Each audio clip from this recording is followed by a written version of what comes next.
Good afternoon. Welcome to our fiscal year 24 budget kickoff, February the 9th, 2023. We welcome each of you. And got a lot of stuff, a lot of very important stuff to go over today. And I just asked Derek if we're going to get into the nuts and bolts of issues. It's mainly an overview. And with that being said, again, thank y'all for being here. Going to turn it over to County Manager Derek Rowland and let him run with it. Thank you, Mr. Chairman. First up on the agenda, again, as the chairman said, we'd like to thank everybody for coming here today and appreciate you being part of such a exciting process with us. And I know, Paul, appreciate you making the trip up here. Mitch, Emily, thank you all for coming and joining us today. Dr. Baldwin. So with that being said, we'll go ahead and start with the financial review. Ms. Lori Carpenter, our Finance Director.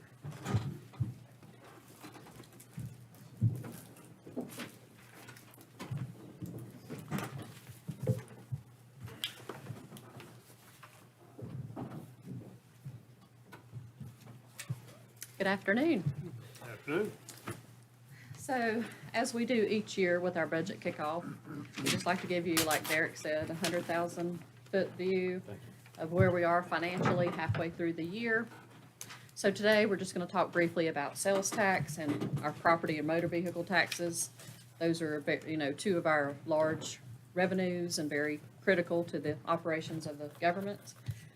Talk about general fund revenues as a whole, the general fund expenditures, and then just a quick view of our current debt service. So the first slide is our sales tax revenues. So just to give you a little bit of education, especially for our new members, the July retail sales that occur within Macon County, we do not receive that sales tax until the month of October. So there's a 3-month delay.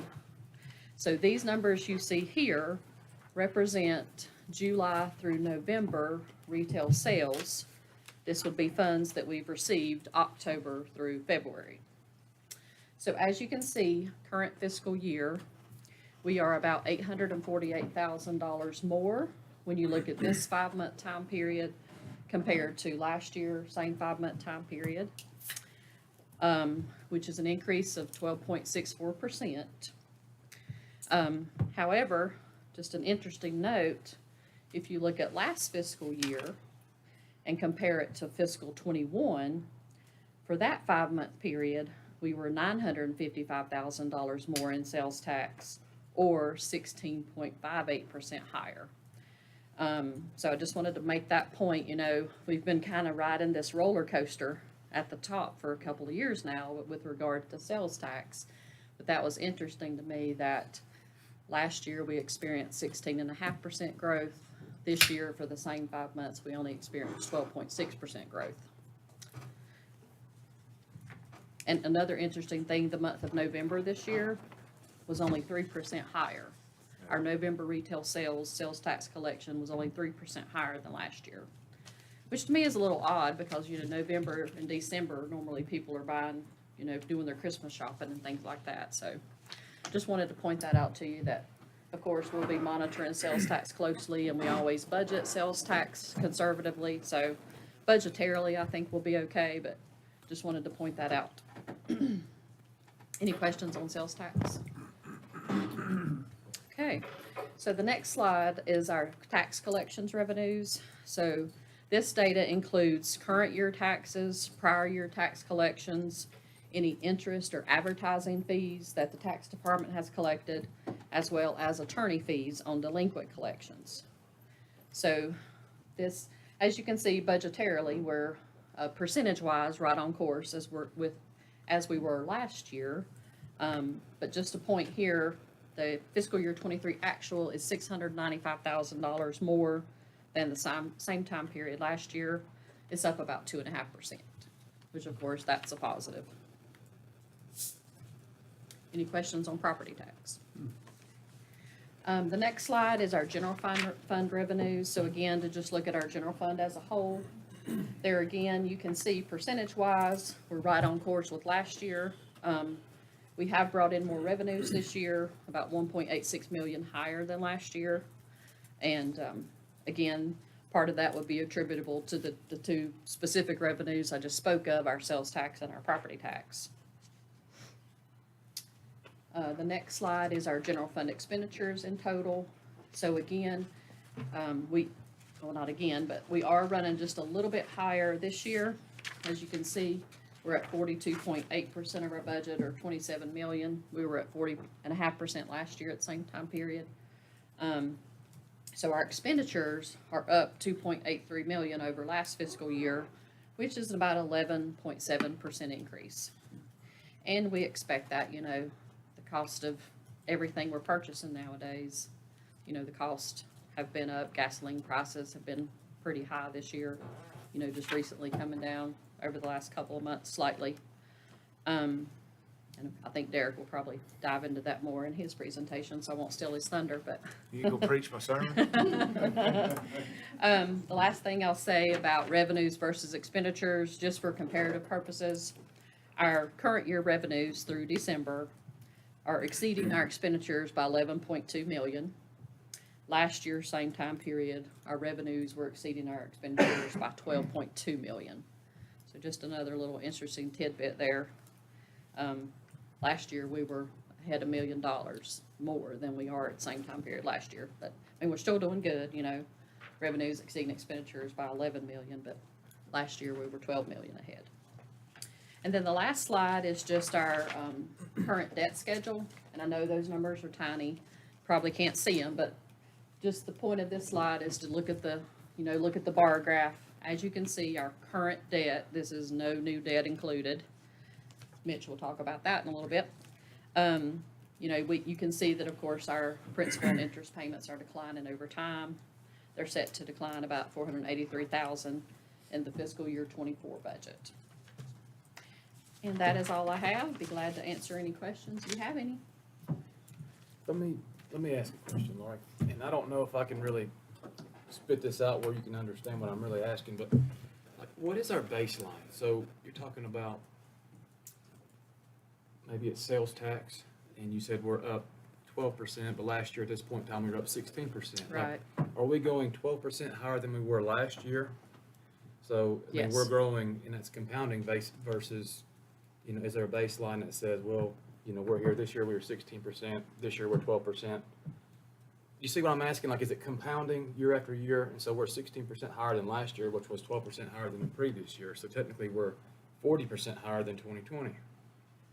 Is that? Yeah, when I'm speaking, I'm just comparing one year to the next. I'd have to go back and run all the sales tax to kind of see the cumulative effect over time. So Sure. I'm just saying between 2022 and 23, it was 12.6% higher. Than The the previous 21, year. yeah, So you're saying we're growing. we are and growing. We're We're not growing That's as good. much as prior. That's good. And we expected that because, you know, And that's still, that, we're still growing at a rate that's that's still unheard of. unprecedented. Yeah, Yeah, feel we good still about have that. growth, Yeah. and that's why I said I don't have any concerns about our sales tax and what we budgeted, because we always budget conservatively, Yeah. usually bring in more. So I don't have any concerns, but I just wanted to point that out that, you know, That does make me feel better. and you never know. I mean, I'll be curious to see how December sales look, you know, because that is really your big shopping season of Christmas. So you expect that to be a pretty good number coming in. So, like I said, we'll continue to monitor it and keep you up to date, you know, but I don't see any issues at this time. Thank you. You're welcome. Thank you, Lori. And now I'm gonna try to switch this over for Mitch. Thank you, Lori. And Okay, maybe they've already done it. next with us, he is no stranger to Macon County, Mitch Brigulio with Davenport and Associates. They do our financial consulting, and they do a great job. They've helped walk us through many capital projects, and they are a primary contributor to our excellent financial position. They're excellent managers for us. So thank you for being here, Mitch. Look forward to your presentation. I appreciate it, and thank y'all for having me again. I'm gonna hand around this big book. We'll walk through all 100 pages of it. There's only 19 pages that we'll really cover, but I want to give you all the detail. And in particular, most of this is, as some of you all have seen in the past, departments submit CIP capital funding request forms that has the details of the various capital projects that are initially requested as part of the CIP, which is one of the items we'll cover today. So don't get too concerned about the number of pages in the book. High level, just want to give you a sense of what's in here. I know some of you all we've talked before about credit, municipal credits, and the type of things that lenders and credit rating agencies focus on. So some of you have not had the chance to hear that, so we'll kind of go through that at a higher level, but please stop me with questions along the way. I'm happy to make this more conversational and dig in as much as you all want to on this. After that, we're going to spend a little bit of time on financial performance. Lori covered it, but there's a few items that I think particularly fund balance that can factor into the capital planning discussion, which is ultimately where we're going to evolve to, looking at your existing debt profile, the capital projects that have been requested for the 5-year period, next 5 years in particular, and then look at a potential funding plan and potential cash flows associated with that. So again, I'll go somewhat quickly, but please stop me along the way. Love to make it conversational, answer questions as we go. Okay, so big picture, credit rating overview. So just talked about this over the years, right? Just like our personal finances, if the county wants to borrow money, we have to get approved by a bank or a lender, essentially, to borrow that money, right? So as we individuals would go to a bank, get pre-approved for a mortgage, and in doing so, the bank's going to pull our credit score, right? Well, in this case, for the county, what lenders look to is the county's credit rating from the national credit rating agencies or something similar. And the county has a very solid credit rating. You're rated AA2, AA, which is 2 steps away from the very highest credit rating that you can have at AAA. So you can see in the chart on the bottom left of page 4, y'all are in the gold, AA2, AA. There's only 2 ratings that are higher than you all from Moody's and S&P. So you're starting from a position of strength in terms of your credit rating. You have access to the capital markets, and you have access to borrow money, and you can borrow that money at an attractive rate based on your credit rating.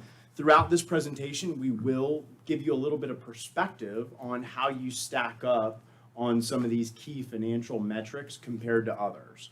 And what we're going to be looking at is, in terms of those peers, is on the right-hand side of page 4.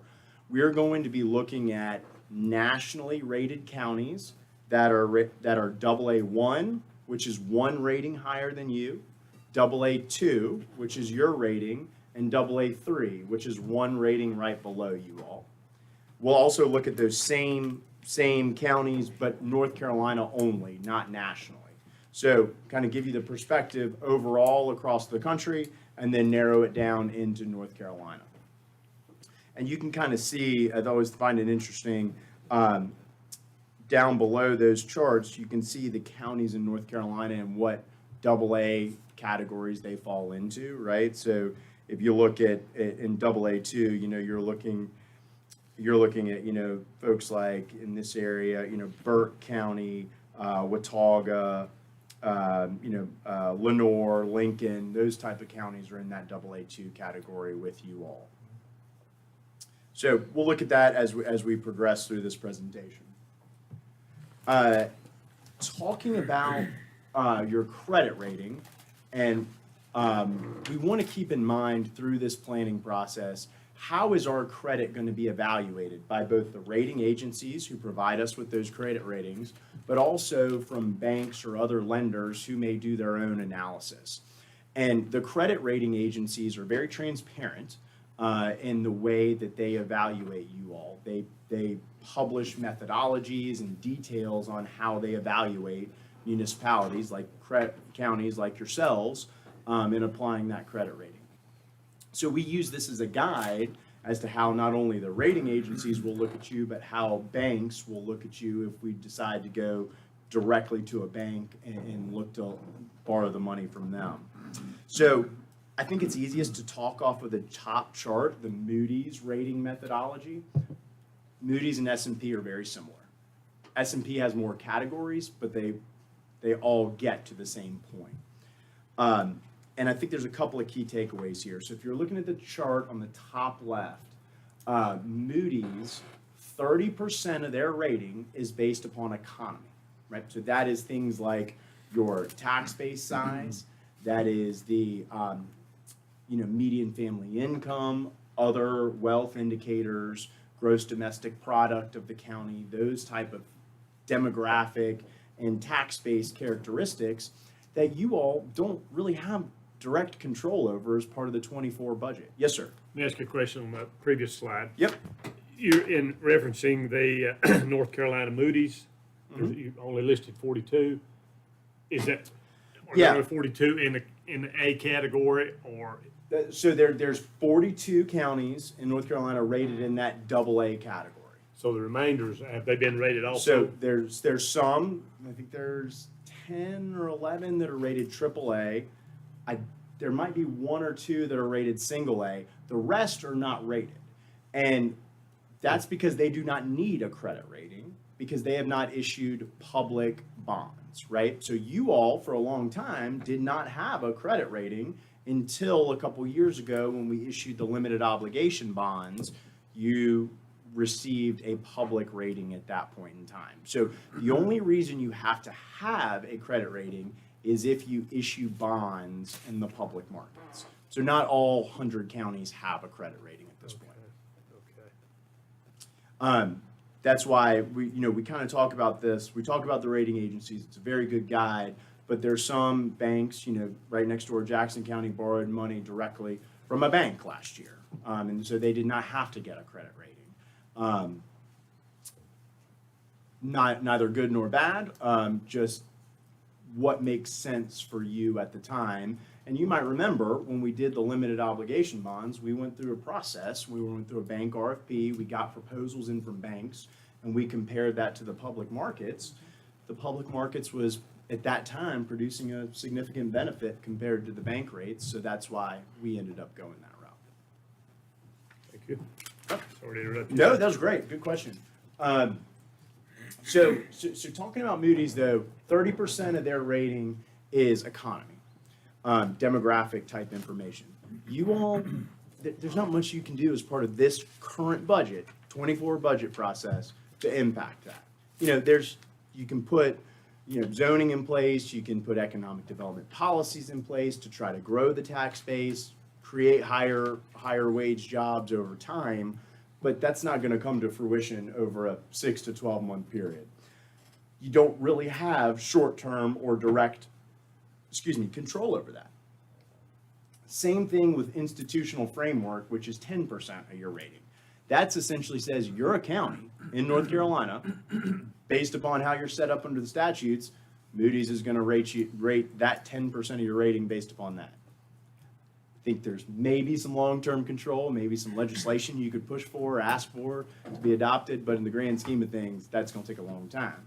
And how likely is it? So where I'm getting to is 40% of your rating, you all as a board don't necessarily have direct control over. There's things that you can influence over time, but nothing you can do as part of this 24 budget to really impact 40% of that rating. So the other 60% is something we should focus on, be aware of as part of the planning process. I will never recommend that you manage yourselves solely for the rating agencies, but we should be aware of decisions that are made and how that could impact the ratings and our ability to borrow money and at what interest rate going forward. So that 60% that you have control over is financial performance. That's your fund balance, your revenues versus expenditures. Well, like Lori was talking about, you've been in very good shape there. We'll see that. And then leverage or debt outstanding. Do you have too much debt? Are you managing your debt load? Or are you using it as a tool smartly? And so we'll see some information on that as well, your existing debt load as well. So overall, you manage yourself very well. You're AA2, AA county, in very good shape, and I think you've demonstrated that ability to manage yourselves financially well over the years. I expect that to continue. Related to that financial performance, Lori walked through this, particularly for the last couple of years. I won't go into too much detail, other than to say, you have managed yourselves well. Your revenues have exceeded your expenditures every year, going back to 2017. But what I think is important to note is if you look starting in 2020 to 2021 to 2022, in that top left chart, your expenses are the bars and your revenue is that gold line. That gap between the expenses and the revenue has increased over the last 3 years. It's widened out. That's great. That means your revenues are going higher. You're adding more money to fund balance. There's a wider gap between your revenues and expenses. That's all very positive. Prior to that, they were pretty close, right? Your revenues were kind of right on top of your expenses. So when you transition to the bottom graph, what does that mean? Well, the bottom graph is your general fund balance, right? So it stayed pretty constant, growing slightly through fiscal 19, even into fiscal 20, stayed pretty constant. And then particularly over the last 2 years, we've really seen that general fund balance increase. That's largely, as we've talked to staff, looked at your audits, that's largely been driven by sales tax. And this isn't unique to you all in Macon County. We're seeing this around the state. Coming through the pandemic, during the pandemic, budgeted very conservatively, particularly on things like sales tax, not knowing how the pandemic was going to impact it. The Association of County Commissioners, I think at one point, was recommending a 20% reduction in sales tax for budgeting purposes. Well, most folks, like yourselves around the state, other than some urban areas, saw significant growth in sales tax and have continued to see that significant growth like Lori was talking about. That's really what's driving this difference. And the challenge is, and Lori alluded to this, how do you budget for that, right? Sales tax is such a volatile revenue source that, if we hit a recession, what happens to that sales tax? Are you really going to continue to grow at 10, 11, 12% a year on sales tax? It's hard to be comfortable budgeting at those levels. So that's really not surprised that we're seeing, this growth in the fund balance. So that's a challenge, a good challenge, right? And it also creates some opportunities, I think, to use that fund balance smartly in the coming years to help with the capital plan. So I want to talk about that a little bit on page 7 here. You all have historically had an informal policy to maintain at least 25% unassigned fund balance. Unassigned fund balance is that sort of bottom bucket, your rainy day fund. After you set aside the money that has restrictions or commitments for specific projects, assignments for specific purposes. Once you kind of take care of all that, you carve out all the little pieces that you have to set aside. Unassigned is the rainy day funds, your bottom bucket that are available for emergencies or opportunities. And that amount has really been the amount that's growing over the last couple of years. And we tend to look at this as a percentage of budget. I've graphed for you percentage of expenditures. You could easily look at percentage of revenues. But in fiscal year 2020, and really going back to 2017, you were bouncing around between 45 and 50% of expenditures, right? So to consider formalizing a fund balance policy. And in doing so, give you all and the comfort to use some of that fund balance, knowing that you would still maintain a healthy level of fund balance, and to provide comfort to rating agencies, lenders who are lending you money, that if you are spending that fund balance, you're doing it purposefully in a smart way, and there's some guardrails in place that you're still going to maintain a healthy fund balance. So what we've looked at here is, what if you set a policy as a percentage of expenditures? How much excess fund balance would that create? what could you use that money for? And so the chart in the bottom left of page 7 shows you different potential policy levels in column A. And so I'm going to let's focus on line 4, the 40%, just to walk through this, okay? So line 4, column A, a 40% fund balance requirement. So 40% of general fund expenditures in fund balance. If we look at our fiscal year 22 expenditures, that was about 56.8 million. 40% times 56 million is about a 22.7 million requirement. That's how much money, cash, you need to have in that unassigned fund balance with a 40% policy. In fiscal year 22, your ending unassigned fund balance was 37.8 million. So that would give you a little over, right at $15 million that could be available for other things, to be able to spend on projects. You know, the chart on the right-hand side is the first introduction to this peer comparative that we've talked about. And I think this is another consideration when thinking about a policy. How do you stack up to others around the state and around the country? Well, you all are in the gold bar. We're graphing, in this case, unassigned fund balance as a percent of revenue. This is data that Moody's tracks. This comes directly from the rating agency's database. The light green lines are the national AA1, AA2, and AA3 medians. That means that we're taking the average of all of those national counties rated AA1, AA2, AA3. So we've got kind of the midpoint, right? If you think about it, half of the counties are higher than this bar, half the counties are lower. We're looking at that midpoint as a guide. And you can see it's right around that, call it 30-35% is the median for counties nationally. Similarly, the dark green bars are North Carolina, AA1, AA2, and AA3 ratings. Again, that's your rating, and the rating one notch higher and one step lower. And you can see, you know, those medians generally range a little bit lower, about, call it 25 to 35% on the medians for North Carolina counties. The blue bars that we've kind of superimposed on top show the min and the max values within that range, right? So the dark green bars are that midpoint. The blue bars are showing you the entire range of data points. So if we're just looking at the AA2, for example, your current rating, that's the one in the middle, somebody is as low as like 8% and as high as almost 60% within that range, and the median there being just under 30%.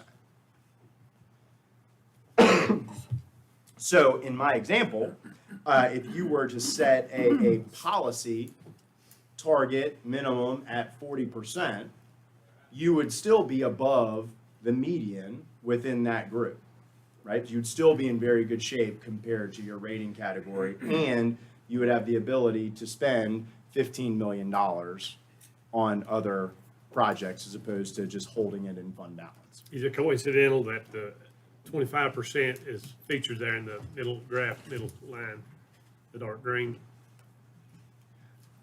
You're talking about on the right-hand side of the page? Yes. No, not coincidental. This is just data. This is just the data that's out there. And you just happen to be, your minimum informal policy just happens to be 25%. That's just data, works out that way.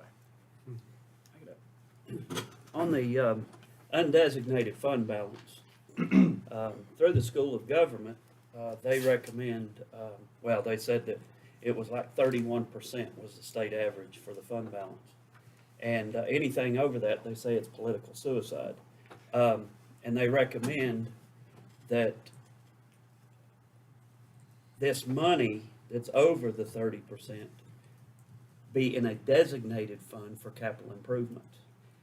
And you might tell me differently, or Derek or whoever, but it's my understanding that this money in this fund balance is not protected for the county. That if the state, say there's a natural disaster and the state needs this money, they can go to the counties and take this money, and it's not protected. And so my idea, instead of having 25% or 30% or 40%, is to go back to what the county commissioners voted on years ago when it was recommended at 8%. This is not law, this is a recommendation from the state, correct? The fund balance? So a couple things there. Just, well, let me answer a couple of those questions first. Okay. The 30%, it depends. I don't know if that's the LGC or the school of government. Everybody looks at something a little bit differently, right? We're looking at rating medians. That may be population medians. There's a lot of different categories that we can look at. The state does have a minimum statutory requirement of 8%, what they call available fund balance. That's a different calculation than the accounting world, the GASB world uses. I'm not an auditor, so don't twist my arm on all the accounting stuff, but available is different than unassigned. And the way the state ultimately came up with that is they had said, they'd gone through an analysis that said, in order to cash flow throughout the year, the minimum available fund balance you need is 8%. That's not a target, that's the minimum that you would need to have. That's the only statutory requirement that I'm aware of. Lori may be aware of others, but that's the only statutory requirement I'm aware of is the 8% available fund balance. In terms of the state being able to come and grab your fund balance, I've never heard of that. been aware of that. The one thing I have heard similar to that is that maybe the lottery fund balance, the lottery balances are held at the state, not at the local level. But those are the only dollars that I'm aware of that are your fund balance that are not necessarily held at the local level that's your money. So I think it would be very difficult for the state to come in and take this unassigned fund balance. And we can double check on that, but I'm not aware that that's a possibility. But if that was not all in an undesignated fund balance and it was in a capital improvement fund that is designated, does that still give us the same rating and everything else Yeah, so actually, this is a great point, and I flipped the page forward, because if you do want to consider this policy, I think one of the key considerations is, what do you do with the amounts over and above your policy limit or your policy target, right? Well, I think you got to be very careful about that, because fund balance is a one-time resource, right? If you spend it, it's gone. So you want to be careful not to necessarily spend your fund balance on recurring, ongoing items, right? You don't want to give everybody a salary increase and use fund balance 1 year to pay for it, because that fund balance is gone the next year, but you still got to pay for it, right? So it's one-time items that we suggest tying the excess fund balance to. And the most common is, like you said, capital, right? So having a policy, and we've got some sample language here, and if y'all do want to consider a policy, we can talk through the details of it. But I think having a policy that says, look, we're going to maintain a minimum of X%, whatever you set it at, and we're going to have a target of Y%. We'll give ourselves a little bit of cushion over the minimum. Anything over that target, there we go. Anything over that target is available to be spent on one-time items, and I've had some clients go so far as to say it gets transferred to the debt service reserve fund or the debt service fund or the capital fund, capital reserve fund. So it's kind of moved out every year. At the end of the day, you can move that money back to the general fund if you needed it through your action. So to your question, does it change anything with the rating agencies? No, not really, because it's still your money, but you're earmarking it to be spent for one-time items so that you don't find yourself in a hole in the future by using it for recurring, ongoing expenditures. So, I mean, I think these are all great points, Mr. Sherrill, and I think if we do look at creating a policy, I think those are the type of suggestions that we would want to have in there, is have some targets, set some minimums and some targets, and then have some allowances for what you can use that money for. Also, think it's important to give yourself some flexibility, right? There may be an opportunity to buy some land that you'll never have to buy again, or there may be emergencies, a storm comes through where you might have to pull from your unassigned fund balance below that minimum amount. But if you do that, you set a plan to get it back to the minimum over some agreed upon period of time. So I think those are the kind of elements of the fund balance policy that if you want to consider it, we'd suggest, again, putting guardrails on it, right? If we're going to spend this money, if we've done very well financially, I think I would suggest that you're above your minimum informal level and you're above the medians. I think there's some room to pull that fund balance down, but in doing so, do it smartly and give folks, yourselves, citizens, the rating agencies, lenders, comfort that when you're spending that money, you're doing it smartly and you've got some guardrails in place. Okay, thank you. Is that, everybody comfortable with that? You'll see, we're gonna revisit this going forward. When we get to the capital plan, we're gonna use $15 million. We're gonna assume y'all got comfortable with, something around a 40%, which would give you about $15 million available to put towards the capital plan. So that's gonna kind of be baked into our discussion. So I wanted to make sure we talked through that here. Okay, that transitions us into existing debt. And I know we've talked about this over the years. You all have just under $25 million of existing tax-supported debt outstanding. This is on page 10. That's all paying off by fiscal year 2041. But I think it's important to note, you see the majority of this debt is paid off by fiscal year 2028. There's some very nice declines in your debt service coming up, which are going to provide you some opportunities to take on new financings if you choose to do so to fund capital projects. In addition to a fund balance policy, the other thing that I'd suggest we may want to consider is thinking about some debt-related policies. And we've talked about these over the years, but I think, with the size, the CIP that's being discussed, I think we'd be smart to think about putting some of these policies in place. The first is called a 10-year payout ratio.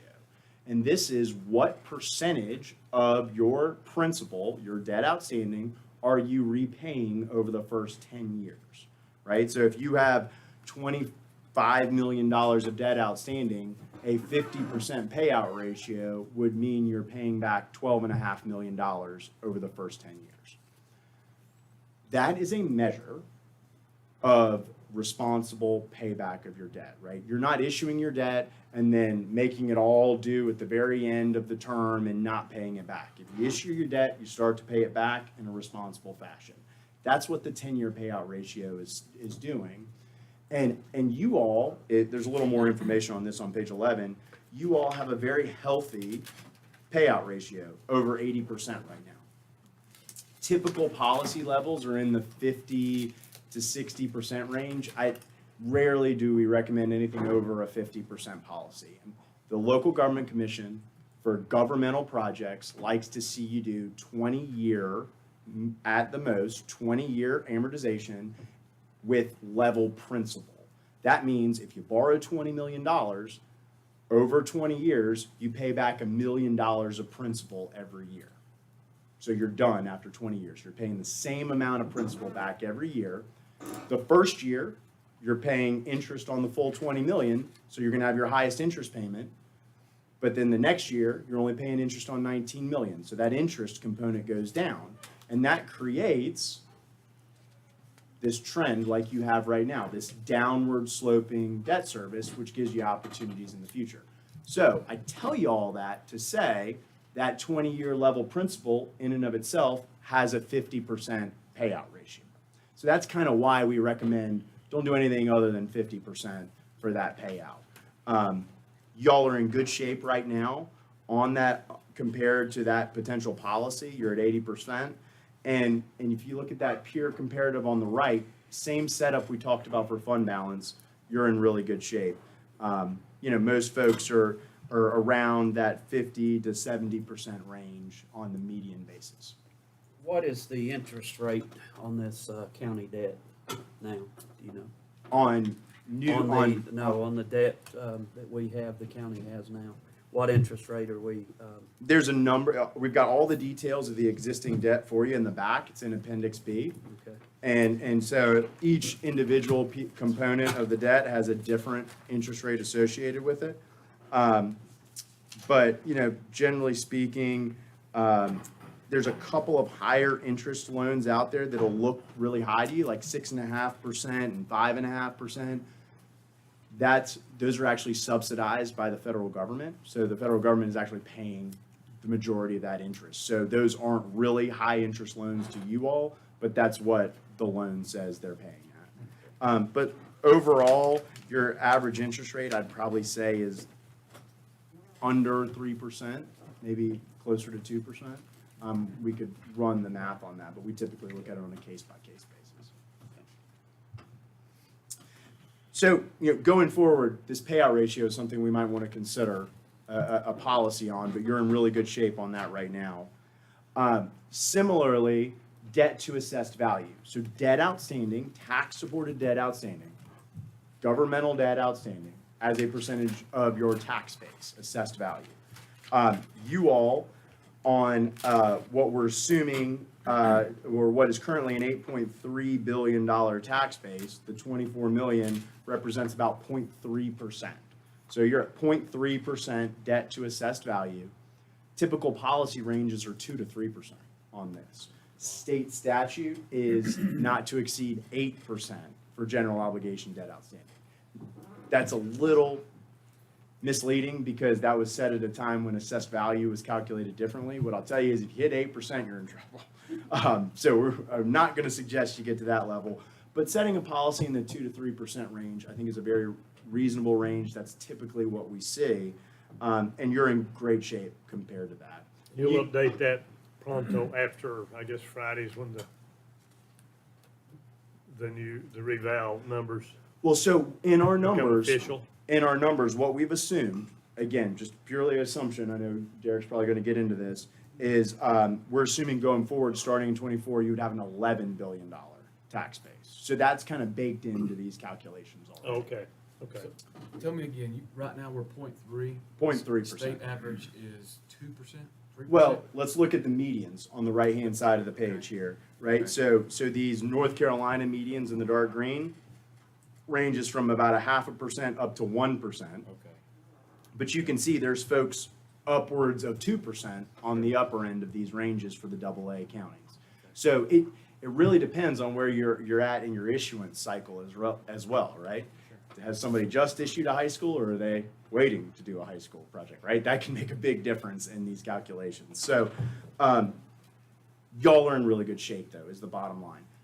The national medians here, just you may say, hey, why are those so low? Well, they lose a little bit of comparability because in places like South Carolina, Pennsylvania, other states, they're independent school districts that fund school capital, right? So the school debt is not on all counties' books nationally, which tends to skew these discussions. So that's why for these debt components particularly, we tend to look at the North Carolina medians. Okay, but you're, again, in very good shape here on a capacity basis under any potential policy that you would look at here. Last one here, debt service to expenditures. This is your annual debt service payments as a percentage of your overall governmental budget. So, right, so how much of your budget are you spending on debt service payments? And you all in fiscal year 23, we're estimating right at about 5.5%. So 5.5% of the total budget spent on debt payments. Typical policies range from 15 to 20% on this policy. So again, you would be in very good shape compared to a potential policy under this measure. And, you know, when we look at you compared to the medians on the right-hand side of the page, again, those dark green North Carolina medians tend to range upwards of 10 to 12% on the median basis. And you can see, you know, in the AA's, somebody is as high as 26%. So, you know, you all at 5.5% are in very good shape. Overall, taking all of these key debt ratios into consideration, where potential policy limits could be, we would say you have debt capacity. if you choose to consider debt as a funding tool as part of your CIP, it would be very reasonable for you all to do that. Back to my original metaphor, the bank will lend us money, right? The bank will pre-approve you to borrow money. The second question is, can I afford that mortgage that the bank is willing to give me, right? They may authorize me, pre-qualify me for a $100,000 mortgage, but with all the other monthly payments that I have, can I afford a payment on a $100,000 mortgage? Well, that same concept, right? We have capacity. The bank will lend us money under these ratios. The question is, what sort of cash flow do we have available? This gets really small. I will apologize up front for this. But some of you all have seen this in the Read the past. small print, yeah, I get it, yeah, okay. But it gets bigger over time. It gets bigger in the future. But I'm gonna give you the big takeaways here because I know you can't read this. I apologize. I meant to print these on 11 by 17 so you could see them better. So, but columns B through H are what we call the debt service and capital requirements. And essentially what that is column B is your existing debt service. Column D is the budgeted pay-as-you-go capital for fiscal year 23, that's $700,000. And then columns E and F are the annual pay-go allocations for schools and vehicles. When this CIP was originally set up several years ago, there was an allocation made. Say, look, we know we're gonna have to provide the schools pay-as-you-go capital every year. We know we're gonna have vehicle ongoing replacements to do every year. We're gonna make an allowance for that. And as part of the budget every year, you'll decide exactly what that's spent on. So that's what's in columns E and F. Columns I through T are the revenues that are available to pay for debt service and capital. And I won't walk through every column. I'm happy to go through it with y'all as a follow-up. But essentially, there's a couple of key components. There are transfers from the primary fund, so from the general fund to the debt service fund. Those are annual dollars that you all have agreed to set aside and send to the debt service fund, fixed allocations. And then the other big component is sales tax, both restricted school sales tax and other county sales tax that you're sending into this debt service fund to pay for debt service. There are some specific items that go away. So if you look at like columns M, R, and S, those are tied to specific loans. Those are revenue sources from the towns or from the federal government. I mentioned those subsidized loans earlier, that when those loans pay off, those revenue sources go away. So we're not counting on those in the future. All of the other revenue is either restricted school dollars, sales tax and lottery, or transfers from the county primary fund from property tax and sales tax. And so the total of those revenues is in column U. And then column V is simply just doing math between U and H. And that is saying your revenues available for debt service and capital currently are larger than the expense on the existing expenses. Now, when we start to layer in the future pay-as-you-go capital, future debt, that's where we'll have to measure, do we have the affordability available? But that column V is putting you in a good position to say you have some affordability to pay for future projects on both a pay-as-you-go cash funding basis as well as debt if you chose to borrow for debt for projects in the future. The other key column on this page is AA. That's the general fund capital reserve. And right now, there's $3.5 million at the end of fiscal year 22 that has been set aside. It's in a couple of different spots, but it aggregates to $3.5 million that's available for capital or debt service. And you'll see in a moment, that's the column we're going to add to. We're going to add another $15 million to that if you went with, say, a 40% target on your fund balance. That's what would increase, Mr. Sherrill, like you said, a transfer from the general fund to the capital reserve. Those funds in column E. Yes. Is that pass-through funds, or does that come out of our tax assessment? That's a fixed annual amount. I mean, it comes from That's a county money. combination That's county of, money. county dollars, restricted school dollars, lottery, I think, but, No, that or the one- pay that goes one- all county. That's funds. all Yeah, the county. pay goes Yeah, all county. you're right, That- you're right. I That apologize. 115 is all county.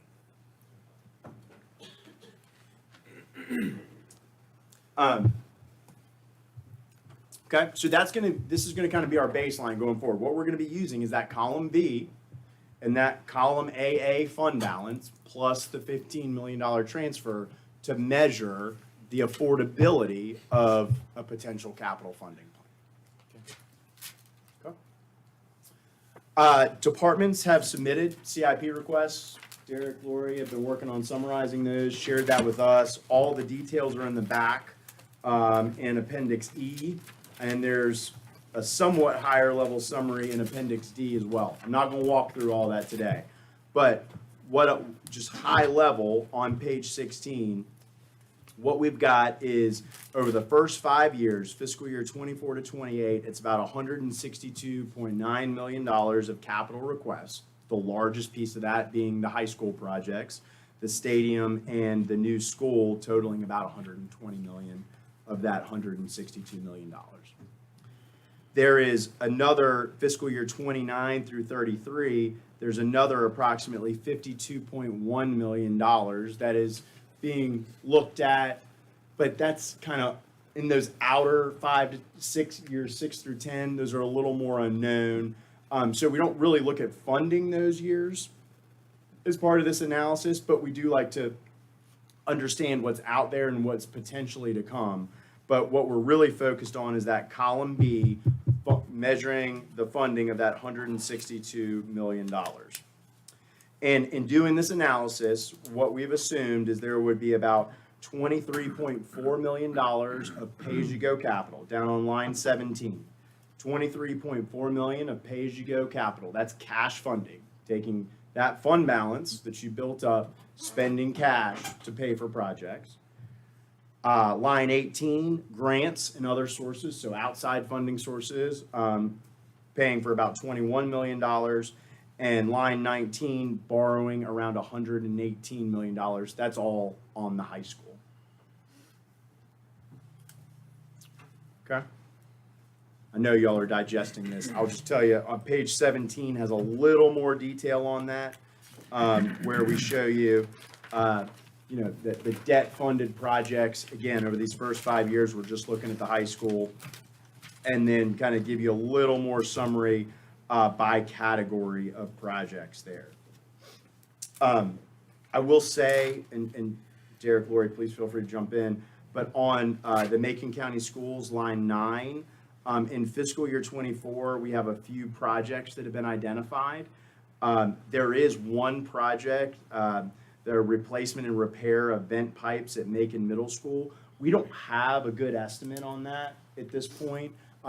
We have just put a placeholder in there of $350,000. I really have no idea if that's good, bad, close, way off, but we wanted to at least acknowledge that that's a project that's out there. They're looking into options for that to figure out some pricing associated with it. But we wanted to at least mention that. We've got a placeholder. We got to keep an eye on that and see how much that actually costs. That will flow through the analysis. But we do have a placeholder in here now. Over time, $162 million, okay? We've looked at 2 cases to measure the impact of this $162 million over the first 5 years.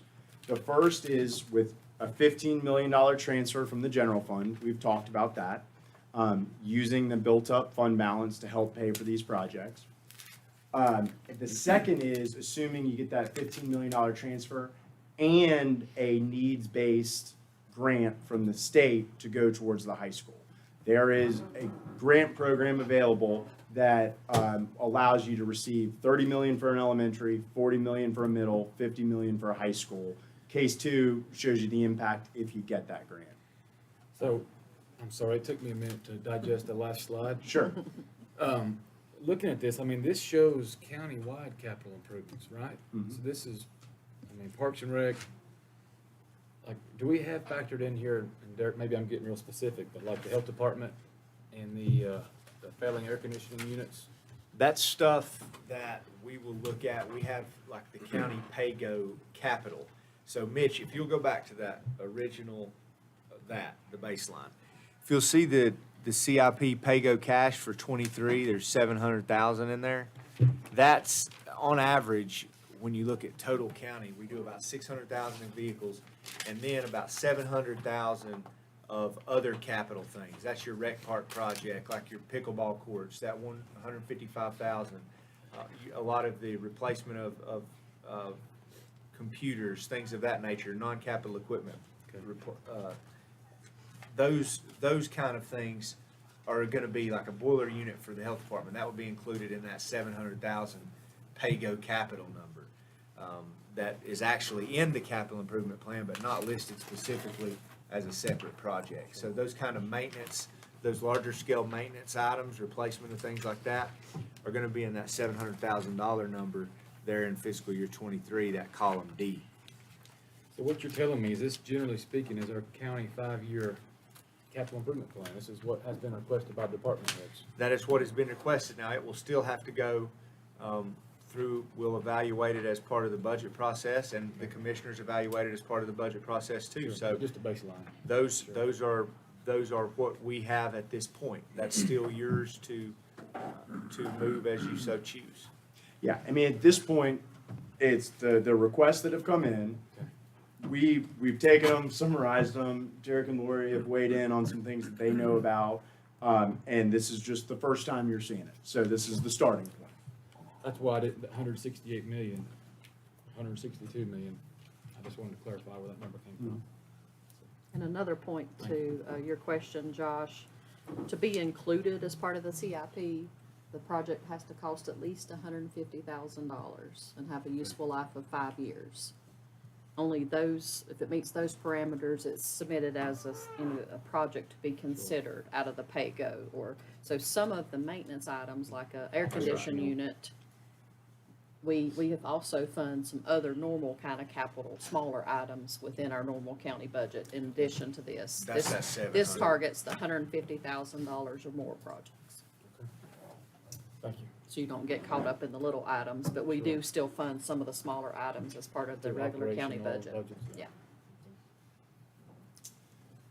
Okay, so we're gonna look at funding these first 5 years, the 162 million.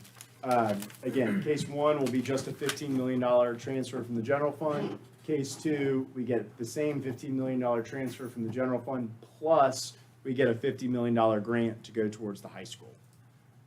We're gonna assume we borrow over a 20-year level principal basis at a 5% interest rate. Today, you're probably more in the mid to upper 3% borrowing range, maybe even a little bit lower than that.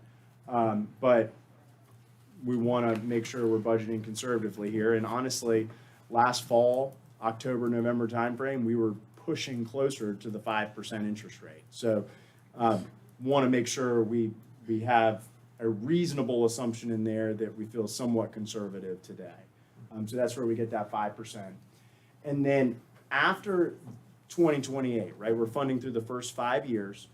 Starting in fiscal year 29, we're going to continue to factor in the approximately 2.45 million of pay-as-you-go capital. We know that's going to continue. We know there's going to be capital that needs to continue to be funding in the future. So we are going to flatline that going out into the future to account for that. But what it doesn't include after 28 is larger debt-funded projects. Those would be in addition to what we're seeing. So, what are the results of this? Let me just tell you, all of the details are in the back behind Appendix A. And I love numbers, so I'm happy to get into them with you if you want to. But let me walk you through the summary, and if there's questions or y'all want to dig into the details behind it, I'm happy to do that. But let's look at case one first, column C. We're funding the high school want to make sure everybody knows that high school is in here at $118.42 million. That's the stadium and the high school. And we are issuing debt for both of those projects. 14 million in '24, 104 million in fiscal year '25 for the total of 118.4 million. That is the assumption flowing through here. On that 118 million borrowed, 5% level principal would result in a total payback of a little over $180 million. When we look at the debt ratios, right, so those potential policy levels, right, well, your payout ratio stays above 50%. Your debt to assessed value stays right at about 1.2%. Remember, typical policy level in that 2 to 3% range. And then debt service to expenditures would get up to around 17.9% based on these assumptions. So that's the one of these policies that maybe gets a little on the higher end. Typical range is in that 15 to 20% range. Typical policy ranges in that 15 to 20%. So that's the one where you're kind of pushing up towards the upper end of a policy, the debt service to expenditures. From a cash flow perspective,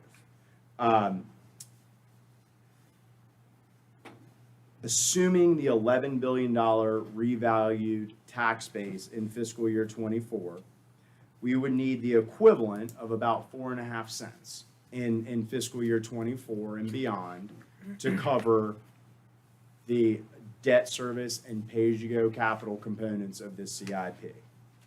I know we voted the Article 46 last year, that didn't get through, but based upon those same assumptions, if you were to revote the Article 46 and it was approved, it would improve these results. You would go from needing 4.5 cents to about 2.8 cents. So that's just trading out dollars, right? If you get the Article 46, you don't need as much from the tax base. And then just for perspective, if the revalued tax base goes up to 12 billion, so this is down on lines 22 through 24, if that revaluation is higher, obviously that reduces the equivalent rate that you would need to come up with to fund this. You know, the grant is pretty impactful. If you can get a $50 million grant, that goes a long way to help with this project. I mean, and the numbers bear that out in column D. You know, case 2, you get that grant, you end up borrowing $50 million less. And that flows through, that improves all of your ratios. And ultimately, at an $11 billion tax base, the equivalent revenue needed would be about 1.2 cents in fiscal year '24, as opposed to the 4.5 cents if you funded the whole project without the grant. So pretty impactful there, getting that additional grant if you're able to do it. And again, the $11 billion tax base would just improve upon that. The other piece is if you get the grant and if you were to vote that Article 46, that would cover it. You wouldn't need any equivalent impact on the tax rate budget if you get that Article 46. Again, it's just trading dollars, right? They're different revenue sources, but you still need the revenue. But in this case, with the grant, the Article 46 could cover the revenue needs. Right there, I don't know how quick you are at mental math, but say there was a way we could budget that school and bring that overhead number down 10-20%. Let's just use 100 million to be easy numbers, right? Is there a chance if we didn't get that 1/4 cent sales tax, that savings of 18 million, could that make that 1.17 also a zero? I guess, do you understand my question? Yeah, you're saying if you reduce the borrowing by 18 million under case 2. Yeah. Case 2, you reduce Yeah. the borrowing by, call it round numbers, Round numbers, yes. Make it even. 18, 20 million. Yeah. So we're borrowing, yeah, so in your case, you're borrowing 50 million as opposed to 68 million. Okay.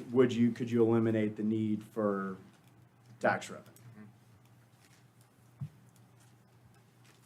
And I know that's you don't. I might have to right calculate now. that for you. Okay. Anyways, you But, see where I'm going. Give me a second. Let me just look at it real quick. Josh, you're talking about eliminating that 1/4 cent?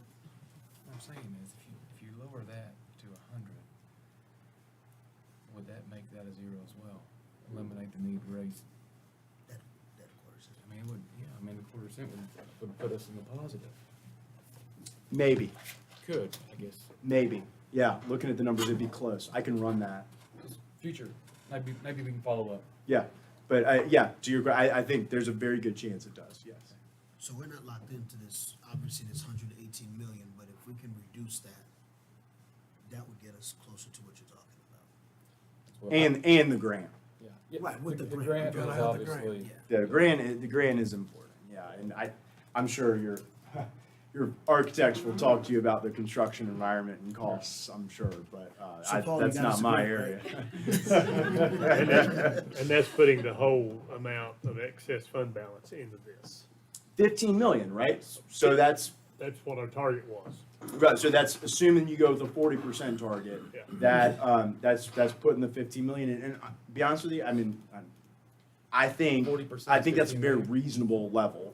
I don't, could you be lower? Yeah, there's definitely counties with lower policies like a 25%, but you all have a history of operating in that, around that 50% level. I think if you were gonna go lower, I'd suggest maybe you do that in a staged process. So I think establishing a 40% target to start with, maybe a 35 or 30% minimum with a 40% target is a reasonable place to start. And then see how things evolve as you continue to grow.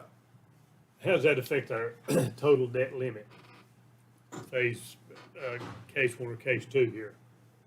Yeah, so I mean, case one, I think you're in good shape. Now, your debt service to expenditures does get a little on the higher end for a couple of years, but I think it's manageable. And your debt service to expenditures exceeds that sort of minimum lower end of the policy range, 15%. So you get up to 17.9%, but it's only for a 3-year period of time. So during this period, if there was another item on the CIP, another major capital non-school project that we wanted to take on, then that requires another tax increase. That would require, we can't assume that Additional revenue, I would say additional revenue, right? additional revenue. Because remember, we're funding, large projects, CIP through 2028, and then we're funding that 2.45 million a year thereafter. So you can continue doing projects, right? The ongoing, recurring type pay-go projects, you continue to fund those. But that's it right now, after this 5-year period of time. In talking with staff about this, though, we felt like that was the right thing to do because things are going to evolve. Things are going to change, right? Those projects that you're looking at in years 6 through 10 may not be projects at all that you want to do when you get out that far. And what happens to the tax base? You're going to have another revaluation in between now and that 6 to 10 year mark. Does tax base continue to grow? A lot of things can change. So I think the idea was let's focus on funding this first 5 years and then understand that in the future we'll have to reevaluate where do our revenues stand at that point when it's time to do other larger projects. Yeah. Can I feel like I caught some of that. So what you're saying is our borrowing capacity is factored right now with our 5-year capital improvement plan, right now. And so you're saying if we alter that 5-year CIP, it'll alter, our ability to borrow? Is that what you're saying? I'm saying you have the capacity to fund this CIP. And Okay. this CIP, fiscal year 24 to 28, you can fund it. You can cash flow it if you come up with these revenues we've identified. You can do that. You can borrow the money for the high school. Even case 1, you would be okay. You could borrow that money, full 118 million if you wanted to. If you choose to fund this, and regardless of case 1 or case 2, as long as you come up with the revenues that you need to fund it as identified, you will cash flow it, and you can cash flow, but you're kind of locked in to this CIP, 24 to 28, plus 2.45 million a year until you get out to call it around 2031, 32, before you start to have additional capacity to look at other larger projects again. But you could grow more quickly, more revenue could become available between now and then, that's where additional capacity would come from. Is all Yes, this sir. based on the current millage rate at 40? Are you saying that Based on the current. budget Base and value, the right? assessment, if you take your 11 billion, your 12 billion, or 13 billion, or whatever, you're saying here that if we don't get the $50 million grant, it's 4.15 cents. It's the Are equivalent you of that. talking about additional revenue at 4.15% Yeah. based on the current millage rate? So we would, Yeah, the current rate, I don't think really matters there, it's your tax base. So it's the assessed value, it's the $11 billion tax base. So Right. it's what a value of a penny, what a value of a penny will produce based upon your Right. tax rate at the time. but that is a tax increase That is, based on the current numbers. yes, I Yeah, mean, okay. yeah, where you Yeah, gotta I come mean, up with that yeah, new revenue. if But you it's go based from- on a $12 billion number. It's not Right. based on the $86 billion. Right. It's based Yeah. on the 12. Right. Yeah.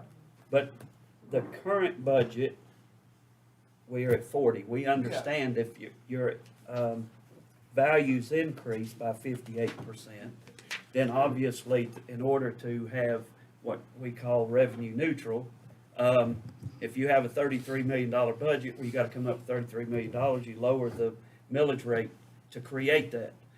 So the question is, if you had revenue neutral based on $22, $23, $23, $24, are we gonna have to increase 4.15 cents to include that? I understand the millage and the, Well, again, let me answer it a different way to see if Okay. it answers your question. okay. If you went revenue neutral, you would not have the dollars available to pay for this. Right. So you have to come up with additional Well, revenue. that's a tax Right. increase. I mean, either way you look at Yeah, it. yeah, I'm not, you have Okay. to, you have to come up with additional revenue, right? Now, you can, in a reval year, like yourself, if you're up 58%, you can still reduce the tax rate and come up with additional revenue, but to your point, it's still Yes. additional revenue. Yeah, okay. So yes, sir.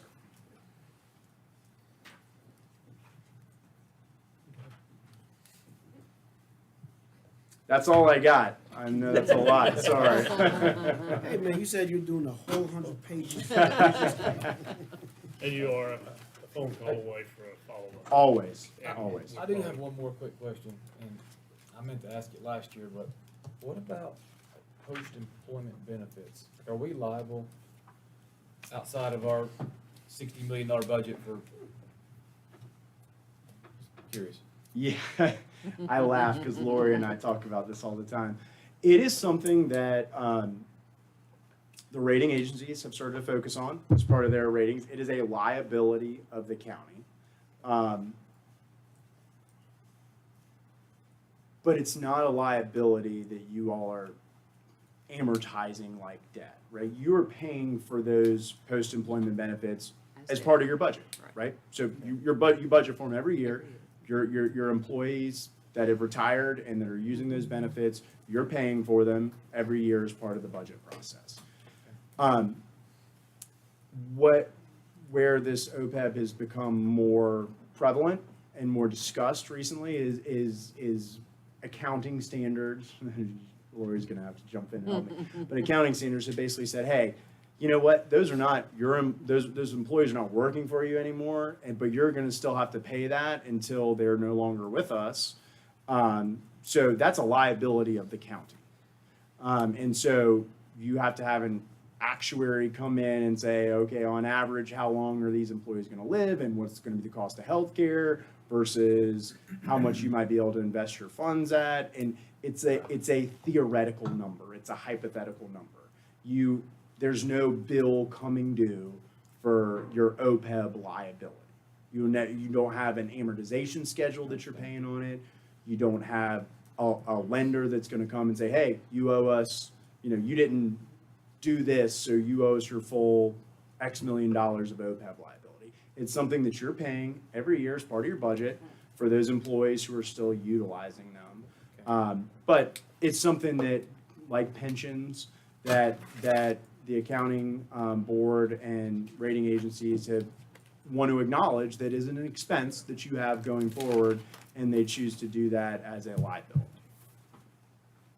I probably butchered that, Lori, but No, you did great. Thank you. yeah, no problem.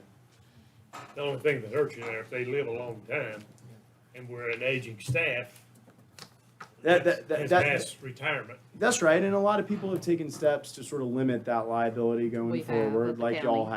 have. So, you know, it's Just something to be one matter. mindful of, but It's about a $2 million, what is the pension, what is, For the OPEB currently, for our retirees, we pay out, $600,000 to $700,000 a year. But it's part of our normal budget. that's everything. Yeah, that's the only thing that we're owed out, like from county dollars. The retirement system, you know, that's set up, that's not our money. We pay into it, but they manage it and pay that out. But yeah, just the health insurance piece is what we get. Okay, When our employees retire, if you have meet certain criteria, then you have your health insurance until you, become Medicaid, I always get those mixed up, Medicare eligible. Or You'll some learn. of them, yeah, I'm not there yet, until you're Medicare eligible, if you have, you know, that we have some employees that have qualified, that you get it for life. But, you know, we have taken measures since I've been here, at least twice, that we've changed our personnel policy and made those requirements a little harder to meet those goals, to try to reduce our liability. But yeah, on an annual basis, we budget $600,000 to $700,000 is what we're having to pay out to provide retiree insurance currently, so. okay, Mitch, thank y'all. Thank you. great job, thank you. Good job. Thank you. Thanks, Mitch. Thank you too, Lori. Yeah, thank you. All right, next, we have another friend of Macon County, Mr. Paul Boney with LS3P Architects. Paul and Emily Kite, also with LS3P. We appreciate you being here today. Thank you so much, Jared. Hello, everyone. We're honored to be here with you today. We're going to give a brief presentation. And we wanted to just kind of give you a project update on where we are and give you some information about that. Yeah, so we've had a lot of, you want to talk about the dirt? We'll let Emily, so we had a meeting with the committee the other day, and we talked a lot about some intricate things to do with the project, and one of those was, you know, what are we doing with the dirt? It's always been a question. We keep having that question. And so we had our engineers and we had the cost estimators and all that, and we did several studies, and we talked about what to do with the dirt. And so really quickly, we're gonna go over where we are with that. Just, you know, it's a kind of down in the weeds thing. I know it's supposed to be a high level thing, but we really wanted to at least tell you where we were. So I think what's valuable about the site that we have is that we do have some flexibility about where to put the dirt. And one of the things that we're always looking at is the economy of moving dirt as little as possible to get the buildings and the site work to pan out the way that we want it to. And so one of the questions has always been, should we put the dirt that we need to make the building pad on the field where the football stadium is, or can we push it to the north in terms of what's the most efficient way for us to maneuver the dirt around the site? And so we have proposed putting it on the field, but there's other choices that we have. And one of the big other choices that we have is to really move that dirt and place it to the north of where the building goes. And so the image on your screen is the county parcel that's north of the high school property. Frogtown, I think is what y'all call it. You can see there's a stream that kind of runs through the middle of Frogtown, but the pink area to the south of the stream is an area where a pretty substantial amount of dirt can go. We're gonna estimate about somewhere in my slides, about 94,000 yards of dirt is what we need to move on the site. Ideally, that would be able to stay on site, that we can utilize in various ways. The capacity of what we could place in this area that's pink is about 210,000 yards of dirt.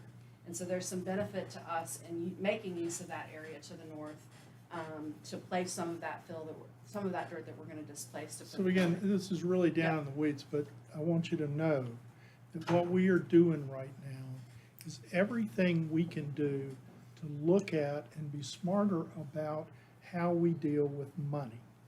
Because we are trying to reduce the cost of this thing, just as Mitch, had the other scenario and that kind of thing. That's what we're looking at, and we refine these projects down and down and down that way as we know more. And like our goal, if you go back to the other slide, we talk about reducing retaining walls. Well, a retaining wall is like that thing that holds up dirt on that side and it's level here. Well, you imagine, 600 feet of that, 12 feet tall is a lot of money. Anything we can do as we refine the project to reduce those types of things, we're trying to do that on y'all's behalf. So a lot of this, again, is inside baseball stuff, but I want you to know this is what we're doing, trying to do on your behalf. This is just a little bit of a more detailed grading proposal that would show how that 200. So the little lines are contour lines, and every one of those is probably 2 feet. Yeah. And so the pink is where the dirt would go, and it would raise that up. But again, we're just pushing it off so we don't have to move it twice, which increases the cost. And we can stay out of the stream area, which would be, some mitigation efforts would have to be Is it undertaken. green, that's the stream? there? That's the blue area, the green is, there's a buffer that's required, at the stream. that I we don't would look have to good in protect. orange, so I can promise you, we're gonna stay way Way away away from from that that, yes. stream because it's protected, and we would have to be very careful about that. So that's as far in the weeds as I think we're Yeah, gonna get yes. today. We've done a little bit of revision on the schedule, you wanna talk about No, that? go ahead. Showing a stadium project at the top bar and the high school project at the bottom. We've adjusted those to current dates of where we are with the projects. And it identifies, if you look on the bottom bar for the high school, sort of when we would target going to the LGC. The last time we talked to you, there was a LGC LGC is the Local Government Commission, right? Yes. We talked about being able to go back in the fall, when we presented the schedule the last time. I think we've pushed that out just a little bit to target a January of 2024, for the high school portion of that. But we have the flexibility to run the stadium project and the high school project, not quite on the exact same track. We're a little bit ahead in our development on the stadium. We're a little bit farther along on that particular project based on what y'all have authorized up until now. There's some flexibility in the stadium portion of that, depending on how the logistics work with where the football season is played this coming fall season. We can start construction after the season is over, or if there's an opportunity to locate that season as an away season and play on other fields, then we could start that project earlier from the perspective of when our drawings and such and permitting get finished. And So all there's of this is flexibility. contingent upon Mitch and when the funding Yeah. is we're just telling you what's possible from a construction standpoint. But what we would have to do is tailor that with Derek and y'all's funding wants. And we're just telling you what's possible from a construction standpoint. Presuming that we move forward, we would have our drawings ready for, sort of in fourth quarter of this year to go to the market in terms of construction costs, which would give us the data that we need and the information that we need to go to the LGC in January. That's what we're looking at. Any more on schedule? So we did some additional work on the cost. And we talked about how, what the present day value of this project is. And we have reduced some of the scope. We've tried to do that, and Emily will go over some of those things. But again, if you just take the 1022 estimate, the present value of the work of the high school was 73 million. Right now, we're estimating that with some of the work that we've done, refining that to about 70 million. The construction contingency, that is money y'all control. We don't control any of that. The county controls all of that. And it's just a contingency for things that are unforeseen that y'all may want to do. So that is money that is out of our control. The cost escalation is money out of our control, but we always put that in so that you're not caught short with the way inflation is. I mean, everybody knows the cost of eggs is going up, the cost of gas. I mean, y'all have heard all that. I don't need to belabor it. But originally in the estimate, we had over $10 million for cost escalation. In this estimate, we have cut that to about 4.2, because if we're going from right now to September to bid this thing, then that cost escalation window for us is much less. So the construction subtotal ends up to be up to about 91 million back when, 77 million now. Fees and owner contingency, which is again your money, the 4.5 down to 3.8 is, we usually hold about 5% for construction. That's kind of across the board on every project we do. Furniture and instructional technology, that sort of remain the same. And so the high school itself, as we have refined our estimates, and Mike Burris, who many of y'all have met, been here with me before as cost estimator. Emily and I rely on him for his professional judgment, so it's not just us, picking a number out of the air. And so the high school project subtotal in October was 104, plus the 14 million gets you to the 118, which is what Mitch had in his stuff. If we're able to do some of these things, continue to refine the project, continue to move forward with the project, then we believe the work we've already done on the stadium, we believe we have reduced that budget from somewhere around 14 to somewhere around 11 million by doing some things. And so that's how we get to 100.39 million, 100 million on the project. That's the work we've done to date on the budgets, and that's how we approach the project. And every time she and I have a conversation, every time we meet, every time we talk with our engineers, every time we talk with, Dr. Baldwin and his staff, it's going to be, okay, are we right sizing the project? And is this really what we need to be doing, with an effort to do what Mitch wants us to do, which is reduce that, and y'all want us to, is to reduce that cost as much as humanly possible, and still have a first-rate quality project. Because if we aren't gonna do that, I don't wanna drive up, be honest with you. That's not what we, so I don't want the audience, and I don't want everybody to think that we are just whacking this thing just to whack it, because we're not. But that's what we do as architects. We bring value to a project like this. Questions? So any questions? Yes, sir? I got a question. Yeah. The 94,000 cubic feet of dirt that you're moving north, how much is? Are you coming really south? gonna ask me about that? I don't know how much what? is coming south for the stadium. I think the short answer is there's a balance there that we can work out, and that we're not limited in any way by saying some of it has to go in a particular place. The intent of the study was to prove that we have the flexibility, Gary, to refine the exact answer to that question to the best value of the project. So my answer Yes. is, when you do a project like this, there's a topsoil that's on the field. And no matter what we do, we're gonna take 6 inches of topsoil off of that field. And then we're gonna have 6 inches of stone base at a minimum under the track.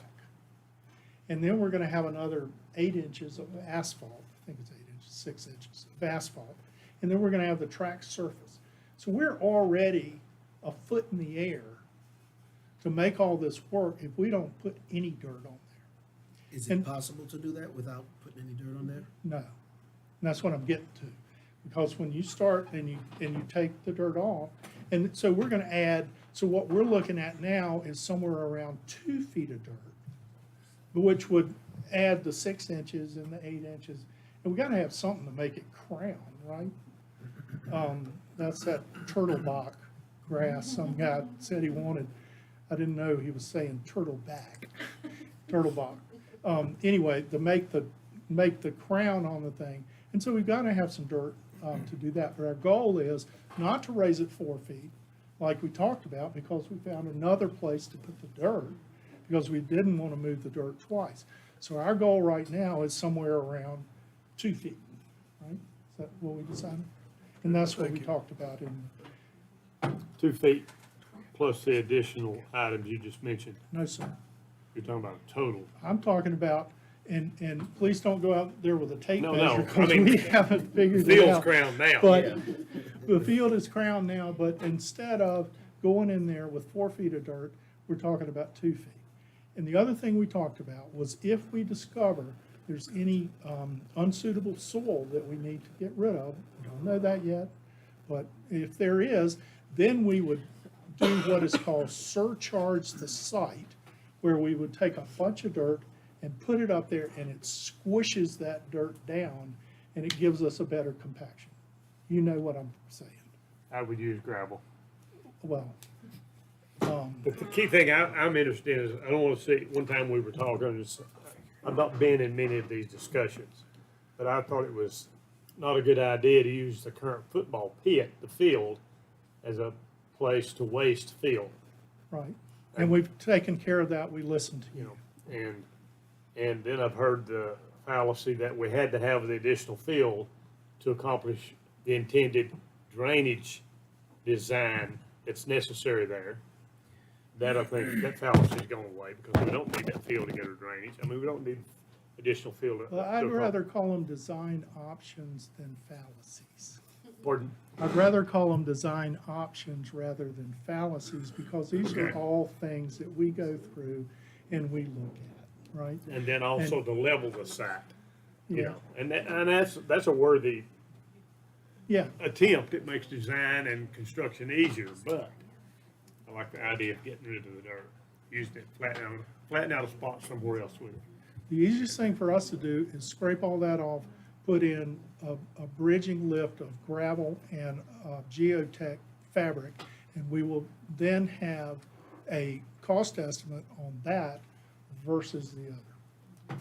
What would be the advantage to take that clean dirt, if you get into a clean zone, a clean horizon or whatever soil, is to bring up not the practice field, but the area below the current football field, the depressed area where they practice, the band practices. That's, the primary area where all of our stormwater detention Yeah, but you could, will be stored there before it leaves the site into the but you system. can do that in field. I mean, it looks to me like if that whole area was flat, tapered down to that street that goes through there, Phillips or whatever that's called.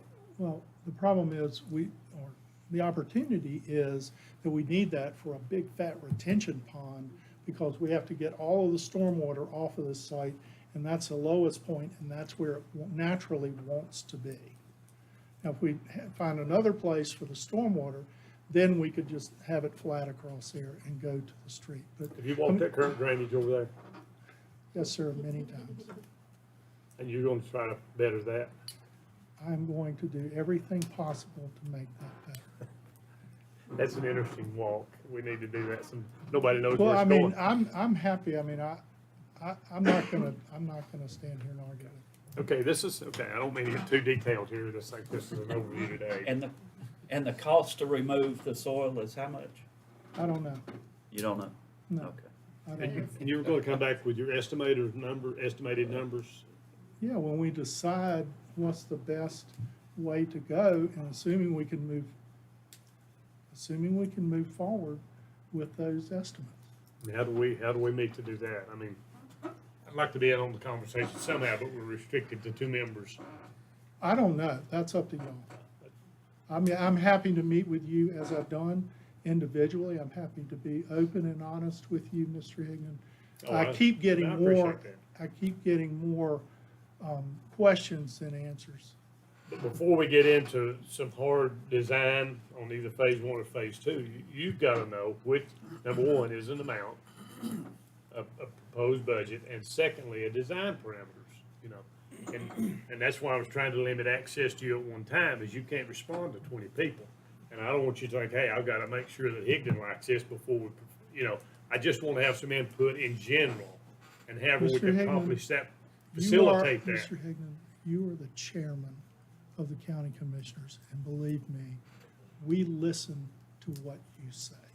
And it's an important voice among all of these people, and it's not something we take for granted. Well, I appreciate But there are that. certain parameters that we have as designers that we have to stick to. And we have to move ahead, but we can't just keep coming back and coming back and coming back with us. We gotta have a path forward. And I don't want that path to be mine. I want it to be a collective of whomever, you know, and however we facilitate that, those get-togethers, I'm game. I'm happy, as I've done in the past, to meet with anybody that anybody asks me to do. And that's, We'll work on, we'll Go work ahead. on something like that. Yes, sir. I got a question. Wait a minute, he had a question. well, that's, was my statement question at the last meeting. Was we have this 15 or 20 people committee, and my question was, how many of these people has ever been involved in construction, development, or anything? And nobody could give me an answer to that. And actually, the answer is 0. In this stage of the game, we need professionals to help you, to help us move this thing forward. Well, again, I'm not gonna argue with you, but I don't believe your characterization of 0 people on that committee who have ever done anything in construction is fair. I Well, don't think that's fair. But nobody could tell me, when I asked that question, if there was anybody on that committee. I'm not saying they're not smart people and everything else, but in your position in the architectural world, to move this thing forward, unless we have somebody that understands this completely, that we can communicate with, to stop this back and forth with questions every time you come into the commission board, it would help us a bunch. It's just like, you know, I asked before, how much of this soil do we have to move off of the site? And it was 1 foot. That's the answer that I got. So now why are we removing 90,000 cubic yards of dirt? Well, but you got 2 things mixed up. One is we're talking about the stadium, and the other is we're talking about the high school building pad. That has got to have significant dirt removed from that so that we can work out all of the ADA issues on that site. And we can get one big fat building up there on that site. And so that's where all the 94,000 cubic yards of dirt comes from. If we were just doing you just want us to replace the stadium, we would come in and take off that 12 inches of dirt. Anyway, we'd put the stone on, just like he said, because we wouldn't have another option. We wouldn't have a cheaper option. So we just put the stone on there, like he said, and we'd go on. And it costs what it costs. So the dirt you're talking about is actually coming from the high school site. And that has got to be lowered in order for us to use that dirt in other places on the site. And our goal, every time we do a project like this, is to balance what is called the cut and fill, so that we aren't moving it all over the place. But as to your question is about communication. And we had that discussion last time. We had it another time before that. And all I can say is, Emily and I are happy to meet with any of you at any time, flip through the drawings, go through it, and if we can't have but 2 commissioners at a meeting, then that's what we're willing to do, or have a work session, or however y'all wanna do it, but we keep getting that same question.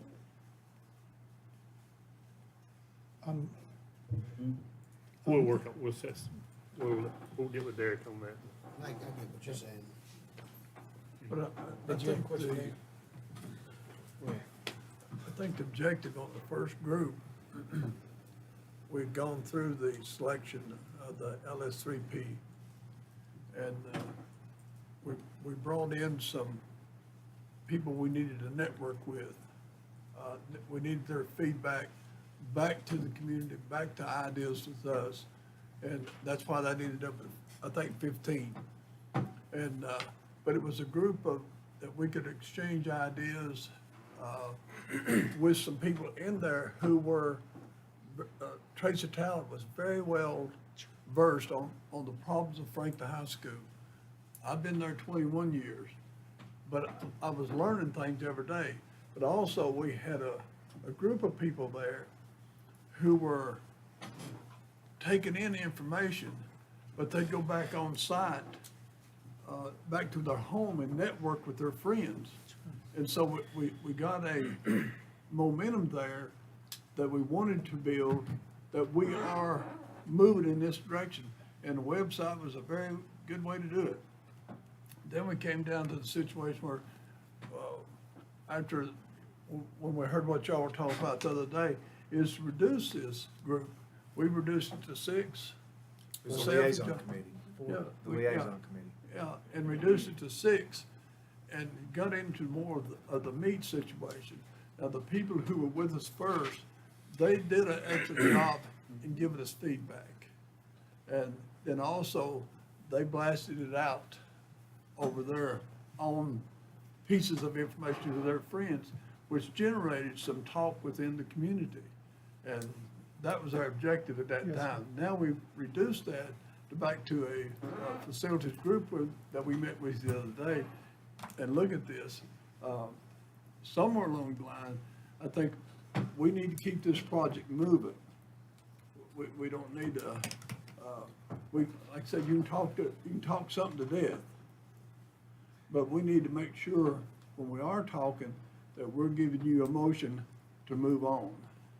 And let's work on this project. Yes, sir, and our goal in being here, well, go ahead. I just want to say one small thing, and maybe I should direct this towards you, Mr. Sherrill, and it's nothing negative. I guess I feel like I'm, fortunate to be a part of these discussions, and I got bent out of shape last week, about the dirt. I think everybody can vouch for that, and I can. I think what's frustrating, not even for me, but I can sympathize for Bonnie here, is I feel like we've never really given them a task. We ask for a concept, we ask for a design, and then they provide that for us. Well, then we change the design, and I'm not gonna get too far in the weeds here, Chairman, but, we ask them to, if you wanna call it value engineering, they cut this down to what they felt was comfortable. And I asked a gentleman who was in that room, who is not an employee of LS3P, who's a contractor, and he was not affiliated here, has no ties to this county, and he told me you save money by 2 things: reduce square footage and site work.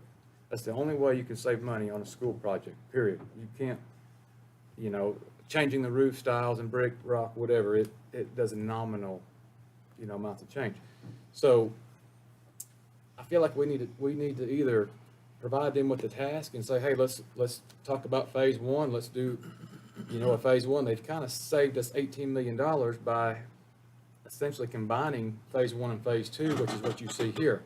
So I think what's not really fair to them is, I think they're holding their hands in the air saying, well, what do you want us to do? Where are we at? And I think that's our job to at least give them some direction, tell them what we think they need to do, and again, provide direction. I think that's our role here. But a little more, just to kind of cover a little bit on their behalf. I will say there was, and I'm not taking up for them, scientists and architects and engineers and there was about 12 to 15 people in that room. There were 2 elected bodies on this board and 2 elected bodies from the school board. And so that room was full, but it wasn't making county input. They were professionals. So I will say, I mean, I know you weren't there. I just want to say that on their behalf. He didn't say that. But there was about 15 people in that room, and they were not, people with emotional connections to the project. So. And I appreciate that. Sure. And it's just like I've told Mr. Boney in the past and his design team. They have done an absolute amazing job with this property. They did exactly what they were hired to do. Sure. And don't take this out of, I didn't mean the fact that this 15 people I know, committee I'm just- were not valuable, because they were very much valuable. Thank you. But in my mind, we are at the next phase of this thing, and we need professionals. I looked at those plans. I mean, I looked and looked and looked, and it's a roll this big, I understand. But now it's time to dissect that. And I think that's And what if we're doing. moving forward, by all means, I mean, these people come here, I've seen them numerous times, and we're still doing the same thing that we were before. Okay, so here's a question for the board. What do we need to do to figure out how to start with phase 1? What needs to happen for that? If you need a motion, or if you need something to move this, I think right here on this slide is what It's gone. Paul, okay. Mr. Boney's saying.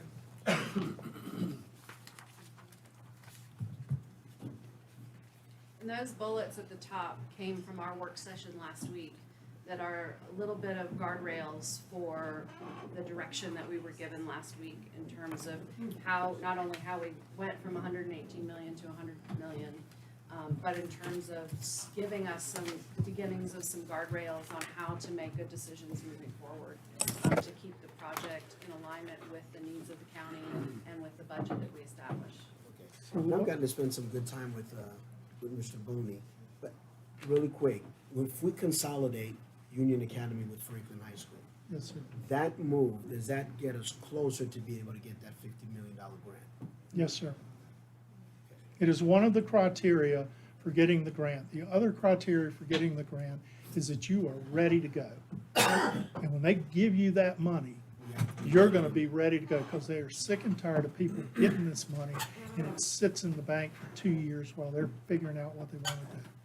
And that's what I hear from my friends in Raleigh that have given out, they've given out almost $800 million now. And there's gonna be another 400 million, maybe 500 million, that's gonna given out as soon as the legislature budgets that money, and by DPI. And so what I'm telling you is having plans ready to go and having, consolidating a school, and the fact that we're tearing down an old school and renovating and building a new school, you've almost got 2 for 1. The fact that you have the ability to pay for this thing hurts you with the grant. And it's why you haven't gotten it so far, okay? And that's just the way it works out. But there've been a lot of projects in that 800 million that have gone ahead of y'all. And now they're looking at different ones. And so yours is doing this. And I don't know what Dr. Baldwin has found out from school planning about where you are on the list, or whether they would even tell him. But at the same time, I know that all of these things go into that selection. It is totally up to the superintendent of schools as to who gets the money. I think that's a good explanation, but we don't want to, we want to take our time. Measure twice, cut once. Yes, sir. When you gonna be around? Or do we need to work this out later? We'll work it out. But what about your, LS 3P recommends that the Macon County School Board and Macon County Commissioners authorize to proceed with the design development for Franklin High School and construction documentation and procurement for the stadium. Because there is Mr. Higgman, there's a cost to that. And there is a cost to us keeping on coming. Absolutely. And, I'm not saying we're not coming. I'll come whenever you tell me to come. That's what I've always done. But these are the bullet points that we're working on, and we continue to work even though, I don't know when our contract ran out, Derek, but it was a while ago. And so, we just keep on doing what you ask us to do. But at some point, we need for y'all to authorize us to proceed with design development on the building and to finish the working drawings and get this dirt settled for once and for all, Absolutely. to be honest with you, and to be able to bid that project. So we can go tell school planning, because I'm getting ready to rewrite that grant for you, so that we're including this Union County, that we're closing that school, and we're gonna incorporate those kids into the mainstream of the school. And that was good. That's good. Well, we listened to, Mr. Antoine. Is it appropriate or to make a motion to assign, at this time, to authorize LS3P to proceed with the design development for Franklin High School and construction documentation and procurement for the stadium? Is that a That was what we thought. county manager? That's Whatever, as far as motions go, that's the pleasure of this board, however this board feels is the best way. We don't suggest, we just say that would be a way to move it forward. But that's totally up to you. Now, there's only one concern that and before I would even entertain or make a motion or support Yes. one is, but I've heard two things on phase one. I'm comfortable with phase one. We've talked about that internally here with phase one, but now apparently there's two projected designs, proposed designs. One is everything down on the field, and then the latest, I think, from this meeting, maybe y'all had earlier in the week, it was the field house. The liaison meeting? Yeah. The liaison meeting, the field house is The included in the building, in the main campus. I mean, I'd like to see something, I carried those 30 pounds of plans you brought me, I carried those around for 2 weeks looking at them, Yeah, and now all of a sudden those don't apply. well, understand that as the committee evolves and we evolve with the committee, that those things are gonna change. And I'll be happy to call you every night No, that something changes and send you something every day, I When promise you. something Mr. major Mayor. like that changes, I'd just But- like to see it. Well, but that's why we have the liaison committee too, is, so I'm assuming that some of this, y'all are communicating with each other. And if that's, and I'm very happy to come back up here, sit down with you and show you what we did. But we right-sized some of that because there were duplication of programs in the building and in the field house. And we reduced that. Yeah, And we moved it as we were asked to do. and that marries phase one and phase two more solidly. Correct. And one of our last conversations, I asked one question. Can we do phase one and phase two independently, ADA compliant? You said Yes. absolutely. You absolutely can, and it'll cost you $3 to $4 million more. That's the numbers Okay, I'd like if to that's look what at. you want to do, just tell us, we've already got it drawn. I'm serious. You've got it. We've got the field house drawn as it stands now, and if that's what y'all want to do, we're happy to do it. And where are you at on the drawing of the field house in the main campus? Well, we've got the stuff in the main campus, and there are other alternate buildings that she's working on right now to show that. Okay.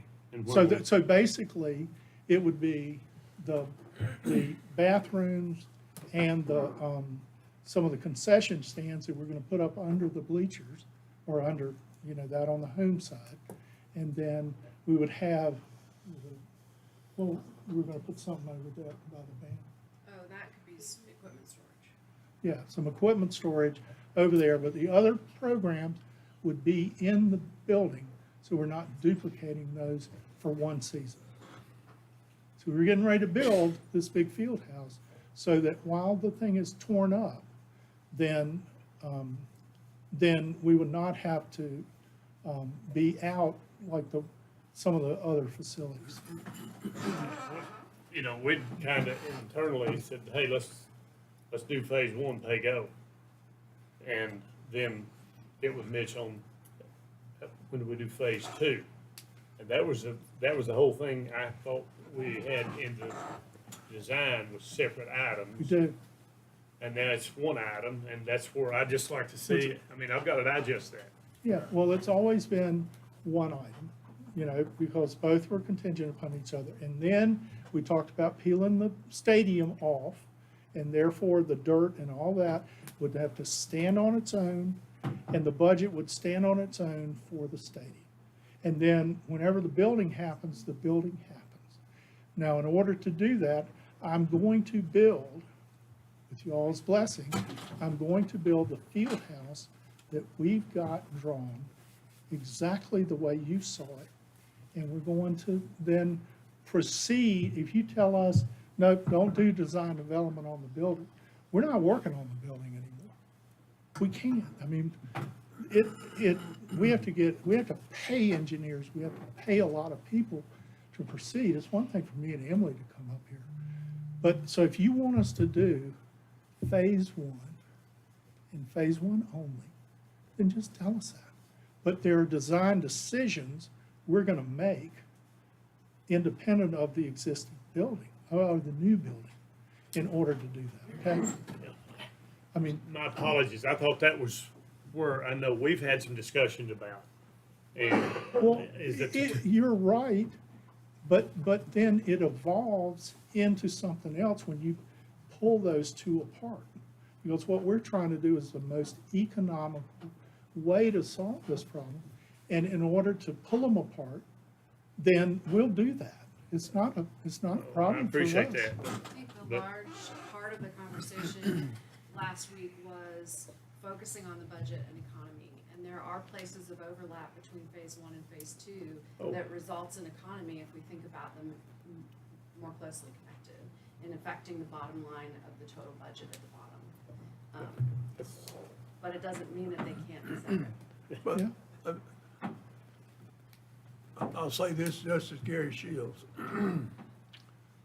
I hope we would never look at this project as one. The stadium project. I'll speak for Gary Shields again. To build a stadium there that's a shining star and not take care of the new, I'm gonna say, academic arena of Franklin High School and bring it up to ADA specifications, those type of things, is a sin. And so my feeling, pardon me, Say that again? is a sin. It's No, to not do what? to make it a one thing, that we'll fix the stadium, then I always thought when you fix the stadium, the other piece up there, the flat area, was married in with the stadium. It is. It And, is, but it can be easily extracted.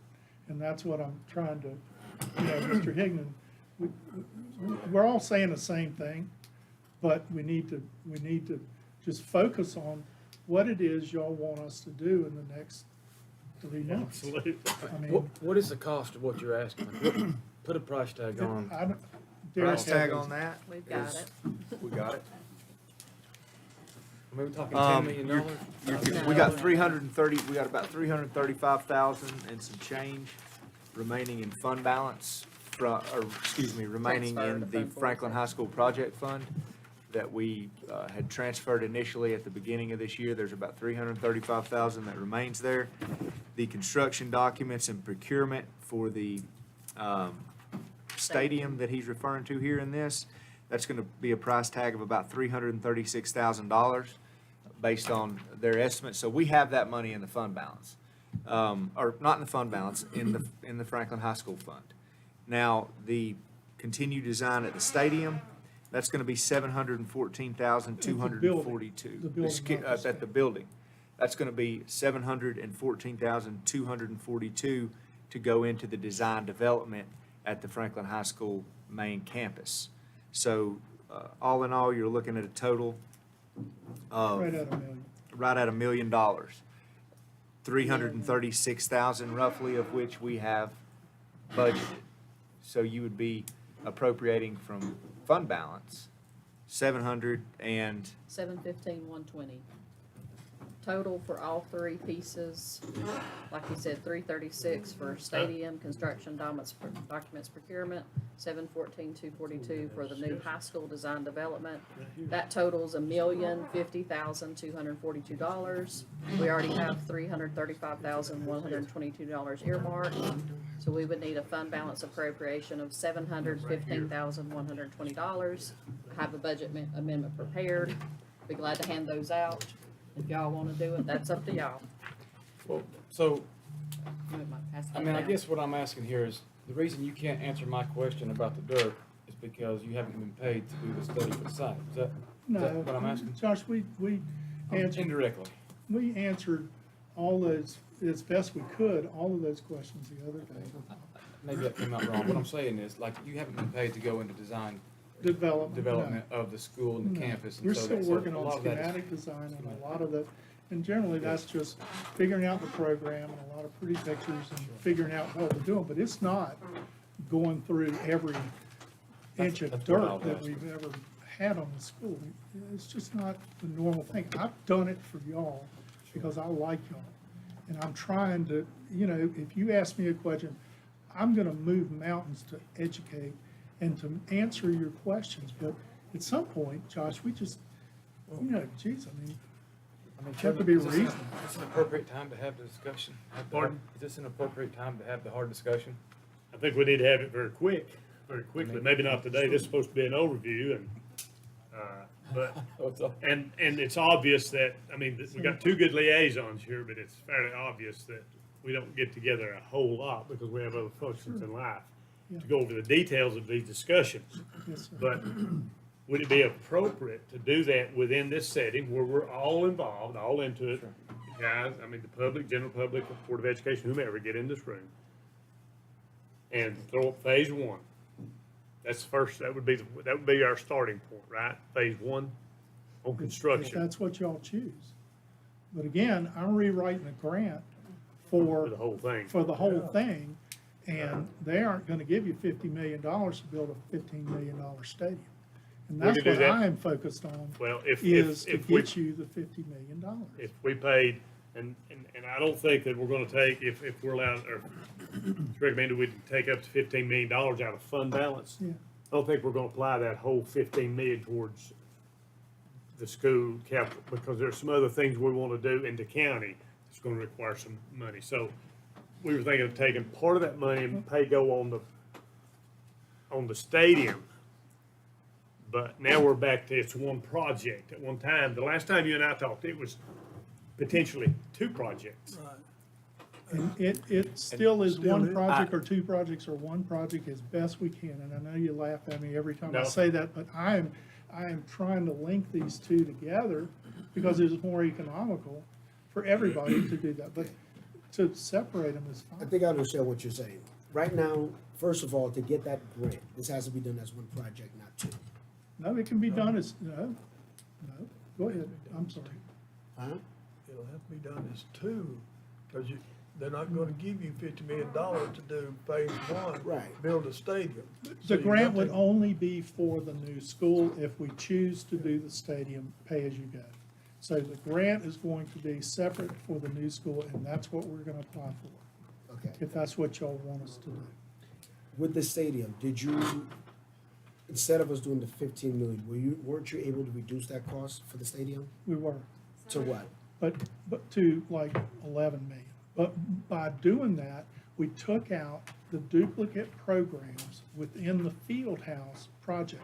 If we just do the stadium and we never do the building, you're not gonna have those duplicate programs, because there isn't gonna be a new building, and we have to do the stadium. So what you're telling me with that is, we would then go back and build the field house as we have it designed, as you have seen it. Okay?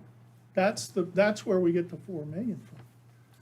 And only because we're able to do it over with the duplication in programs. What are your thoughts on that? Or What are your thoughts on that? Let me say why, to pause the thing. And I'm sure we've all talked to the coaches. Talked to both football coaches. I'll say Gary Shields is in agreement with them, all or none. They do not want to have a, I'm gonna use that word shining star again, a stadium, and you don't have ADA facilities or where students, ADA students can move around the campus. Their word to me, all or none. And so I'm looking at this thing now that we may be talking about just building a stadium. And I keep preaching, when I talk to people, that you've got to have that area up there where we want to put the new high school. We've got to have some of that dirt for the phase one, which is part of the phase. You can call it phase one or phase 1B. But I don't want the message to get out, from my understanding, that we're just going to build a shining star stadium. I keep using that word because somebody used it. I didn't. I know who did, though, it wasn't. Somebody correct me if I'm wrong in what I'm gonna say, and please, correct me if I'm wrong, okay? We're talking about the ADA compliance situation. Now, let's be public with this. The ADA compliance situation was known since what, 1990? Is that correct? 93. 93. That means we had 30 years to get on this whole ADA compliant thing to help those kids out. So that means this issue's been kicked around for the longest time. And at this point, this board is being looked upon as though we're the reason why, first of all, there's not a new high school. You are not. And that's completely not true. The ADA compliant thing should have been the first thing that was taken care of when that issue became an issue, instead of putting that money towards other things in this county for the benefit of those kids. That was left, and that was left by boards that was long before us. So when I hear the ADA compliant situation, you know, it's a problem for me personally, because those kids deserve for that to be taken care of a long time ago. Now, when I've asked why wasn't that taken care of, the only answer I've ever gotten is because we thought we were going to build a new high school. My answer to that is, even if you thought you were going to build a new high school, there's still kids there who need that ADA compliant situation taken care of. So that should have been done already. Right now, this board, what we're trying to do is kill several birds with one stone at this point, because that's obviously something that was not taken care of. In moving forward with a project like this, we can take care of that. That's where my mind is at right now. And if I'm wrong with this, please feel free to correct me with that, okay? Because at this point, personally, it's frustrating to see that the public is not aware of certain situations. And that is one situation that people are not aware of. Because again, that problem could have been fixed 30 years ago. So we've had 30 years of a problem for these kids, but yet this year or last year, there's a video that comes out to show us about the issues with those kids. Well, we didn't just come up on this issue just now. So the question on the table is, why did it take so long to even address that issue for those kids? That should have been taken care of. Now, the fact of the matter is, it wasn't. Since it wasn't, the only question on the table right now is, what can we do to fix that right now? That means move it into what we're trying to get accomplished right now. When we bring up phase one is the first part of moving towards this high school. We may not all be in agreement right now with where we're going with, building a new high school, which we got to get to a certain point with that, because honestly, it's not fair to you guys to waste your time and your guys coming up here every time we call on you, and there's no answer towards what we're doing with this, okay? So I feel like right now is as good a time as any to have a discussion about this, to figure out, are we going to do this or not? Are we going to move forward or not? We've had awesome discussions, I can say, concerning phase one, okay? I've talked to you about it personally. I said, we need that cost reduced. We're not going to put $15 million into starting with that stadium, right? You said you brought it down to 11. about 11, okay? What does that look like for this board right now to start with that phase at $11 million? Well, the question I have is, what did we do to that phase one to reduce from 15 million to 11 million? That's $4 million. I can tell you, Okay. we took 7,000 square feet, 12,000 square feet out of the field house building. Then that 12,000 square feet is already programmed in the high school building. And so what we did was we took out a duplicate program, and that's where, and some other things, but that was the basic savings of that to get from 14 to 11.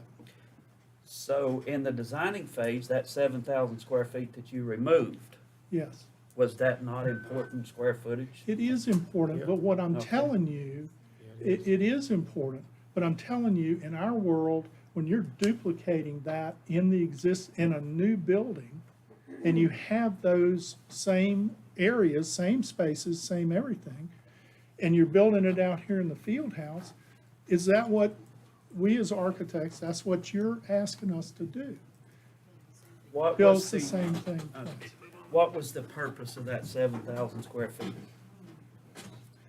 Mr. at the Sherrill, field house?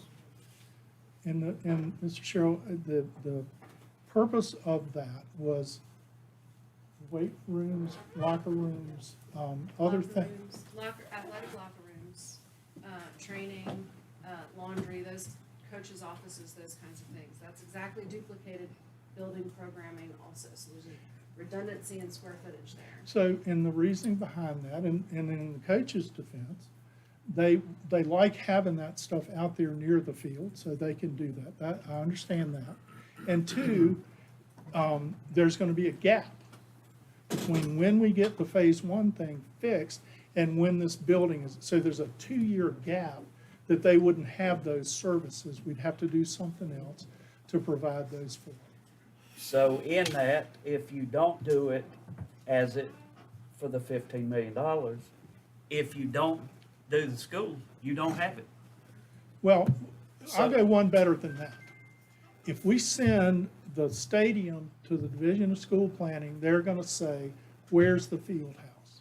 And I'm gonna say, well, we were trying to cut costs and blah, blah, blah. And they're gonna say, no stadium, no field house. That's my guess, is what they're gonna say. And so I'm in a dilemma here, because I'm trying to do what everybody wants, everybody says, make the stadium cost 10 million.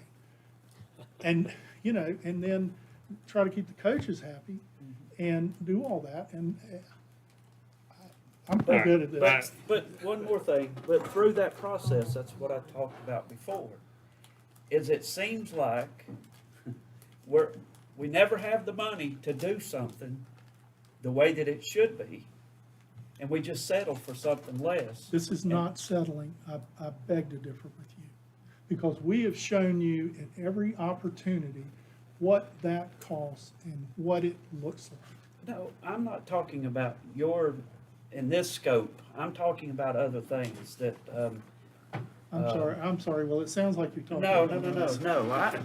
I'm just saying that you're taking 7,000 feet out because of $4 million there and putting it up in the school, and we're settling for that cost when it's needed. It's gonna be one or the other. It's gotta be either we put the field house there and pay the money for it and get it done. Right. Or remove that and move to do it. Right. So the question right now for us is, which one do we wanna do? And I had everything envisioned in my mind of a field house. It seems appropriate that should be close to the football field for a number of reasons. But then all of a sudden, come this past Monday, that ain't there anymore. We're putting it up, And But the gym is that far from the football field. I mean, it's not like, we went to Raven County, and it's, I didn't go, yeah. I know, but I went, and it's over here, and the football field's over here, all that stuff, and they think it's just fabulous. I'll be honest with you, I'd love to see a field house down there with it, but, I mean, that's $4 million. Well, it kind of reminds me though, we got a fine arts center over there, and they can't use the bathroom upstairs. We built a middle school 30, 40 years ago without a cafeteria or a gym. How'd you do that? That's before. I know. You were still in diapers when that thing was built.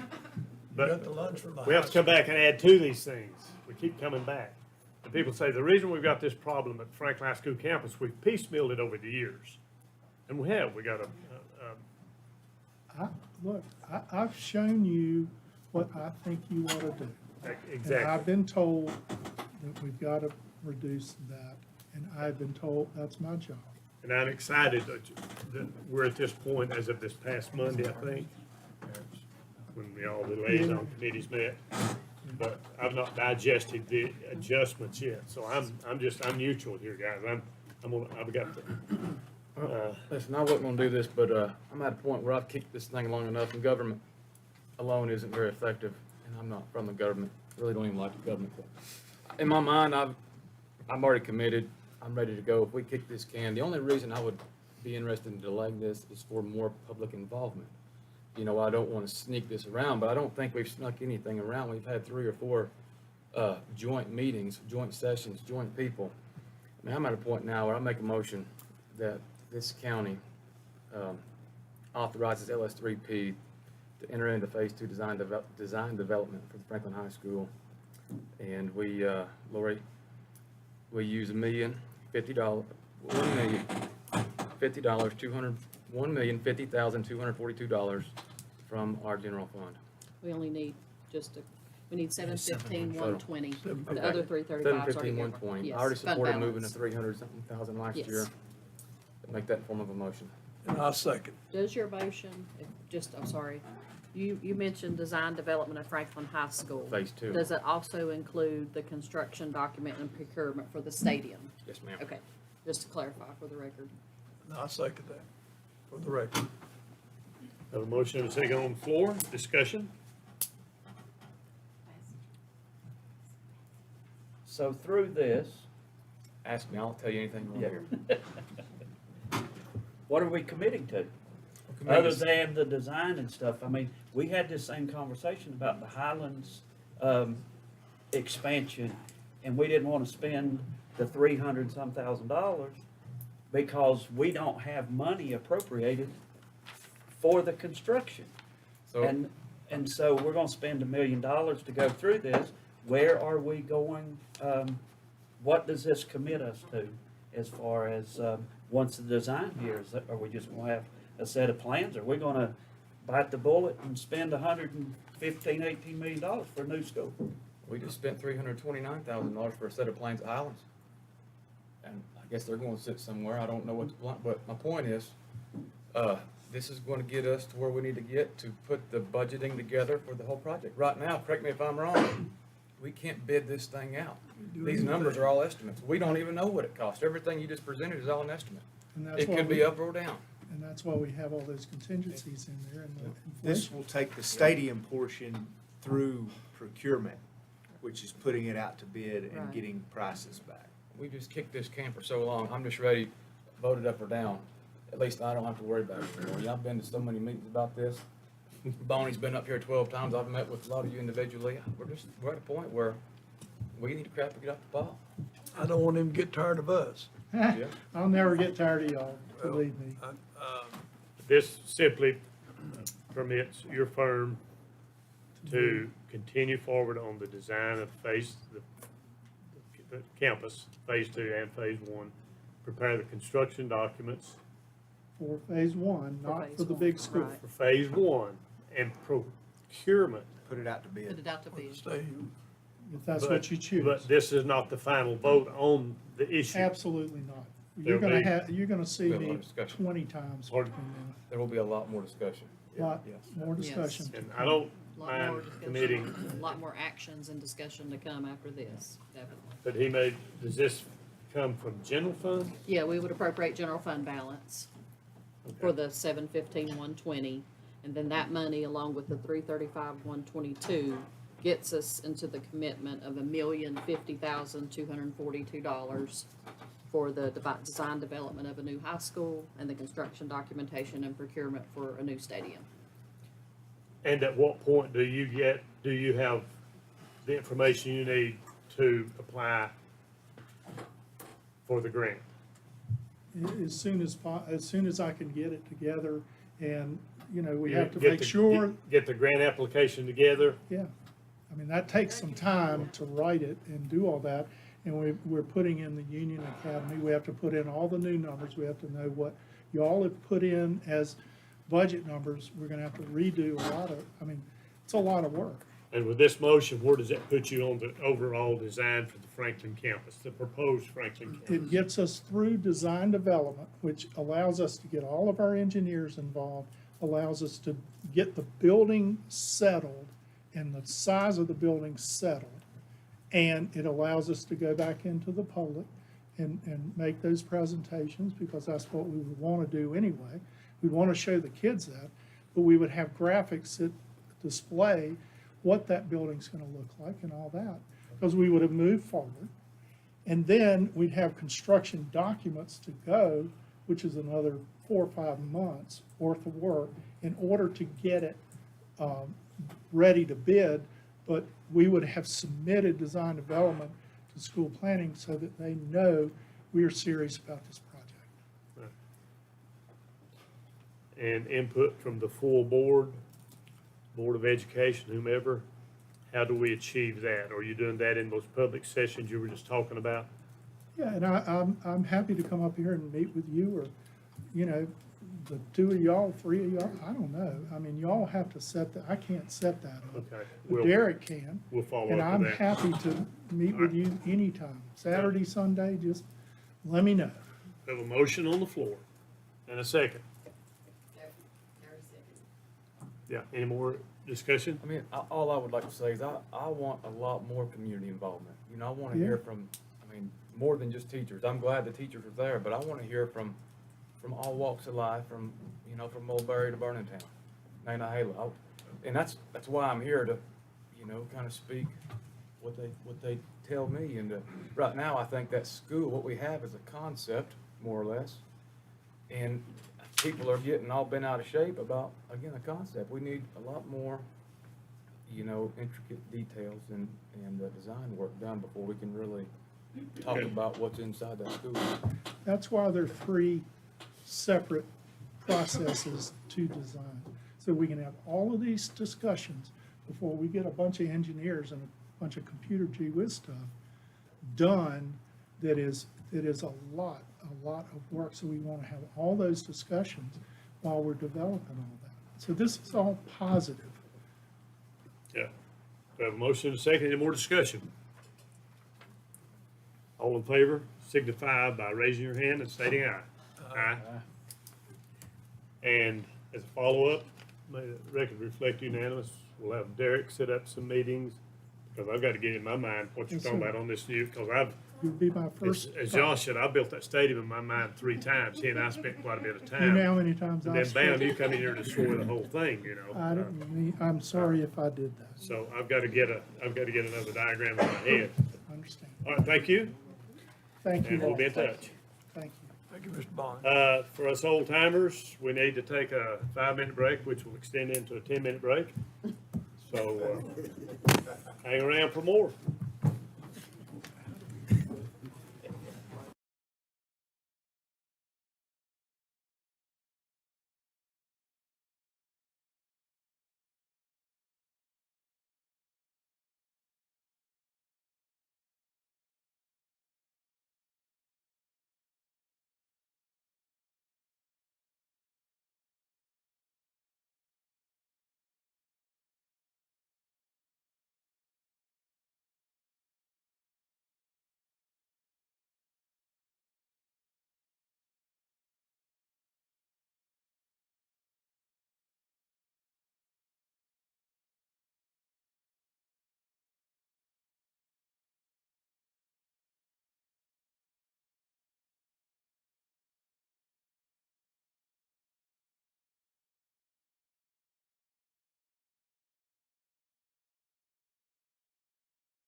All right.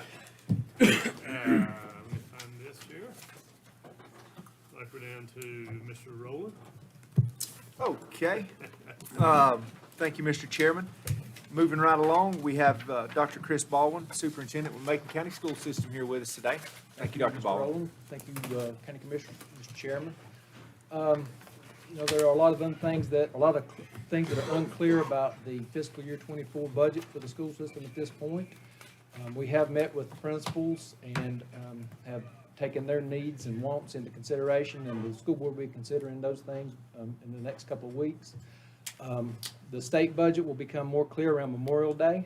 What we do know at this point is that during this current fiscal year, Angie did have to appropriate about $500,000 of our fund balance in order to make the budget balance. So we'll be looking for ways to address that this spring and summer and move forward from there. Three of the main reasons that for that appropriation of fund balance was, number one, of course, is inflation. That's hit everyone, including the school system. Substitute pay, which was excessive last year due to the pandemic. We hope that our projections this year will be coming a little bit under budget. And then, of course, the mandated hourly wage increase by the state of North Carolina was a big impact for this year's budget. What kind of ESSER funds you got left? About $6.6 million. Are those obligated? I mean, have you got to? We have those budgeted. You haven't budgeted, but not in this coming year, or you've got them appropriated? ESSER 2 money has to be encumbered by September of this year and spent by December of '23. ESSER 2 money has to be encumbered by September of 2024 and has to be spent by December of 2024. So we have developed the budget for those funds and are moving through that budget process now. And how does that budget tie in with your overall capital expenditure budget you're going to present to the as the county? Capital expenditure budget? Yeah. Or We capital request for your end? Capital, well, a couple of things that we've been able to do to reduce our capital requests. Number one, we addressed some of the geothermal issues at Iowa Valley. Can you elaborate on that? Tell me what's going on out there. a little bit. Okay, so you were aware that we had some issues with the HVAC system inside the building. That's a geothermal system composed of heat exchange units inside the building as well as geothermal wells outside in the parking lot. So we've had a problem inside the building for a number of years with leaks in that system. We appropriated roughly $700,000, $725,000 of our ESSER funding to address those leaks and also to add new controls in that system so that they better tie in with Tracy Talent's overall HVAC management throughout the school system. So that was one component of it. The other component of it was that we had some leaks outside the building somewhere. It's very hard to locate those leaks outside the building. Those wells, there's, I think, 98 wells. They're 400 feet deep. So there's a lot of opportunity for problems out there. Now, what we've been able to find, working with some engineers, is that those wells are segregated into cells of 8 wells per cell. In talking to the engineers, they determined that we only needed something like 72 wells in order to operate that system efficiently. So in other words, when they designed that system, they built in some problems solving in the future if it was needed. So they recommended that we begin eliminating cells of wells until we located where that water was escaping the system. Tracy did that and the leaks stopped. Now we have had some minor fluid loss in the last few months. Todd was telling me that they did go out there this week and find there was some water in the vault itself, so there's a possibility that the leak may be there. So they eliminated one of the cells. It seems to have controlled that leak. We hope that's what's happened at least. If there is an additional leak, we still have another group of wells or 2 groups of wells that we can eliminate and still operate that system as a geothermal system. Has there been in your discussions ever just standing back and said, hey, let's scratch this thing? Yes. In my personal opinion, I don't think it should ever been built. Well, You know, and you know, we're all, they built it before I got there, so. I know, and, And I so- wouldn't recommend going with the geothermal in the future. no, it's good on paper, but it's a dangerous thing. Just standing back and say, hey, we're gonna go with standard HVAC. Costs you about is- $400,000 because in order to go with a standard HVAC system, what you'd have to do is you'd have to construct a new chiller and boiler system. Because what that geothermal system does is it warms the water up and cools the water down, maintains it at about 50 degrees. So you don't have to heat it up as much or cool the water. Then that water then goes to each one of the classrooms. And there's a heat exchange system there that either heats the room or warms it, conditions it. So if we constructed an additional or a new boiler and chiller that would take over what the current geothermal wells are doing, the cost of that right now estimated at about $400,000. But is there anybody leaning towards that rather than paying to repair or test, find the leaks in those wells? So there's no cost to finding those leaks, because all you have to do right now, But you said you had engineers. yeah, LS3P, we talked to some of the engineers there, and they suggested that we do these things. There was no cost to that. And the cost of identifying where those leaks are is a matter of flipping some of those butterfly valves to turn off a group of those wells and eliminate those from the system. And if, when you eliminate those wells, the leak is controlled, then you know that the leak is confined to those wells, you can turn it back on. And based on what the engineers said, they felt like a system that size could operate, I believe it was at 72 wells, and we have currently 98. And they're separated, if I remember correctly, in groups of 8. I can't remember, I was there when they put them on the paved over the parking lot. So while we've got one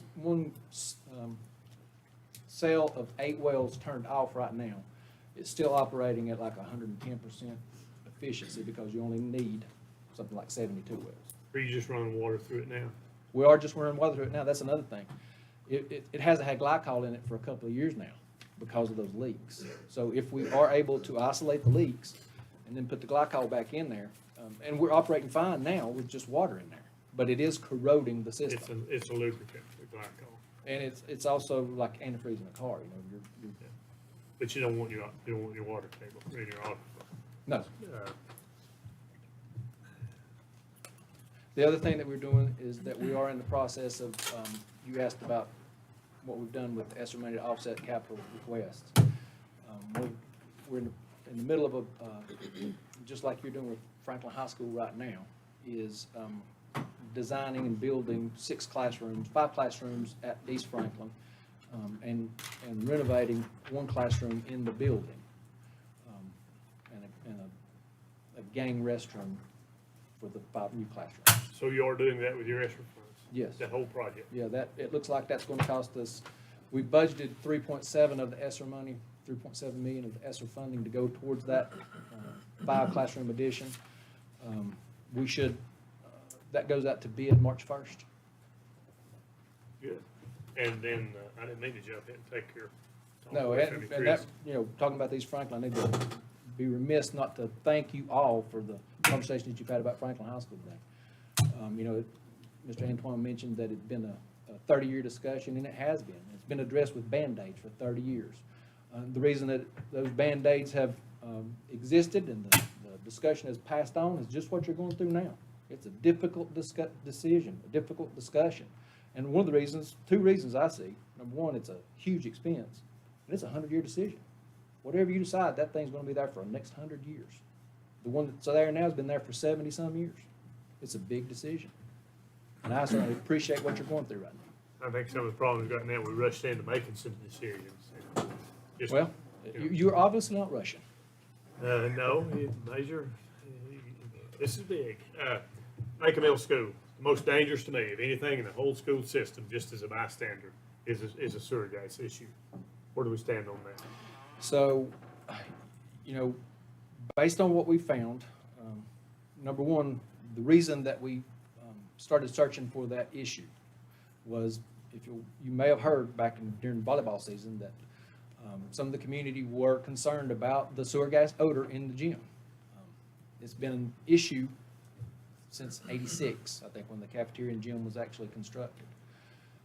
There's been noticeable sewer gas based on speaking with folks that have worked in that building, gone to school in that building. That sewer gas odor has been there. It became very noticeable this year during volleyball season. I think some county commissioners actually visited the site. We looked at it, talked about possible solutions. At that time, it was determined that the best step forward would be to smoke the building. That's what you saw, I think, we reported to the school board back in December at that board meeting.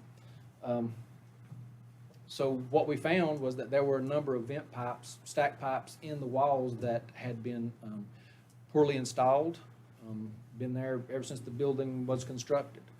That's the reason the sewer gas odor's been there. Now, we've identified at least some of those problems. We're not sure that we have identified all of the leaks, specifically that might be in the floor. That's one area that we're uncertain right now of.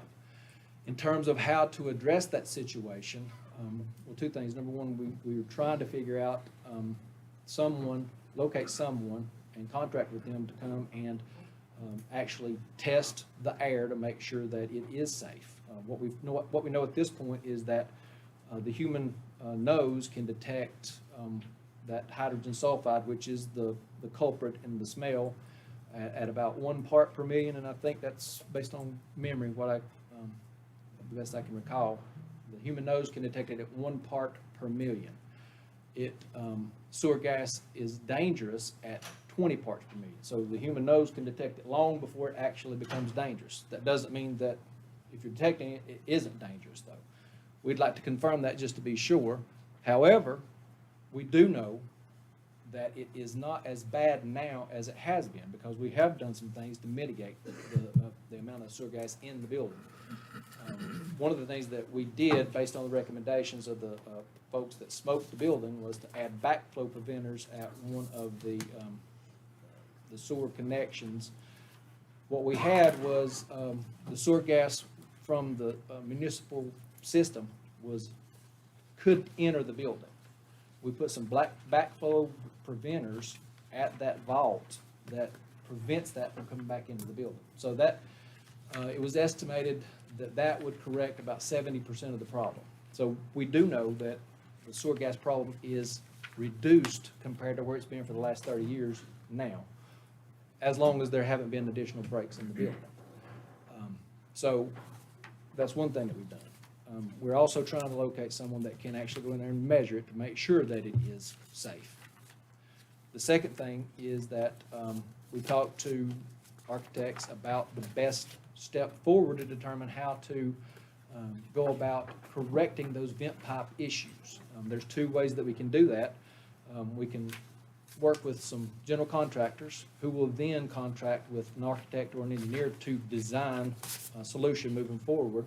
Or we can start with an engineer who will design it, and then if we go with a contractor, they'll design and build it and contract with an engineer. Or we can contract with an engineer who will then put forward a plan that we can put out to bid. Right now, what we're considering is going with an engineer. The board meets next Wednesday for their retreat. We'll have a big discussion about how to move forward with the sewer gas issue at Macon Middle School at that time. If you would like, we have the capability, Warren can speak to it, to measure that. Who's the guy in charge of that? Who's the person in charge of that? Because Mr. Gill's been discussing. We got a reader. Oh, do you? Our fire crew has a meter, or gas meter, with a bad thing level, so We'll take it. whenever it's prevalent there, we let us know what's going on. We were actually in the building when you had a fire alarm, but there's supposed to have going on, so we don't want to mix those two readings together. So Yeah, that was one of the issues that we had with trying to determine how to best measure that gas in the building. yeah, if you let us know what's going on. Okay. Let me ask a question, because at the Board of Education meeting the other night, Mr. Gibbs spoke about this, and I asked if I could ask Mr. Gibbs to come to our, this meeting here to update us. Now, do you feel like you've been updated, or do I still need to ask Mr. Gibbs to come at our next board meeting? I like talking to him. But I believe, Good. I believe No, we were wanting, I was wanting, information on this, You can have Mr. Gibbs anytime bent you want. pipe. But I didn't know if you answered the question tonight, or do we need to ask Mr. I don't think I answered the question. You don't I want- gave you as much information as we have right now, though. But if Mr. Gibbs has more information, are we gonna go for 21st? Yeah. Okay. Does he have any more? No, we're good. I I don't know if mean, you'll have any more by then or not. Yeah. He is Okay. reaching out to engineers and trying to figure out the best step forward. I talked to Mr. Gibbs, and I told him I'd talk to him after we had a meeting tonight to see when the next meeting's gonna be. But if he doesn't have any additional information, what you've shared with tonight, he needs. He to be may on- have something by the 21st, I don't know. Right. If he doesn't, just plan to come with us. I'll talk to him tomorrow. you ever heard of Chuck Siegel? Mhm. Him? The vent pipes? Yeah. And this backflow preventer, I mean, those are things that Chuck's worked on for 60 years. Might be worth somebody giving, I don't know him, I know the name, I've heard the name. or, I mean, he would gladly go, Okay. maybe a free consult, because he understands the value of that gas. And but if someone was called Chuck Siegel, I got his number, Yeah, well, he'd be a great You got my phone local, number, you'll text it to me. immediate resource right here, rather than going the other ways, go in there and start tearing walls out, or floors. Well, and that's the problem that we've been running into, trying to bid it out. You know, we talked to a plumber, they don't wanna touch it because they don't know what they're gonna get into with the masonry, and a contractor doesn't wanna get into it because they don't know what they're gonna do with the plumbing. You know where it's at. Right, So this could be pricey. could be. This could be pricey, okay. Just text me Chuck's number. I'll text you Chuck's number. I appreciate it. Anybody are you available for questions? Or- Sure. I just thought it might be appropriate to update on some of the items we discussed yesterday, like Nantahala and the sewer. What's So we've been trying for a couple of years now to get that project surveyed out, engineers to look at it. Right now, we have a price of about $365,000. I don't know how current that is, but that's the most recent price that we have on that. That project can be done in tandem with the current system, so we wouldn't have to miss any school days. They prefer it to be that way. I think they call it in parallel. Now, another option on that, is there any land that could be bought over there close to that school? Acre of land, half acre of land, Adam? Yeah, good dirt. There's some property around there, I don't know if it's for sale, there's some that's gonna come up for sale right there. You turn on to, the entrance, I guess it's gonna have a school drive or something right there. Mike Balfour's probably. It's, Bobby and Ed Morgan's old place, I talked to Robin the other day, they're gonna put it up for sale right there on the corner where it joins the driveway to the school. Straight across from the track, right there on the same road. That'd be a good place for a Dollar General.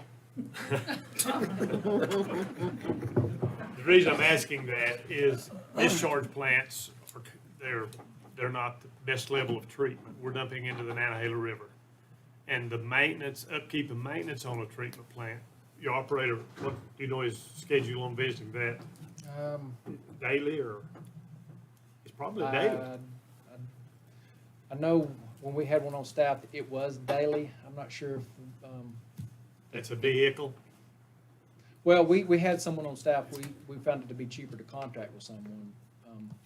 And I'm not sure if he still does it daily or not. I can find out. But another option, instead of discharging, when that plant was built, that was many, many, many years ago, because there was no work right there immediately close to put a septic system. And now you're down to what, 80 students? 85. 85, that's a small flow in design of on-site wastewater systems anymore. I mean, that's a small design. Would it be worthwhile to have and I'm not pushing Mountain Soil, they're a local consulting firm and I work with them a whole lot. We've talked about this a number of times. There are other consulting firms out there, but these guys, if there was some adjoining land or even the ball field up there, I mean, we've cleaned wastewater up and discharged it under playgrounds. There may be another option, more The ball reasonable. field has that creek running under it. Pardon? The ball field has that creek tiled under it. Makes all that now. But there may be some other options besides Sure. the discharge permit Sure. that would be a whole lot less to maintain, upkeep. Is it worth a few $1,000s to, I mean, how do you get that? Is that something the board would need to consider, or, I mean, I hate to see us pigeonhole in just going and repairing old, worn out, No, Just- this is not a repair. This will be a replacement of that complete, system. whole new system? But we're still a discharge, we're still discharging, and it'd be, you know, I mean, you treat it, but it's still a discharge plant. And you can only get a discharge, NPDES permit now to discharge. I doubt if you could get one to go into the Manhattan River anymore. But if there's another option besides discharge, is it worthwhile for the board to invest in? We, you know, I'm not sure how we ever got to the discharge system. I mean, you know, I remember what that system was when I attended school there. I remember what it was. The system that's there now was the system that was there when I was teaching at Nantahala 30 years ago. So, I don't know how they ever came to a discharge system, why they didn't go with a system, a septic system like you mentioned. So I don't know those answers. They wasn't into pumps and stuff, you know, they would pump it anyway. I mean, the technology's come a long ways, and this discharge is an archaic, antiquated method of treating wastewater. It might be something, just throwing it up there. We can certainly look at it. And if you need their contact information, I mean, Text that too. I'll Please. text you Mountain Soils too. You know, Richard, we'll get into that. Who is it? Richard Ledford, Kathy His- says, his Okay. dad. All right. Yeah, he's got family in there, that's right. His dad used to be the run the wastewater in We'll Franklin. have him look at it for sure. I'll text that to you. We got him, guys. Anything else? did you want to say anything about your Highlands Middle School renovation? I think, Mr. Rowland, and we talked about that. That's gonna be done through the Repair and Renovation Fund through the state. It's here on the end, if you wanted to brief yourself. You like me, got to have glasses probably. Yeah. It's on this side of here. North Carolina Education Lottery, 300,000, then you got 500,000, but that money goes into the Highlands project. Okay. In a previous meeting, we authorized, we did not cancel the design schedule, the design fees and schedules for LS3P, whatever, for the Highlands Pre-K. And what I hear now, that's off the map temporarily. Is he still working on that design? Liaison committee, the liaison committee is going to recommend that, you know, Mitch talked about our capital improvement plan and the 5-year time horizon and 10-year time horizon. If you look in that capital improvement plan, that renovation, or the pre-K portion of that project, is pushed now into the 10-year time horizon as opposed to the 1 to 5 year time horizon where it was. Yeah, And that is consistent with what the liaison committee is gonna be recommending. and are they recommending continue with the design? I mean, I don't want, in 10 years, I don't want to look and have I mean, we got another, what, that design was $300 and something thousand. $329, How much? $255, $329, $255 for $329? the whole, yeah, the whole contract was And- $329, And we've $255. only paid, We've paid very minimal. so, or is this, do we leave that as an open contract with Bonnie? I'm gonna go over in my presentation at the end, the recommendations of the liaison committee. 2 of those recommendations have already been satisfied by the Franklin High School, which, so proceed with the design of the main campus and proceed through procurement of the stadium. That's the liaison committee recommendation. You had also, the liaison committee recommendation was going to be address the sewer plant in Nantahala and address the Macon Middle School vent pipes, because those are emergencies. That's plugged in to the FY24 capital improvement plan right now, so that recommendation of the liaison committee is in there. Also, a recommendation from the liaison committee is going to be to move forward with construction of the Macon Middle School track, because that was something that had been discussed as we started the Macon Middle School renovation project. There's $600,000 in contingency remaining in that project that can be used out there, and the school system has a $109,000 grant that they've indicated they would like to put toward that project. So at this point, we have a bid in for that. The school board has shared with us that is less than $600,000. But what they want to do, to be sure, is we first want to address this vent pipe issue before moving forward with the track. Absolutely. So that was a very strong sentiment resonating out of that liaison committee meeting. So those are the priorities of the liaison committee. So with that being said, if the board accepts these priorities of the liaison committee, and you know, that is included in the 10-year time frame now, then certainly I would think, you know, contingent upon the school board's approval of the same recommendations from the liaison committee, this board could approve those contingent upon the school board's agreement. And if the school board approves those and everything adds up, then we would tell LS3P to cease and desist on that contract. I think that would make the most sense rather than to keep them going. But I think in this liaison committee recommendation, because it is made up of this body and it's made up of the Board of Education, I think at this level, the liaison recommendations need to be presented and accepted by this board and accepted by the Board of Education as well, because it represents both bodies. So you're saying it would be appropriate to entertain? I'm saying you can accept, I think it would, most appropriate would be to accept the recommendations of the liaison committee contingent upon the school board's acceptance of the same. So, no action on that.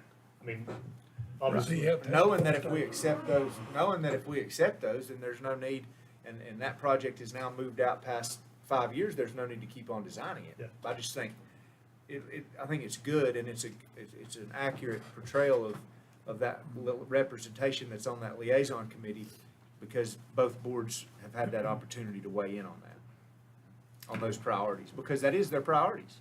well, we need to stop it as soon as possible. I mean, the design, I would think, is progressing. I don't know.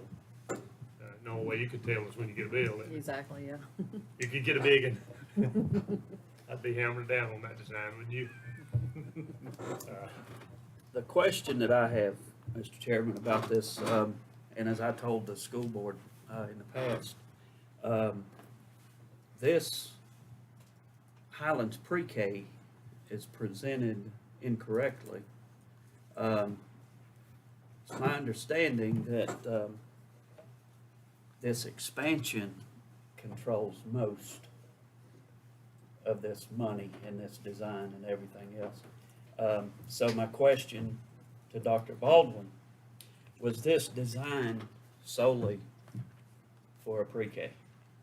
Or are these additions needed in Highlands for the media center and these other classrooms to remove the high school students out of the elementary wing that's been there forever? And so was it designed solely for pre-K? Was that the driving force? Or are these, this addition and stuff honestly needed by Highland School? So,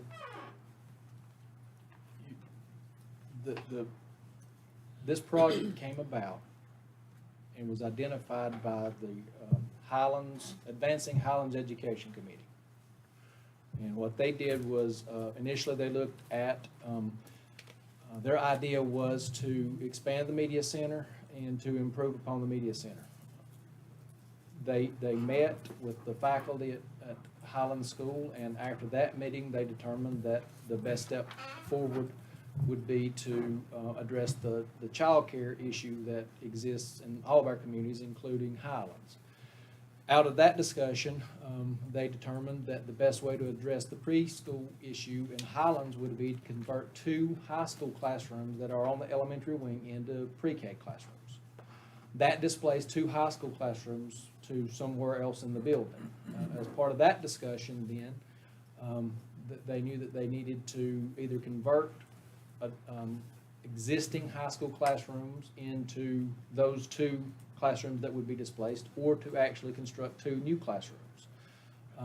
From that discussion, then they looked at the renovation of what they call the maker spaces, the CTE classrooms. Part of the project involves renovating the current CTE classrooms at Highland School. The displacement of those 2 high school classrooms will go into 4 new classrooms outside of the Highlands Middle School annex. 2 classrooms to address the displaced classrooms from the high school classrooms that were on the elementary school wing, and also 2 classrooms for future expansion.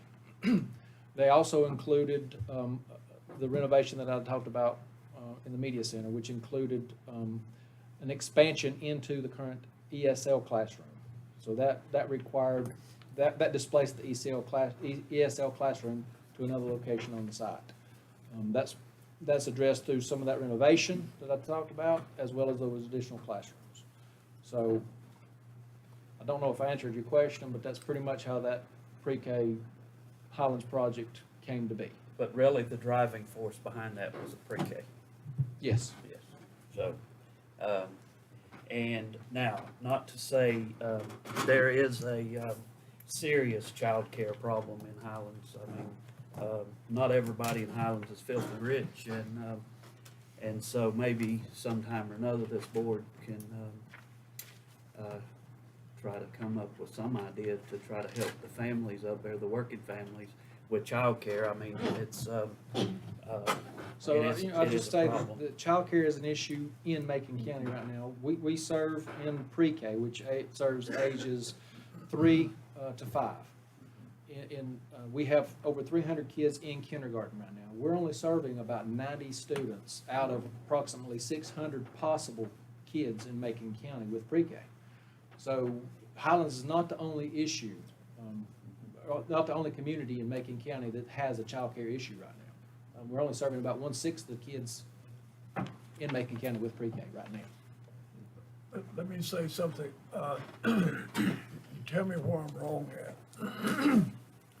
The state takes care of the current expense from K-12. Yes. When you put in the pre-K, it falls in our lap. To For a certain current extent. expense. We do receive state funding for developmentally delayed kids and economically disadvantaged kids. Right, but it falls into our lap as Anything far that as goes brick and over mortar that. and current expense. If you go into the pre-K arena, If it exceeds what those state funds can be applied towards. right. And right now, potentially, the Highlands pre-K, we don't anticipate having enough kids in Highlands to be able to cover the cost of the operations of 2 pre-K classrooms from the economically disadvantaged students that would apply for that, or the developmentally delayed kids that would apply for that. It could be applied towards the pre-K. So it would have to come from private pay or county funds. How many pre-Ks are in Macon County right now? We currently have 2 classrooms at South Macon, 2 classrooms at Iowa Valley, and 1 at Cartuca J. And that's a 70, about 70, 90. 90, okay. and are any of those, students, are they, private pay? Yes, I think there's about 17, is that right? 17 to 20 that are 17 to private pay. 20 out of 90? That are private pay. And let me get accurate on that. Yeah, that's before- fine. Just throw that out there. I think that I saw those numbers today, though. It's South Macon, Iola, and Cartuga J. Yep. Cartuca J has 1 classroom.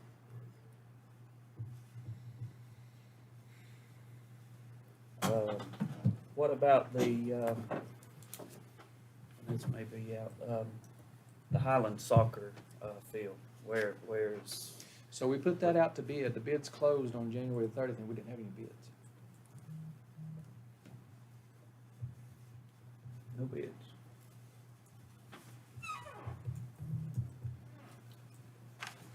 Anything else? We'll give Josh a chance. Yeah. All right, gentlemen. Thank you very much. Thank for y'all. waiting. Appreciate it. Thank you, Dr. Baldwin.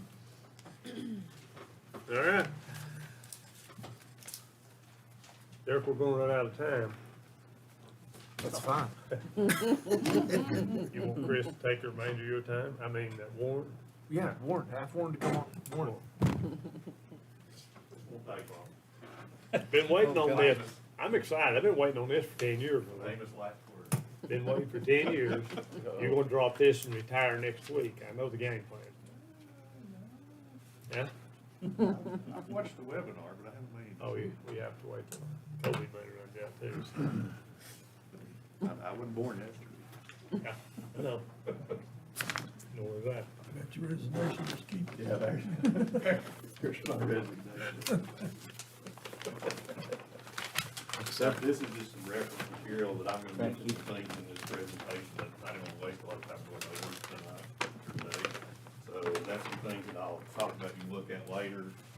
There's actually a copy of the presentation in there, so if there's any questions that come up later, we can obviously go over those, but thank you, Mr. Chairman. If you remember right, in the budget meetings last year with the fire departments, I promised you that before we got into the budget process this year with fire departments, I was gonna kind of give you the update, the overhead view, where we're at, what we're seeing, what the issues are. So you were kind of briefed on that before we got into the budget process this year. And I'm sure y'all are familiar, but those folks will submit budgets to the county the same way your departments do in Macon County. It comes to you through your budget process, goes through the public hearing process, and you'll approve those rates. So that's a big discussion that'll start happening in April and May. So, current system, it's funded by a service fee. A lot of people call it a tax, and I may accidentally call it a tax occasionally, but it's actually a service fee. We have 11 contracted fire and rescue departments in Macon County. 9 of them are rural, and 2 of them are municipal departments. One thing that's a little different for Macon County is we actually collect that service fee inside the city limits for those folks. So those folks that live in the town of Highlands or town of Franklin, they pay that same service fee, comes to Macon County, 100% passed through back to them. So that money doesn't necessarily come from the towns. It comes from the citizens inside the town, but it comes through us and back to them. We have a combination of departments. We have volunteers. Some of them have volunteers and career staff. We don't have any total career departments. But we have a mix. Right now, as of the last inventory we did, we had 329 volunteers, 21 full-time folks, and 24 part-time folks. Now, the 24 part-time folks that they have, they may work 1 or 2 shifts a year. It may be when they have 3 career people and one of those has to be off, they keep a list of people that'll fill in. So it's not like we have 24 folks working every day on a part-time basis. Those are just usually filling folks. And then, of course, we do a manpower unit to help them during the daytime. Budgets for this year, here's kind of an overview of the budgets on what we approved the last budget cycle. They range anywhere from a low of about 141,000 up to just a shade over 1.1 million. The tax rates are all over the board because every service area has a different tax rate or different service fee. It varies from a low in Highlands of 3 cents up to just a little over 12 cents, which is Mountain Valley. On the end out there, you'll see what's called a PC or a protection class. That's the thing that's really important to you when you go to pay your insurance bill. Those ratings range from 10 to 1. The closer you get to 1, the better you are. So if you have a class 10 rating, there's no fire department there, or you're too far away from 1 and you either have a hard time buying insurance or you cannot buy insurance, because there are some companies now that if you're a protection class 10, you don't get insurance. The very, very basic level you get to is a 9, which means you exist, you have a charter, you have a little bit of basic stuff and a few members. And then the lower you actually go through we call it a practical exam or practical evaluation. It's a more in-depth inspection of your department and your capabilities. So you have to prove that you can do some of the things you say you can do. We're very fortunate over the last, we actually started the rural rating process in 2001. We had our first rural fire department that got a lower rating in 2001. Now, municipalities could do it before because they had water supply, they had hydrants. Clarks Chapel was the first rural department. Them and West Macon went through in 2001 a rating inspection here, which was unheard of at the time, and dropped the ratings. And since then, we have gotten every department to at least a class 6 or below. Now, the reason that's important is for a residential home, you can decrease their insurance premium till you get down to a class 6. Once you get below a 6, the residents, if it's Josh Young's personal house, you're probably not gonna see any savings because they cut it off at a 6. Where it makes a difference is when I get to a 5 or below, if you're a commercial client and you've got a commercial building, your insurance company's gonna look at that and they're probably gonna give you a better rate if you get to a 5 or a 4 or a 3. So that's why it's important for us to keep those numbers down, particularly below a 7, but the closer we can stay to a 6, that's where we really like to be. The other thing that's very important there, and I wanted to give you a number, and the state will give you a number, but I don't trust their numbers. You pay X amount of dollars in a service fee. If I'm a class 9, I may pay $200 for my insurance premium. If I can get that down to a 6, you may pay $100 for your insurance premium. Once you get to about a class 7 and below, that's where we usually start to see the service fee that you've paid evened out by the savings on your insurance premium.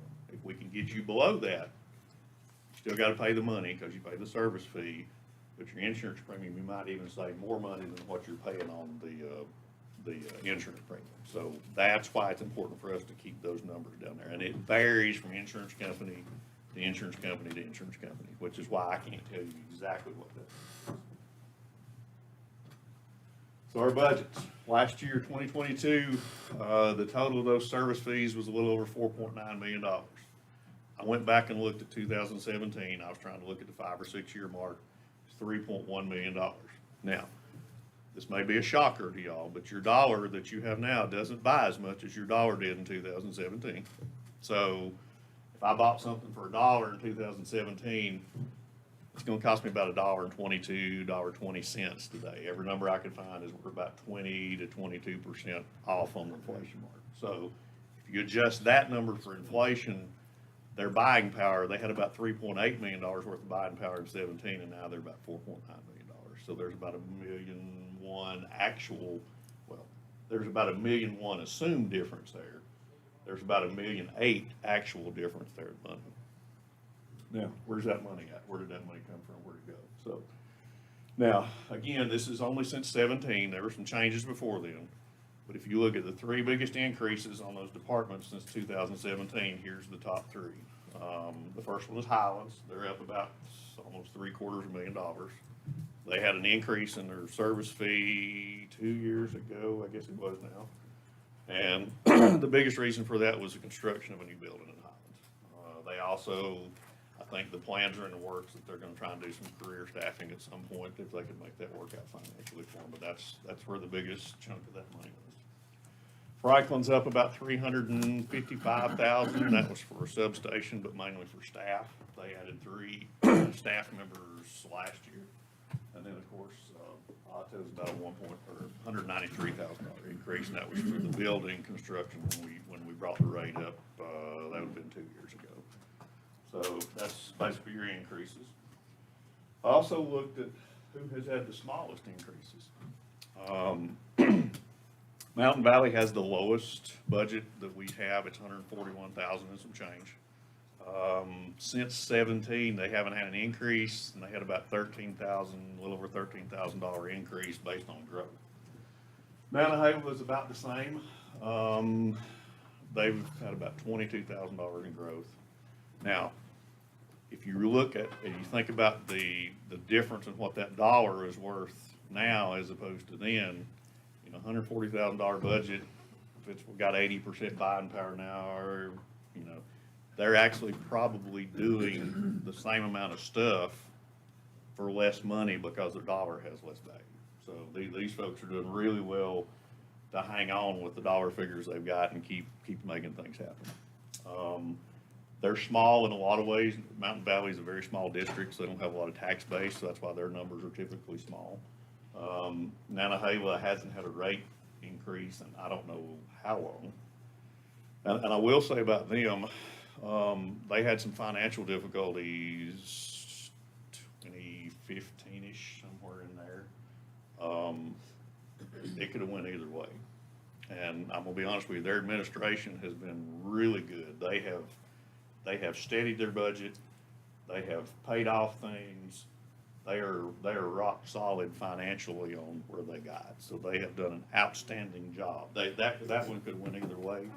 And they have completely turned that around over there. So we're 100% pleased with those folks. So what do we have? What exists? So there's a basic inventory of what we have. There's 21 different buildings in Macon County, main, satellite, substations. We got one that's under construction for Colossagia. Engines, tankers, and combos. A combo is an engine that can also dump water. You'll have an engine, or you'll have a tanker, or you'll have one that'll do both. Most people now will buy both, a combo, so they don't have to buy different trucks. So you see there, we've got 24 and 13 and 16 of the higher value trucks, plus the 2 ladder trucks, which are, one of them's in Franklin, one of them's in Highlands, and then some other smaller vehicles. Now, for a general idea of what those cost, your basic combination truck, if I go to HJC Buy or one of those purchasing groups, and I pick the very rock bottom stock commercial chassis truck that they have with no options, you're looking about $430,000. If I start getting a little more complicated and I upgrade engines, or I pumps, or I go to a custom cab, or I do something a little different, you're looking at the $600,000 range. Those ladder trucks, the last one I was involved with, I think it was about $750,000 for one of those, and that's a lot of money, but it also helps you on that protection class rating, particularly in the municipalities, because you have multi-story buildings. When it's 3 stories or more, you really got to have one of those. So they're in over $1 million range now. So that's some pretty high dollar stuff that's out there. Hydraulic tools, self-contained breathing apparatus, turnout gear. That gives you some idea of the numbers of those we have in Macon County. That SCBA, or that self-contained breathing apparatus, right now is about $9,000 for one of those. Turnout gear is about $6,300, somewhere in that neighborhood. Now, the reason I threw those numbers up there, that's some big numbers for those things. Those things have an expiration date. The bottles on those self-contained breathing apparatus have a lifespan, and at some point, you can't fill them anymore. So they have to be swapped. The turnout gear actually has an expiration date on it. Even if it sits on the shelf and is not used, that stuff will degrade over time, and there's some issues with me putting somebody in it because it's so old. So that's some of the things that you have to think about when you budget a capital plan for them, or when they should be budgeting for their purchases. You've got a lifespan of that stuff that you've got to think about, and those are big numbers. You can't come up here one year and say, look, I gotta have 30 sets of these and I gotta pay cash. So there's some big numbers you have to put in this stuff. Communications equipment, and you'll notice there's 2 different types. You'll see UHF and Viper. Basically everything we use now is Viper, which is our 800 megahertz digital frequency. The UHF stuff, we still maintain what's called a legacy system, which was our old paging system, our old radio system. We kept that for a couple of reasons. Number one, you can't page off of digital equipment, so you have to keep the older system to do the paging for the time being until somebody develops a digital pager. I'm also a little paranoid. I wanted to make sure that we had a backup system in case the Viper system ever failed. So we keep it running. There's really no cost to it much. So a lot of the UHF stuff is older stuff that they've just kept. Most of the Viper stuff is your current stuff that people are using. So that gives you some idea what that stuff costs. And those are about $2,500 a piece, somewhere in the neighborhood. Now, this number's really important. North Carolina has a minimum number of folks that you have to have on your roster. You need 15 people for a main station, 4 people for each substation. And if you compute that out across Macon County for the stations we have and the substations, we need 205 people on our roster across Macon County. Now, right now we have, give or take, 374 people. And remember, that's a snapshot because somebody could have quit yesterday, or they could add 2 or 3 more. So that's kind of a snapshot. So it looks like we're really good with people. However, those numbers are district specific. This district has to have X number of people. This district has to have X number of people. This district, you can't necessarily share them all. So that doesn't tell you the whole picture. You have some departments that are very good on manpower. You have some that are struggling to keep the minimum numbers up there. The thing that's really difficult to look at that really tells the story of where these folks are at, look at the junior members. That's your JV team. That's the folks that you're getting ready to learn how to do this stuff to step in. Now, a lot of departments don't do that. Some municipalities don't have that, but a lot of your rural departments do. If you were to lose 10% of those folks that are currently on the roster, that's 37 people. I would have to have all 24 of those people ready to go to take their place, and I still couldn't get us back to where we were. So that kind of tells you where the interest levels are right now as far as maintaining people. So what's wrong? Rising costs, fuel, vehicles, supply chain issues. Right now, if I order a set of gear, all that's, there used to be stock stuff you could buy. There is no stock stuff anymore. I have to order it based on your size, and it's anywhere from 6 to 8 months. So if you walk in today and say, I want to start tomorrow, where's my stuff, and I have to order it, it's going to be at least 6 months before I can get you ready to go. So you can't just put people in place. Declining numbers of active members. I don't know how to say this other than this bluntly. Like a lot of places, if you've got a third of your people are going to be really active and doing most of the work. A third of your people are going to be there doing the minimum to get by with, and they're helpful. They have their benefit, but they're not the overachievers. And then you got a third of the folks that are teetering on the edge, that don't have their training, they've lost interest, whatever the reason. So we've seen those declining numbers, and I can't blame them, because you think about the child activities that you got to deal with, or you think about I go to church on Sundays and Wednesdays, and then I've got family activities, or my job may keep me somewhere at night and I can't be there, or I worked all day and I can't get up at 3 o'clock in the morning and come back to work the next day. There's a lot of things competing with these volunteers for their time. The training requirements are more. You have to know more stuff. 36 is the minimum number of hours you got to have, but you really need more than that, because to be competent at what you do, you really need to spend more time than that there. So there's a lot of things compete for these people's time. You talked about, I think you mentioned before, you used to go by a parking lot and it'd be full on Thursday nights, and then now you may see 5 or 6 vehicles, and that seems to be the trend that you have. And then the increased demands for service. You think fire, you think medical, but these tend to be your all hazard folks. These are your smoke alarms, your gas detector folks, they direct traffic occasionally, vehicle accidents, whatever if it doesn't fit in anybody else's wheelhouse, this is typically the folks that you call. So somebody's got to go with that till you hand it off to. So I think there's about 3 different things that we probably ought to focus on, and I'm open to suggestions for more, and this is my opinion. I think we need to look at their contracts. They need to be revised and reviewed. I think we need to assess the functionality of the current Fire and Rescue Commission that we have on what they're tasked to do and what you all have asked them to do in the past.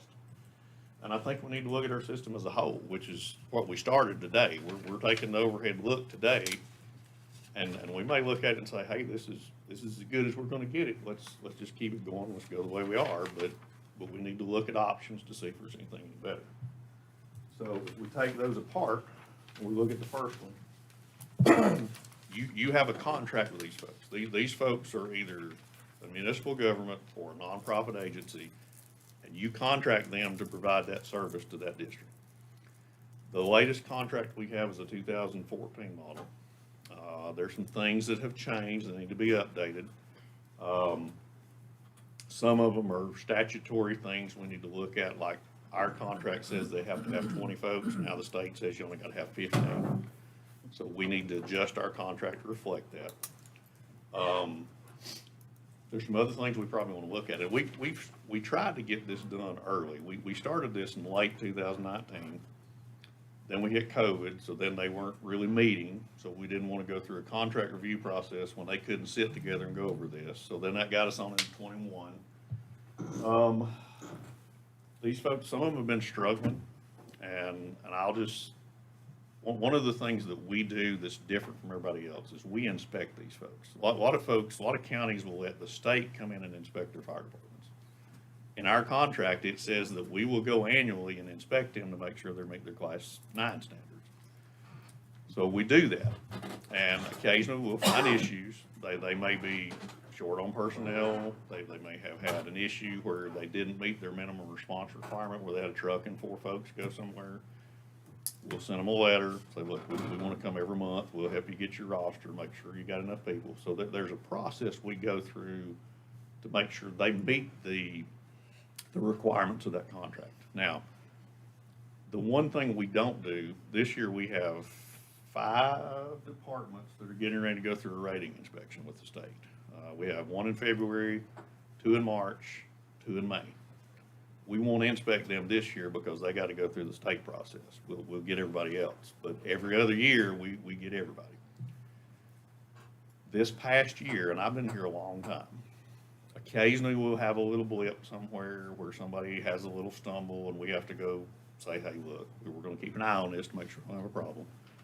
This year, I've had 4 departments that we've had issues where we've sent a letter or we've had to sit with them and go every month and help them with the roster, make sure we're gonna have people. So it concerned me a little that we were gonna try and go into a new contract process when we're struggling to keep what we've got together.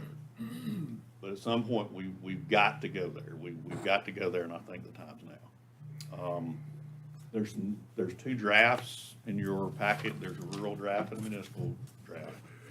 There's also a copy of the old contract. Tried to underline, Eric and I have looked at it, and wherever Eric is, we've actually looked at some of the things in the contract. We've given them a draft of it some time back. I underlined some things in there that we've changed. There's some things that they may want to come to you that they're probably going to want to change. There's some things that we may want to change. And I'll just tell you briefly what some of those are. Before we were holding them to a Class 9. We said you got to be a Class 9. Well, now we've got everybody down to a 6. So we said, why don't we say, okay, let's go to a Class 7. If you're going to contract with us, let's see if we can help you stay at a Class 7. So we changed some of that. You may have some departments say, look, you didn't give me any extra money to get to a 7, so what am I going to get to stay at a 7? So that's some discussions we need to have with them. There are some clawbacks that we put in this contract that Eric and I went over.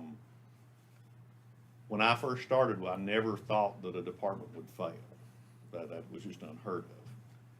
But it happens now. It happens in North Carolina. It happens across the United States. What happens to the stuff that's at X district if they fail? Well, they're covered by nonprofit statute in North Carolina. They can't give it to the board of directors and tell them to go sell it at the flea market. But there's nothing that says that they can't give it to Bryson City Fire Department or Clay County Fire Department or somewhere. So we wanted some, and clawback is a rough term, but that's the only thing legally that I think I can put that to. We wanted some assurances that if the taxpayers of that district had funded this equipment over the years, that the people that would assume that service, if they ever failed, and I hope they never do, it stayed there, and they didn't have to start over again. So there's some things like that we put in the contract that we thought would be to protect us. It gets a little complicated because then you've got liens, and you've got titles, and you've got things that are in other people's names, and it would be a disaster to have one of these departments fail.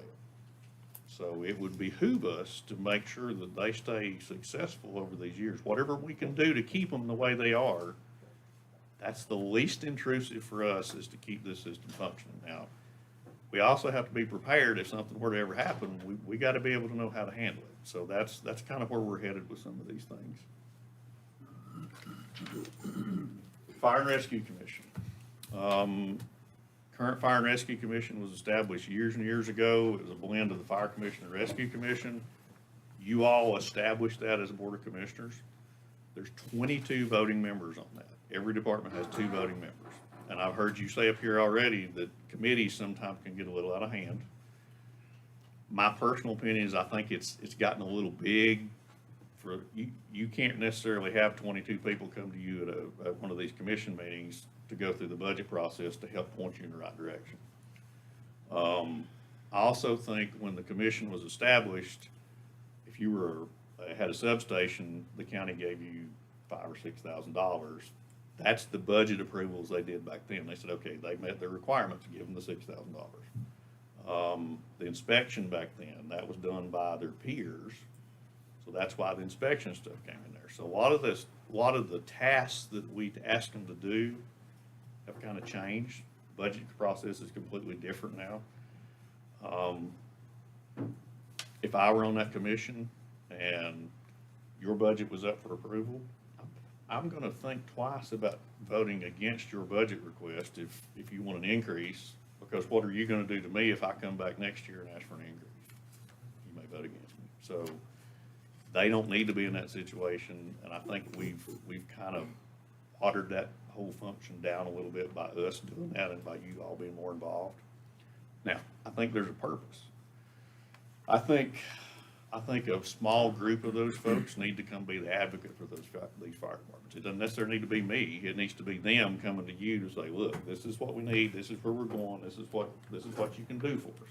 Now, it could be an executive committee of that fire commission, or you could take that membership down to 5 or 6 people and make a separate fire chiefs association or something, because they have their purpose. They talk operational stuff.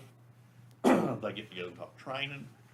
That there's other things to do. So maybe you got two rural members, a municipal member, somebody from the public. Maybe you narrow that focus down on what that commission is made up of, or you do an executive board or executive group out of that commission to be those advocates for you to come up here to say, this is what these folks are telling me. This is what we need to do. So that's something for you to think about on where we need to go in the future with that.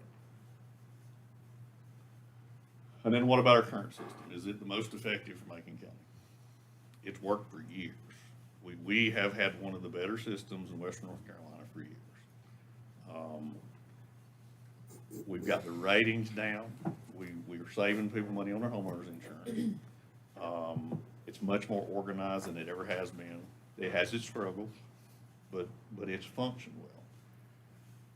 Is that the best for us? Now, if you want to look at other options, I can give you other options, but they come with benefits and they come with a price or a problem that you'll have to deal with.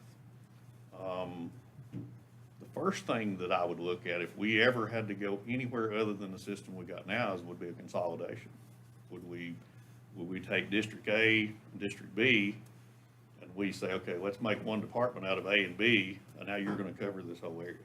Are there any economies of scale? Does it help your membership? Instead of having to have 15 and 4 and 15 and 4, can we get by with 15 and 4 here for the whole place, and it makes us more efficient? Maybe. Do I want to be the one to instigate that? Not really. If that were going to happen, I would prefer that the neighbor departments say, hey, let's go talk to each other, and hey, I think we can do this better if we went together and served this whole area. That would be your first step. If you start to see those issues of either financial, it's not feasible to do both of them, or staffing wise, you can't keep the people there to do this district and this district, but we could combine, limit those numbers, kind of do some economies of scale there and still serve those people. Now, on paper, you can make that work. But if I need 30 people, I need 30 people. Just because I can do it with 15 and 4, if I still need those 30, then we may still have issues. So that doesn't come without issues. That doesn't come without problems. You also have community-based fire departments. That's the way they originally started. You don't ever want to try and take away that community sense for those folks. If you do that and you start having morale issues with the volunteers you have now and you can't get those folks, then we are in trouble. Because we can't afford to pay all these people. There's no way we can afford to ever have a full career fire department. Not unless you want a tax rate that's astronomical compared to what you have now. Now, everybody's always talked about a county fire department. Do we want a county fire department? And everybody has this vision of Macon County's gonna pay for it all and pay people everywhere, and we can't do that. We can't pay that. That's just not feasible. there are systems out there. Raven County's kind of a hybrid. Clay County has went to it. They have a county fire department, but they have Brasstown Fire Department. They have Clay County Central. They're all departments or divisions within the big fire department. And what that does is that puts your economies down even further. I gotta have 15 people for one building and 4 for every other one, which drastically cuts down the number of people you gotta have. But, again, I can't run this whole county on 20 people. You've got to have the people there. So, they can still be volunteers. They could have their own chief that's over everything. It is doable. Clay County's done it. We're actually gonna visit or try and visit with them to see how the process was they went through. But it would not be an easy process because you've got different deeds, you've got different properties, you've got all sorts of different pieces that you've got to put together to make that work. Like Clay County, how long, do you know how long it took them to be able to do that process? They've only been doing that for about a year or two, and I don't know how long they were in the process prior to that. It would take, there's a legal process that we have to go through to change a service district. There's actually a posting period, I think it's 30 days, and then we have to mail a letter to all the people in that district. So even if we wanted to change a service district today and take 2 and make 1 official, it would take us probably 6 months to get that process through the legal process and posting process. So you're talking year, maybe 2 to even work that out. Now, if you wanted to just, you can contract that area. You could say, okay, Department A, you contract here, Department B, you contract here. You could let A contract both of them as long as they came to terms and you didn't change the district. That's a fairly simple contractual thing here. But to do some of these things, you're looking a year plus probably to get that done. Now, I'm a big fan of where we're at. We have minimal problems. We still get the service out there. The ratings are low for the people here. If I had it to do over again when we did these service fees, and I was here when we put the service fee in, we had to. We didn't have an option because the one we had at the time wasn't gonna work anymore. I wish we had figured out a better way instead of having neighbor A paying this rate and neighbor B paying this rate, and yet you could see each other. I understand it's based on the need, which is what we started with, but that's kind of hard to explain to people because you gotta have the same amount of stuff as this person does to operate, but yet there's some differences in there. I wish we had either had 3 rates across Macon County or we just did 1 rate across Macon County, but done with it, everybody paid the same. But the horse is out the gate. So unless we go back and completely redesign that, then you could set 3 different rates. Highlands tends to be an anomaly because of the value up there, so it'd be hard to throw them in with a lot of other folks. Nantahala is kind of an anomaly because they're way over here and they don't have a lot of other help to come to them, so they're kind of geographically isolated. So if I were gonna do 3, I'd do Greater Franklin 1, Highlands 1, Nantahala 1. That's Gateway, I'd have to figure out which side of the fence. But to me, that would be easier for me to explain. You pay the same rate as he pays, as opposed to you paying 3 cents more than he does, but yet you both have the same protection class rating. The reason that is because everybody had different expenses. Sometimes they have more stuff, and the state will tell you, you don't have to buy stuff to get a lower rating. That's not true, because it is. They don't require you to buy it. But if I want to haul enough water to get your protection class down to a 6, I have to buy one of those $430,000 trucks. So they're not forcing me to, but if I want to get down there, I got to buy it. So there is some reasons there that those rates are different.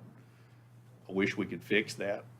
So I was gonna say, we're at a point where I feel like there's stuff that expires at different rates and at different times, and I think we'd stick our hand in the fire ant's nest if we were to try to balance that out right now. I mean, is it feasible?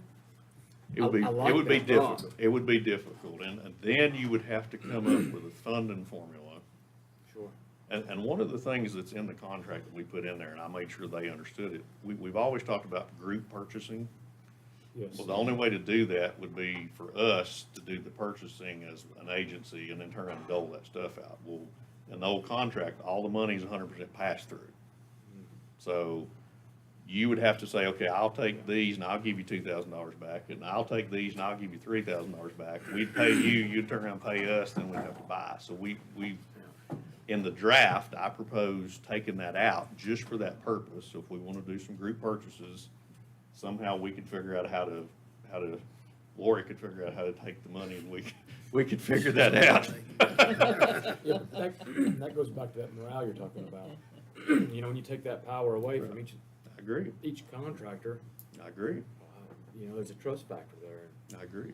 I guess I didn't realize how big of a problem, or how big of an issue this really was. It sounds easy to balance mill rates. Well, then you gotta have a funding formula, because I gotta have to figure out, do I fund you based on area? Do I fund you based on volume? Do I fund you based Like, on? are we running out of time? Like, is this coming to a point where we're in trouble? We're okay? I have seen more issues this year with people struggling to keep their staffing and to keep their operations together, but we have not had a failure as of yet. They've always managed to keep it above board. At some point, they get tired of us, because we'll have folks that'll go every month and say, okay, let's see your roster, who you got on here? Well, you added Josh Young. Okay, well, we prorate him, he needs 36 hours, so he needs 3 hours this month. We'll come back next month and he's got 6 hours. Okay, we're good on those folks. So they get tired of that, but they have always managed to pull it together and keep the system together. Last, do you have to live in your district to serve that district? It depends. Okay. Most cases, the answer is no. That is up to the fire district itself as who they will let on their roster, but for the most part, most of them, it's no. Some of them are a little tighter than others.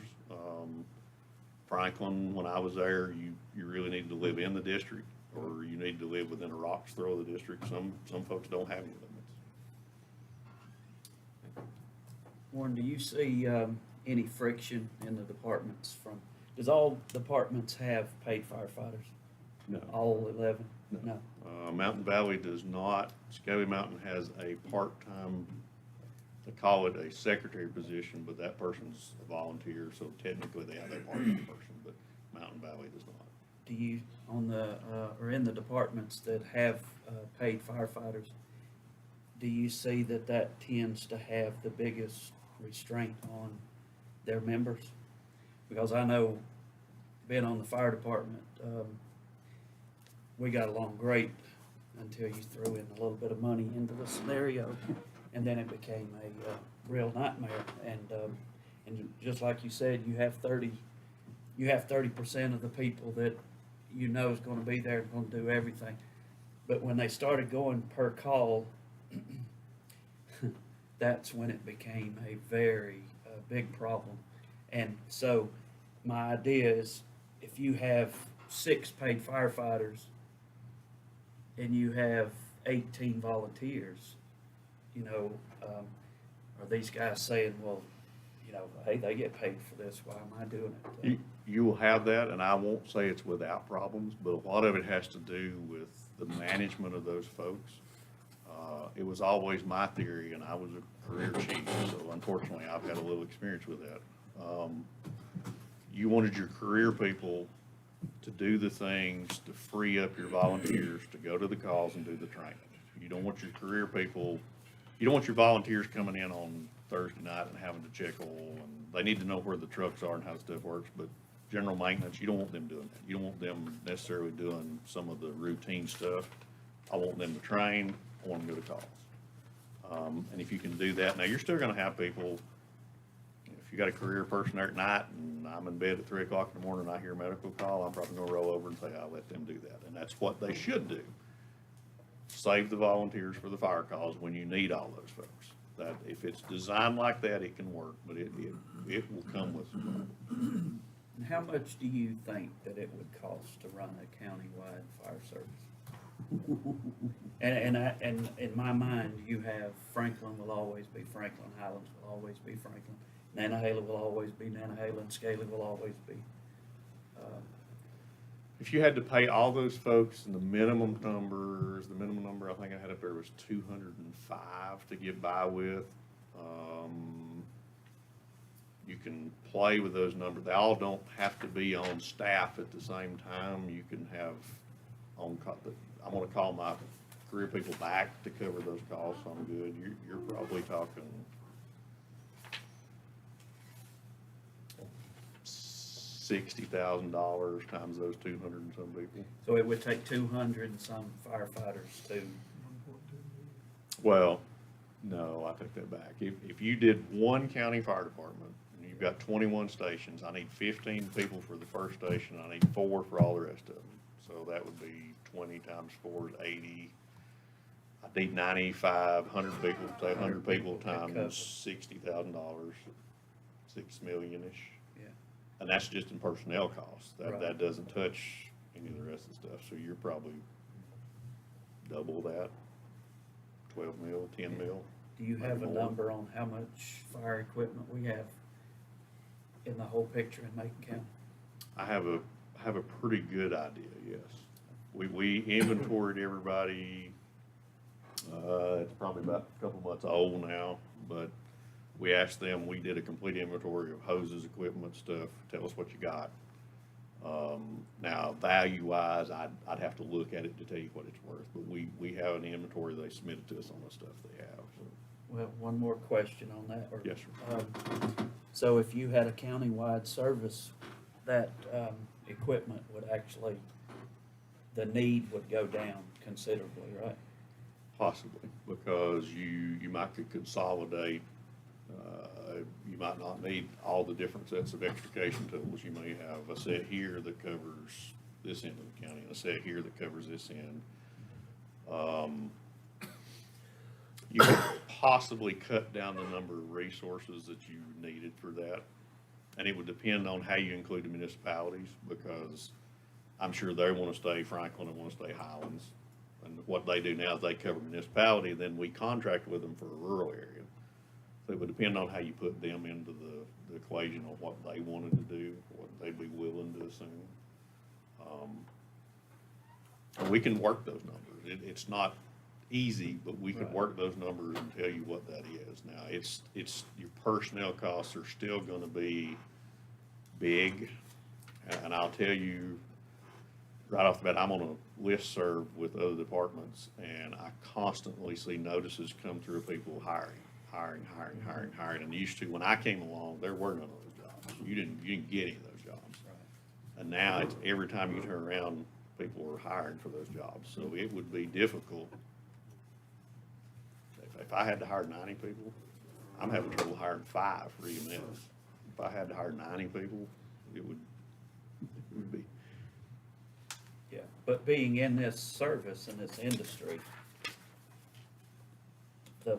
the long range here, this is actually gonna happen, right? I mean, it's, At some point, I think it will. Now, will it be next year? Probably not. Will it be 10 years, 15 years?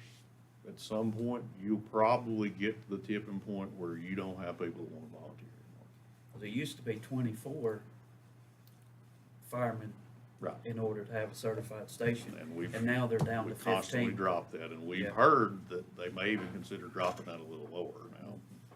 That gets you by legally, but effectively, does that work? That's right. Now, if we can keep the system going the way we've got it, and we can do it financially, responsibly, and effectively, that's the best option for us, because it's been working. But we have to be prepared if we ever come to one of those roadblocks where we've got to make some decisions. Either we have a failure or something happens, we got to have these other thoughts out there, so. Any other questions? Big expense, thanks some control we could have had. I always heard here from one particular guy, it's the best deal in the South, and we have no control. And I think we could limited the cost of buildings. That seems to me to be, I mean, your building cost is your equipment, your actual firefighting equipment. These buildings have gotten out, it's, you know how that goes, turf expansion. And we're gonna be dealing again, I guess this time with a particular department, and you gotta have to make some tough decisions. We'll build a $5 or $6 million fire department. Otto? Yeah. Yeah, they engineered it down some, but I think they're still struggling to get their numbers together. So I don't know the last number. And then they made a statement, well, if it fails, you can have it back in 10 years. We don't want it. No, So- and that's one thing I wanna make sure that you all understand, the fire departments understand, we don't want it. We really don't. We just wanna make sure that we have our thoughts together, that if something were to come off the tracks, we're able to get it back on track for the people in that community. That's the biggest thing we're out for. That's where we as a board, health control is reviewing those plans.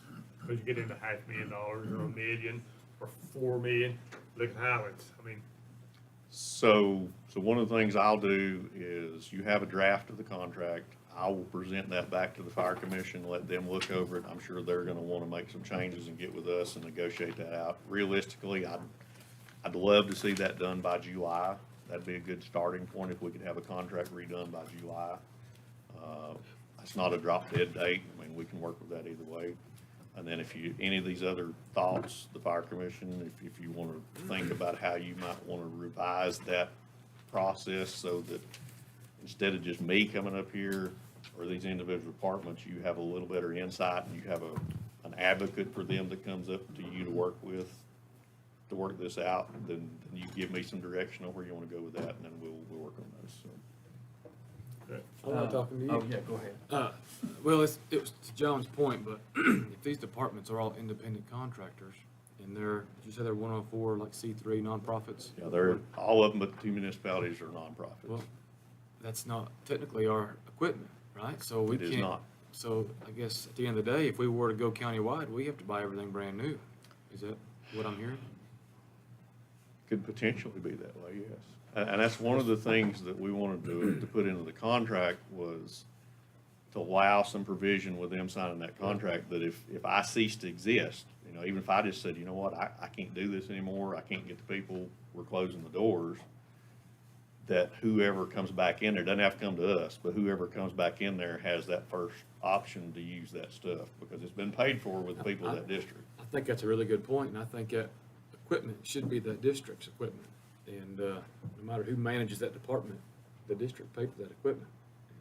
I think that's a good point. I hope that's in there. I would hate for ex-fire department to stop and all of a sudden their stuff goes somewhere else, and then whomever has to assume that has to put all that stuff back together, because that's a big The expense. taxpayers lose, it ain't the department. And it's not because we think they're gonna do anything with it, we just wanna make sure that. All right. Warren, I had a couple calls, and that, this may not be the right time to talk about this, but most people don't know the cancer risk for firefighters. They don't. It says, the study showed that 72% of firefighters will develop cancer. And it's because of turnout gear, and a lot of that expense in Highlands, they took out those extractors, or they put in extractors, so when you go in from all the chemicals from these fires, when we go into a fire, what's in these houses? We have no idea, but it's loaded with chemicals. Well, the protection of these, of our turnout gear, that's our protector. But we didn't know that all those chemicals were penetrating this turnout gear. And so, in my 21 years of firefighting, I started with a used set of turnout gear, and a few years later, we got a new set. And then before I retired, we replaced it.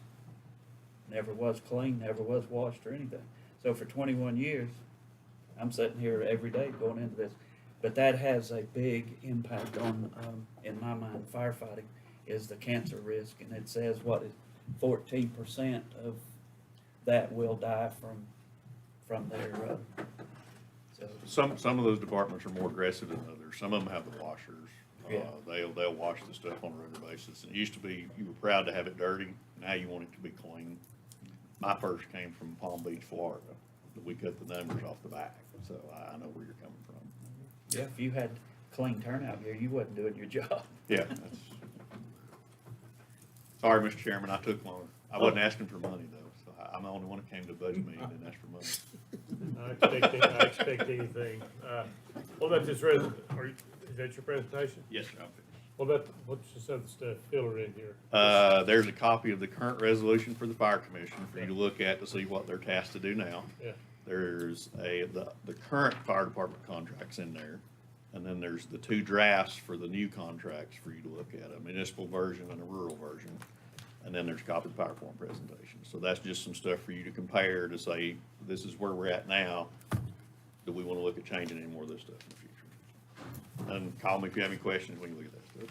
I took up all of Derek's time. Derek's time.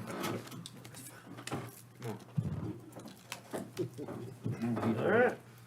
What we've been waiting on. Last one.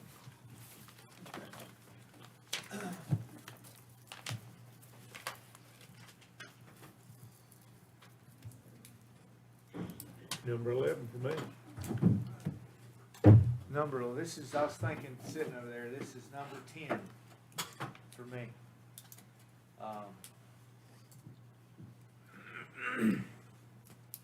It's, Need to change it sometime.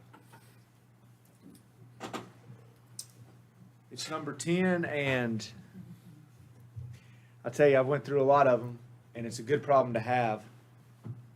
Whenever you sit up here and your finance officer's telling you that, hey, gentlemen, our revenues are exceeding our expenditures by 11 million this year, not 12 million.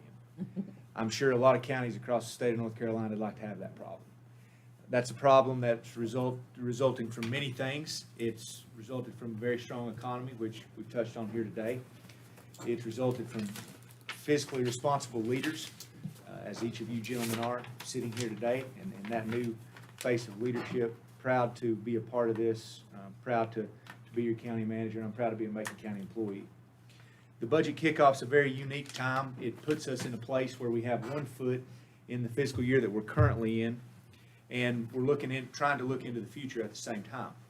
I can tell you, as you've been told here today, that in terms of fiscal year 23, we got solid footing. We, coming into fiscal year 23, we had another remarkable year financially, added about $6 million to our reserve fund, and the booming local economy, what I will call, has allowed us to mitigate budget pressures that have been brought about by inflation, growing demand, supply chain complications, such as Warren mentioned up here in his presentation, and an extremely tight labor market. We've been able to take the additional revenue that we have seen generated and mitigate many of these pressures. The fiscal year 23 budget maintains our solid financial position. As Mitch said up here and told you today, we're very strong financially. In the 10 years that I've presented budgets, this is the strongest financial position that Macon County's ever been in. Right now, I think that should be highlighted and noted. We're in very good shape. The fiscal year 23 budget, it advances our organization, it advances public education, and it advances our community. And if you would like to learn more about the fiscal year 23 budget, you can access a copy on the website, or I'm happy to provide you with a hard copy as well. I'm just going to say that to kind of condense it down and not rehash the fiscal year 23 budget. But we've been able to do all these things, continue providing high-quality services to our residents, and this whole time we've maintained the third lowest tax rate in the state of North Carolina. So all those things are commendable. All those things are kudos to you and boards that have preceded you, and strong fiscal conservative leadership in Macon County. As you look forward into fiscal year 24, like any budget forecast, there's a lot of uncertainties out there. But our strong financial position, combined with conservative budgeting practices, as we have seen here today, have led to this strong financial position. And now that financial position is in a position to pay dividends for us, as Mitch shared with you as we discussed some of the largest capital expenditures that have ever been put before this board. Economic uncertainty, as with any budget, it is going to continue into fiscal year 24. You can see in the chart here on the left, you have the changes in the real estate market. You see your average sales price from 2019 through 2022 there for the Franklin and Highlands Cashers area. Those sales prices, as our revaluation will reflect, have continued to increase. You see even there increases from 2021 into 22. In sales, however, while the real estate sales are remaining elevated, you start to see real estate sales taper off from 21 to 22. And we have to ask ourselves, as we hear every time you turn on the news, it seems, what did the Fed say? What's the Fed's gonna do? You know, you hear about them going to have some continual increases to the interest rate in the near future. The January jobs report that was released added 500,000 jobs to the local economy. That's got people asking, is 2 more interest rates increases enough? Does it need to be more? So you have a lot of those questions out there at this time that we see nationally, and will impact real estate and property values. That's our primary source of revenue. So what goes on in this market is going to impact Macon County because that's our primary revenue source. As far as sales tax goes, we have continued to see astronomical increases in sales tax. My information is a little dated. Lori had better information for you. Through November is up 12% over the prior fiscal year actuals. Through October, we were up 15%. But as Lori mentioned, we saw that we're kind of starting to see that taper off. But although it's tapering off, those sales tax numbers are amazing.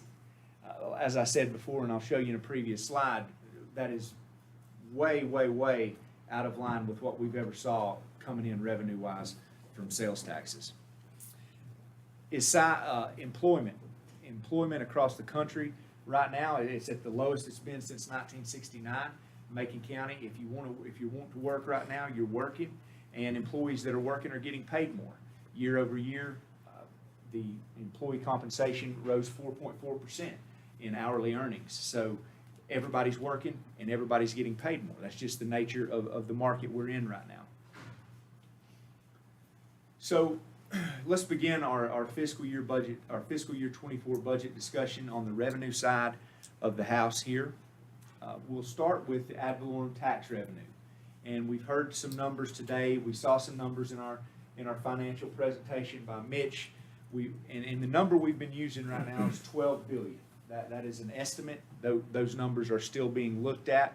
We're still honing down on those numbers. I know finance has been working with our tax office. And this number, of course, came about through the 2023 revaluation. And we're required by North Carolina general statutes to reappraise our property. We passed a local resolution that sets that at every 4 years. Prior to that, it was at 8 years. We passed a resolution that changed it back to 4 years. So what the revaluation is telling us at this $12 billion number is that the value of all of the real estate, personal property, commercial property, public property, and motor vehicles has increased approximately 50% to $12 billion since 2019. Now, it's important to note here, I did mention motor vehicles and personal property. Those are included in the total, in the $12 billion total, but those are not reassessed. Your real property is what is reassessed in the revaluation. So the second home industry, as we all know, is Macon County's bread and butter. As we saw in the previous slide, that real estate, the values are still high. And although the sales are falling off, the sales volume, that's still a good sales volume. I mean, that is a great sales volume. So people are continuing to come to Macon County. They come here because it's beautiful. They come here because they love the people, but they also come here and they buy land because land is a very appreciable asset. And if you look back over the past 3 decades of reappraisals in Macon County, this 50% increase, thereabout 50, 58, 56, wherever we land when that number is finalized, it's not out of the ordinary. In 1991, it was a 66% increase in property values in that revaluation year, in the tax base. In 1999, there was a 55% increase in tax base following that revaluation. In 2003, it was a 54% increase in tax base following revaluation. In 2007, 70% increase in tax base following the revaluation. So land is a very appreciable asset in Macon County. I don't think you could have done that good in the stock market during that time period. Through 2015 and 2019, those two revaluations did go the other way. 2015, we saw about a 14.5% decline in tax base following that revaluation. And in 2019, it was almost flat at a 2% decline following the 2019 revaluation.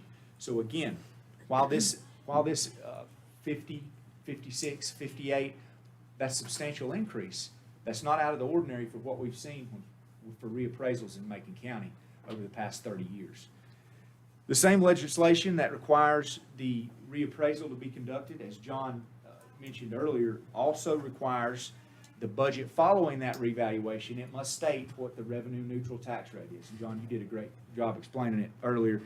That's exactly what it is. It's an equalizer, if you will. So if that tax rate goes up to 12 billion, the increase or decrease, or if that tax base goes up or down, that revenue neutral rate is adjusted so that the county receives the same amount of revenue from the new tax base that it did in the year preceding the revaluation.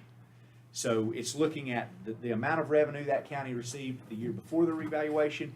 That amount has to be equal in the year following the revaluation, with the exception of a growth factor. And the growth factor is also expressly authorized in North Carolina general statute. It provides that a growth factor be used in calculating the revenue neutral rate based on the average increase in tax base due to improvements since the last general reappraisal.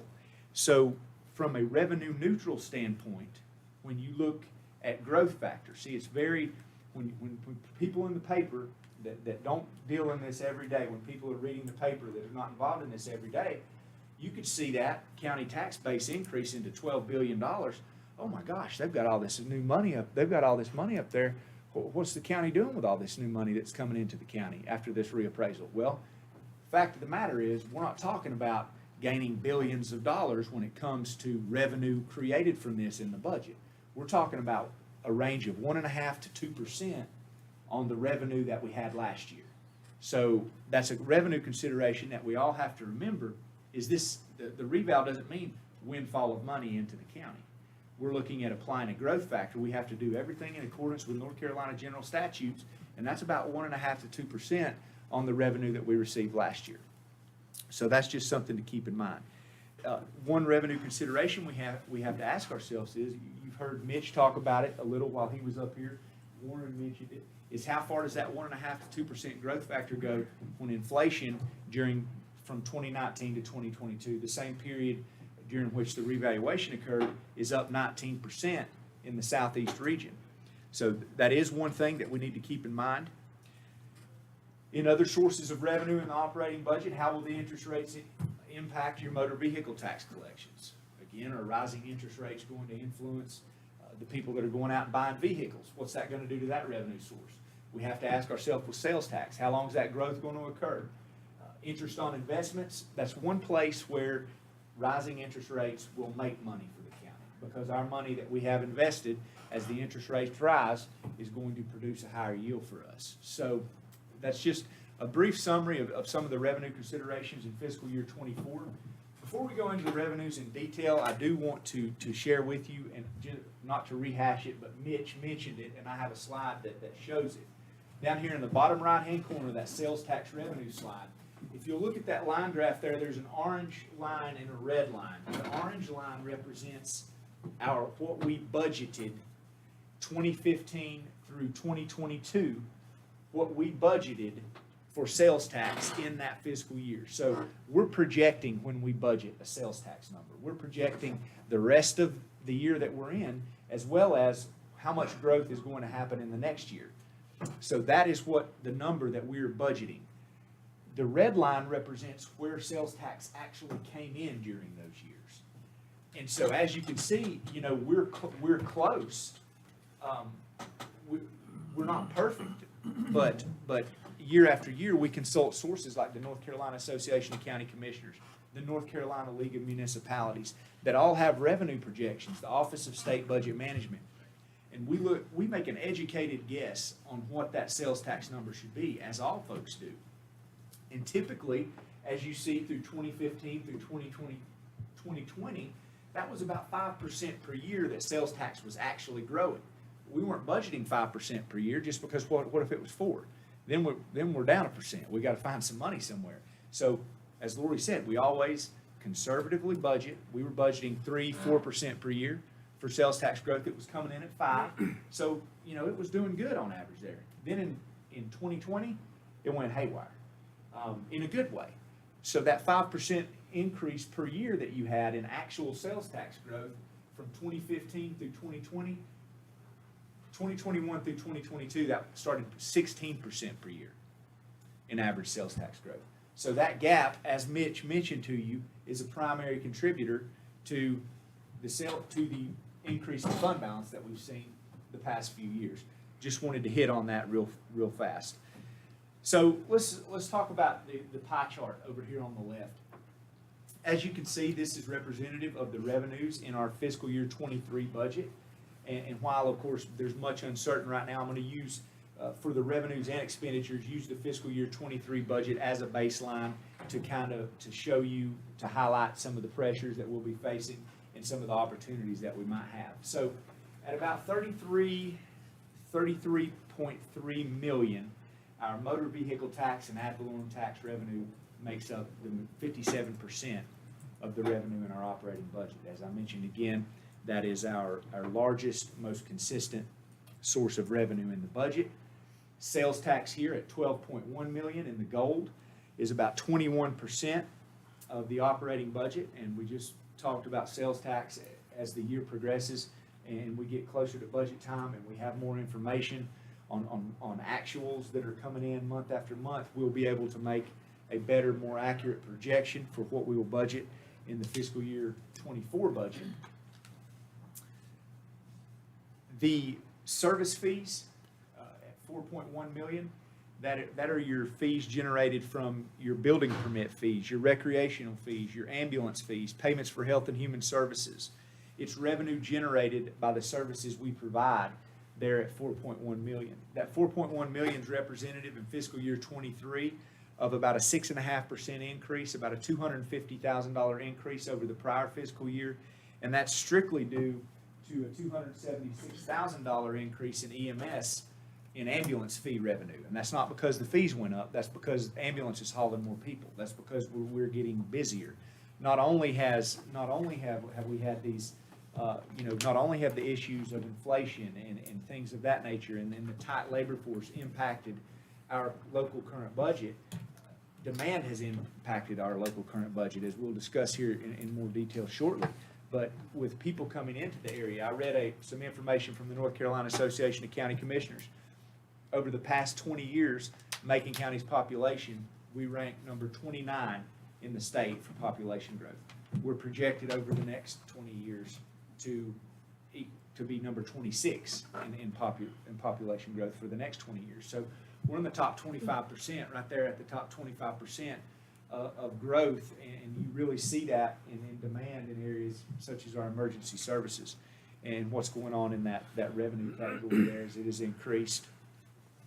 Your 9.007 million, that is your intergovernmental revenues, and this is funding that comes through our budget from state and federal agencies. This is your health department, your programs in your health department, your DSS, your transit, your PILT money is included in intergovernmental revenues. They're largely, this intergovernmental revenue category is offset in the operating budget by an expenditure somewhere. And the main areas are the health department and DSS and transit. So that is what the intergovernmental revenue category is. The $292,000 in miscellaneous, that's revenues generated from things like administrative fees, interest earnings, and this is where also our interest on investments is in the miscellaneous revenue category. So that number, as we said, if interest rates remain elevated, that will result in a larger revenue in that miscellaneous revenue category moving into fiscal year 24. So that's a little bit about our revenues. Does anybody have any questions about that, about the revenue makeup or anything? You keep moving on? Okay. On the expenditure side of the budget, same thing. You got a pie chart over here that breaks our expenditures. I wanted to look at some different categories of expenditures we have in the operating budget. So out of that $59,047,000 budget, the first $30 million I'm going to talk about is the best money that we spend. And that is the salary and benefits for the county employees. Right now we have 346 full-time employees, 115 part-time employees. We have 125 what is classified as seasonal employees. That's 101 poll workers and 24 lifeguards. And at this time, we have 19 vacancies. The public safety and human services function make up about 72% of the total employees in Macon County at 248.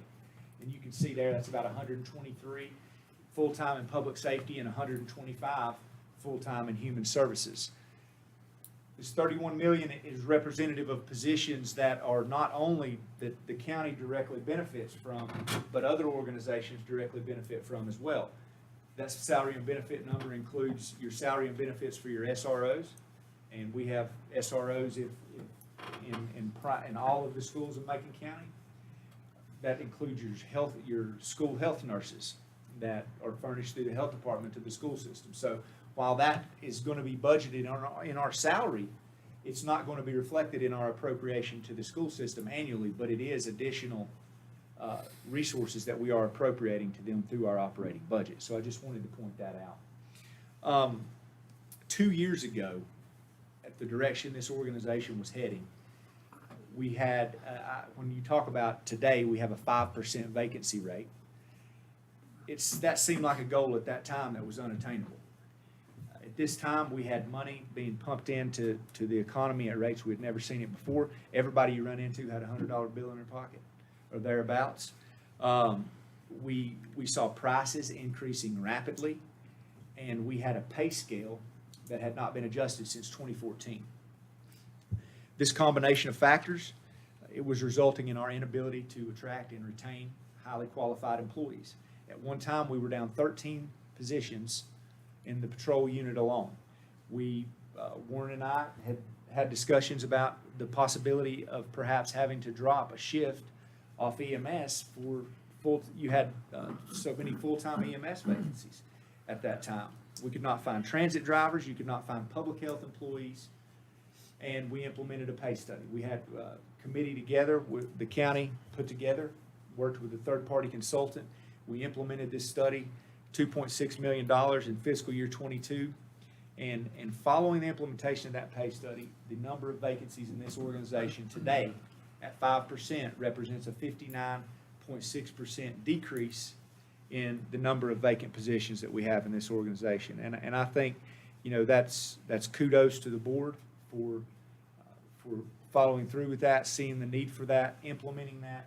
Kudos to everyone that worked on the pay plan committee that was able to push that through.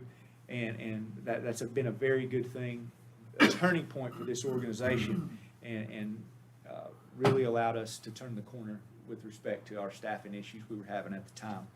In fiscal year 23, the budget we're in now, we were able to maintain this pay plan. We appropriated about $200,000 that allowed all employees to take a step with respect to each of their career paths in the current pay scale.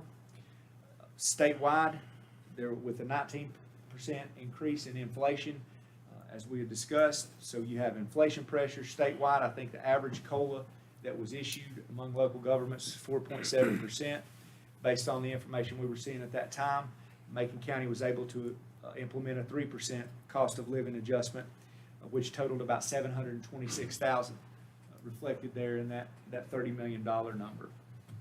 So we were able to take steps to maintain the pay plan in fiscal year 23, and I think coming up, today, I know there's a lot of counties out there that, I know 3 or 4 have contacted Tammy last week that were doing pay studies similar to Macon County, so they're implementing those. You have things like Amazon coming in, bringing 150 jobs, which is great for the economy. That's another thing. A booming local economy. What a testament to Macon County with Amazon coming in here, bringing 150 jobs, going to pay between $15 and $19 an hour. Deputy starts out at $17 an hour. Your medics start out at $19 an hour.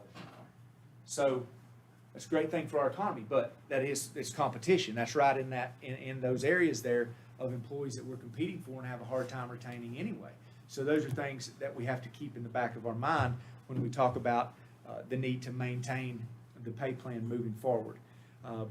Briefly, the American Rescue Act, the premium pay, again, that gave us another tool in that toolkit to give us an edge, to continue attracting employees, been very effective.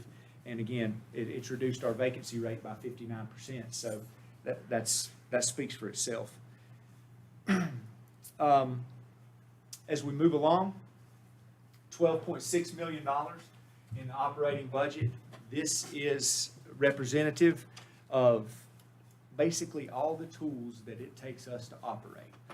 This is the tools that our 26 departments, 346 full-time employees, and 115 part-time employees use to conduct the day-to-day operations that they conduct.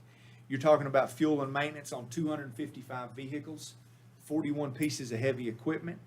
You're talking about the replacement schedule and maintenance on 1,300 computer devices, upkeep and maintenance on 60 county-owned buildings, sitting on 1,000 acres of county-owned property, medical supplies for ambulances, uniforms for police officers, cost of covering annual inmate medical and food expenses. You're talking about tax software, licensing for countywide operating systems, service contracts for generators. You're talking literally about everything from dog food and animal control to data processors and IT is covered in that $12.6 million. And when you think about the breadth of the services we offer, in the 517 square miles, all these mountaintops and all these hollers that we operate these services in, it never seeks to amaze me that we can do that for $12.6 million. I think that's a testament to the hard work, to the dedication, and to the willingness of Macon County employees to make things happen. We've done this in light of increased demand. As you can see here from the slide, you had about from fiscal year 20 through 22, you had a 12% increase in number of EMS calls for services. You had a 54% increase from 19 to 22 in the number of residential building permits issued. Environmental health and septic permits, a 53% increase from 2019 to 22. Child protective services, you had a 21% increase from fiscal year 19 to 22. Children in foster care, 17% increase from 19 to 22. Food and nutrition services enrollment, you had an 18% increase from 19 to 22. Animal service calls, 65% increase in the number of animal service calls from fiscal year 19 through fiscal year 22. That's 615 calls a year, about 47 calls a month. Deed recordings, 31% increase from 19 through 22. Every service in Macon County from fiscal year 2019 to 22 has experienced growth. Some not like we're highlighting, but the majority of the services that we provide to the public, the demand has increased exponentially. Not only has demand increased, inflation has impacted this category of the budget as well, just as it did, just as the economic pressures have impacted our salary and benefits, they also impact our operating expenses, the tools, the things we need to operate. Seen fuel up 13%, 19 through 22. Medical supplies up 49%. This is your health department in Warren provided me some information. The cost of there's been a 19% increase in the electrode pads for the defibrillators from 19 to 22. The cost of a catheter in 2019 was $96 a piece, and they pay $400 a piece for them today. So that's the kind of increase you're seeing. In your computer equipment, this is one, listen to this one. You got 55 network switches. So out of our whole vast computer network that the county operates, the network switches are like the lymphatic system for the county. Is that fair, Andy? That's what keeps everything going. We got 55 of them, and I'm sure how much I don't know about computers, the way I talk about it. So this is all I know about them, and this is enough. These 55 switches, we keep them on a replacement schedule. We try to replace about 10 a year. They're on a 5-year replacement schedule, so we try to keep them fresh because they're so important. In 2019, one of these switches was $4,200. In 2022, one of these switches is $10,300. That's the kind of increase that we saw in that over that time period. Contracted services, we're seeing the same thing there. The contractors that are experiencing these costs coming on in their businesses, they're having to raise their prices to us. And as we discussed, Lori and I were discussing, the other day. Like in our audit contract, for instance, you're looking at, I think, a 26% increase just in a year for the cost of that. But that's exactly what's happening. We're getting costs passed along to us. So we have to, in light of all this, we have continued to maintain a high level of service in spite of this increased demand, in spite of these rising costs. And how we've been able to do that. Things like pictometry with Abby. This board had voted, we went forward with the pictometry contract and put that in our arsenal in the tax office. And what that allows people to do is, with all this new growth, all these new houses coming on, those appraisers can sit at their desk, from a desk, and take a house at the head of Junaluska, and they can make an accurate measurement on that house, do the work they need to do on that house without leaving the office.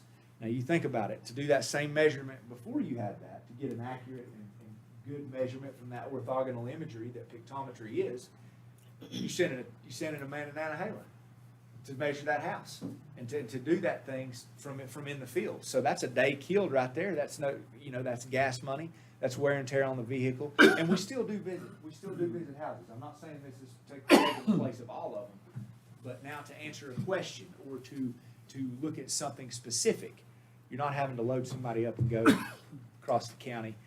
Things like that have saved money. Things like many years ago, propane in transit, making all of our transit vehicles to where they can either run on gas or propane. When gas goes up, it's nice to flip that switch and run them over on propane. So things of that nature. Things like, we made a decision in 2019 to switch our insurance provider. Our insurance provider, we were getting, not 2019, I guess it was, probably was 2018, maybe, about 5 years ago. But we switched our insurance provider. We were, on average, the market for health insurance has increased 7.5% per year for commercial insurance, like we have. We're partially self-funded, but for entities like us, it's 7.5%. Since we've switched our insurance, 1.9% per year is the increase that we've realized. So we've avoided so much cost avoidance just in that one decision alone that has continued to allow us to keep functioning in this environment. Those little things like that add up together. This 2.1 million here is our capital expenditures. We've talked a lot today, and I'm not going to rehash everything about the capital improvement plan, but the impact that the capital improvement plan has on our operating budget is this. Number one, it sets parameters. We talked about those parameters today. The $600,000 for the vehicles, the budgeted pay-go. So that means we know going in every year that we've got about $600,000 that we can spend on vehicle replacement. And when you're talking about replacing vehicles in the sheriff's office, replacing ambulances, I think they're about $360,000 a piece now. We try to factor that in because these are very important. These vehicles got to be running. We got to keep keep our fleet up to date. And how do we do that? We have a vehicle replacement system that the garage director has developed. It takes the age of the vehicle, it takes the mileage on the vehicle, and the type of use the vehicle's in, whether that's emergency use or something like building inspections use. There's a very difference there. A building inspector is doing the speed limit, going to their house, doing their inspection. A police car or a sheriff's department car, they're taking turns. They might be in a high-speed chase, slamming on brakes. So there's a very different type of use, and that's factored into that vehicle ranking system and the vehicles that are recommended for replacement in each budget. In addition to that $600,000 in vehicles, we have the pay-go capital that we talked about. I had Mitch go back and point out that $700,000 to y'all in that slide. We try to stay right around $700,000 in the county pay-go capital needs each year. And that's completing things that your equipment, your IT infrastructure needs, small capital projects. So when we stay within these parameters that are set by the CIP, that allows us to continue to build our capital reserve fund, which, as you saw today, plays back into how do we finance these large capital projects. So that's how that all comes back together. When you say, Derek, 2.1 million, that's not 1.3 million. No, it's not, because 800 of that is offset by grant-funded revenue in fiscal year 23 that's been budgeted there for the transit addition. The cost escalation has had a huge impact on this category of expenditures in the operating budget. We have Paul Boney provided me with some information on a project. Let's just look at it. So from January 20 to 2024, approximate bid date was set for 2025 on this elementary school. They had a cost increase due to inflation. The cost rose from 37 million to 48.9 million, just due to inflation during that time period on that project. So I think that and the graph down here in the bottom, that just goes to show you that how real that this inflation thing is and the kind of impact it has on these projects. We've talked about it on the high school project, but just to refresh you all on that. So the cost escalation, supply chain issues. Warren mentioned supply chain issues affecting the fire departments. Right now, even going back, if you look back to 2021, the South Macon project, was delayed for 7 months because of supply chain issues, getting fiber. Current supply chain issues, they pushed the start date of the middle school locker room project because they can't get electrical panels. The start date of that project's now the middle to end of April, before they can start building that. The transit, aside from the supply chain issues with the vehicles, I think at one point, when the switches were $4,000, there was a year wait time on them, or was it 2 years? 240 days. 240 days. So when they were $4,200, and then when they got $10,000, they'll give you one as quick as you want it. They overnight it. Is that about right, Andy? So that's just, goes back into, burns me up, really. But in addition to the issues with supply chain, it's been difficult to find contractors. It's been difficult to find people to do work. We have bid the transit addition project. That's $1 million project with the awning put in with it. It's around $1 million project. How many times we bid it, Lori? 3. 3 times, didn't have a bidder. Said Hopefully today, we will the third time. but which will be we are next gonna get week. one this time. Next We- week. That's another thing. We are gonna get one this time, and I think we're gonna get more than one. So there is interest starting to pick up in that, which is a good thing for that. But same thing, as the Nantahala project comes around, Nantahala Library and Community Center, we're concerned there and hope that we're able to, as we get ready to put that out to bid, to have people go over there and contractors be able to do that work. So again, just creating these issues, they do affect our operating budget in current year, and we anticipate them to continue impacting us on into '24. Lastly, here about 11.1 million in education expenditures. You got operating expenditures here of 9.1 million. That includes about a $290,000 transfer to SEC as well. So that 9.1 million in expenditures there is not just Macon County School System. SEC is included in that. And Dr. Baldwin was telling you today, your operating cost increases that he's looking at and unfunded mandates coming down from the state, those have a real impact on his budget, and therefore they're going to have an impact on our budget too as we go into the budget discussions. Capital expenditures for the school system, going back to that capital improvement plan, $1,150,000 is allocated annually to meet capital needs in the Macon County School System. This year, we had an additional $819,381 that was transferred on top of that. It had gotten spent down, and we appropriated the remaining $336,000 today, earlier in the meeting, for the continued planning and design at Franklin High School. Speaking of education capital priorities, we had a discussion with the liaison committee. The liaison committee took the capital improvement plan that was submitted by the school system, along with the school system capital priorities that were turned in. They looked at those together, they discussed them, and they pared that list down. Here on the bottom is that list, which I said verbally earlier, but just to rehash. The Franklin High School project is listed on there. The Highlands Middle School renovation is listed on there. The Macon Middle School track, Nantahala sewer plant, and the MMS sewer pipes. So that is the priority list and that this board has looked at here today and we've discussed. So that's what came from the liaison committee. Let's see here. So that is pretty much, that sums up everything that I was going to discuss. We, moving into fiscal year '24, there are going to be some challenges. We do expect, these challenges with inflation, with the tight labor market, we do expect them to hang around. How long, we don't know. What will, to the extent that will be, we don't know. But we will go through the process. We'll go through the budget process as we do every year.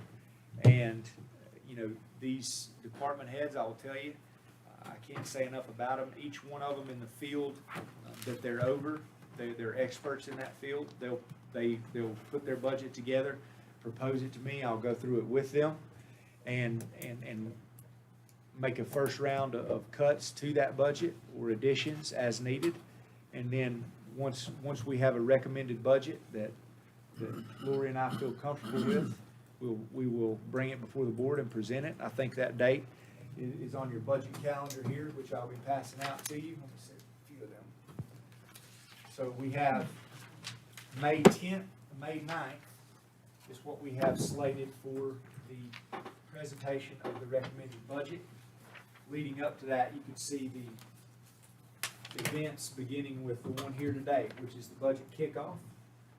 And February 13th, administration will meet with the department heads. March 13th, that will be when the department heads complete their line item budget input and return the request to finance. March 20th, finance will print the line item budget. I will begin to review that. Then I will begin meeting with department heads the end of March through mid-April. The school system and the other outside agencies will submit their budget requests on April 14th. And that recommended budget message will be presented on May 9th. Now, from May 9th through what we're having proposed right now is June 13th. The board can have to set budget work sessions. If there's any questions, any groups, any outside entities or specific questions that I can't answer for board members, or that board members that we don't get answers for beforehand, we can have all the budget work sessions that you all want until you get to a place where you're satisfied with the budget. So June 13th, although we have that proposed, that is not, as long as we do it by June 30 at midnight, we'd be good. So we can, any questions about that? Mr. Rowland, I think you've done an excellent job. Thank you. Thank you, Mr. Shields. And I was gonna mention, this, more than anything, and that's why I didn't want to talk long, more than anything, this is about you all. This is about, kind of what you expect out of this budget. Some goals that you would like to see accomplished in the fiscal year '24 budget. And knowing that that's the most important thing in this budget, is the goals of this commissioner, the goals of this commission. Mr. Manager, so you say that you meet with the department heads in one day, correct? No, not one day. 2 weeks. 2 weeks. Over a Okay, period so of 2 that's weeks. okay. All right. There's a lot of questions looking at all these graphs and charts and everything else, and at the School of Government, we talked about doing a zero-based line item budget in front of the county commissioners, county attorney, and the general public. And he said that the line item, zero-based budget is impossible because you have costs that so you cannot, each department cannot have a zero-based budget.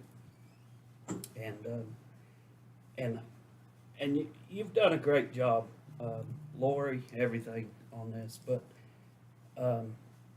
to me, I would like to be part of meeting this department heads and having them present their budget in front of us as commissioners, and the county attorney, the county manager, finance officer, and the general public to build this budget.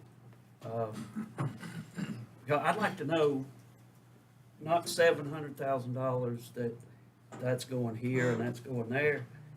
It'd be nice if we participated, and it would be great for the taxpayers if this board sat through this entire budget process.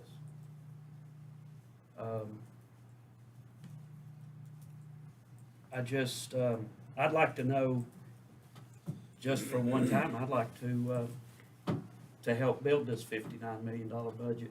And with all that you've said, and we understand as the private sector of this community, all these costs that you've talked about with the county, our private citizens deal with this same thing That's also. right. Absolutely. So I swore in to represent the people of this county. And so for me, my protection is all the way across the board. We are number 7 in the state of North Carolina of residents that are 65 years old and older. At that point, most people are on a fixed income.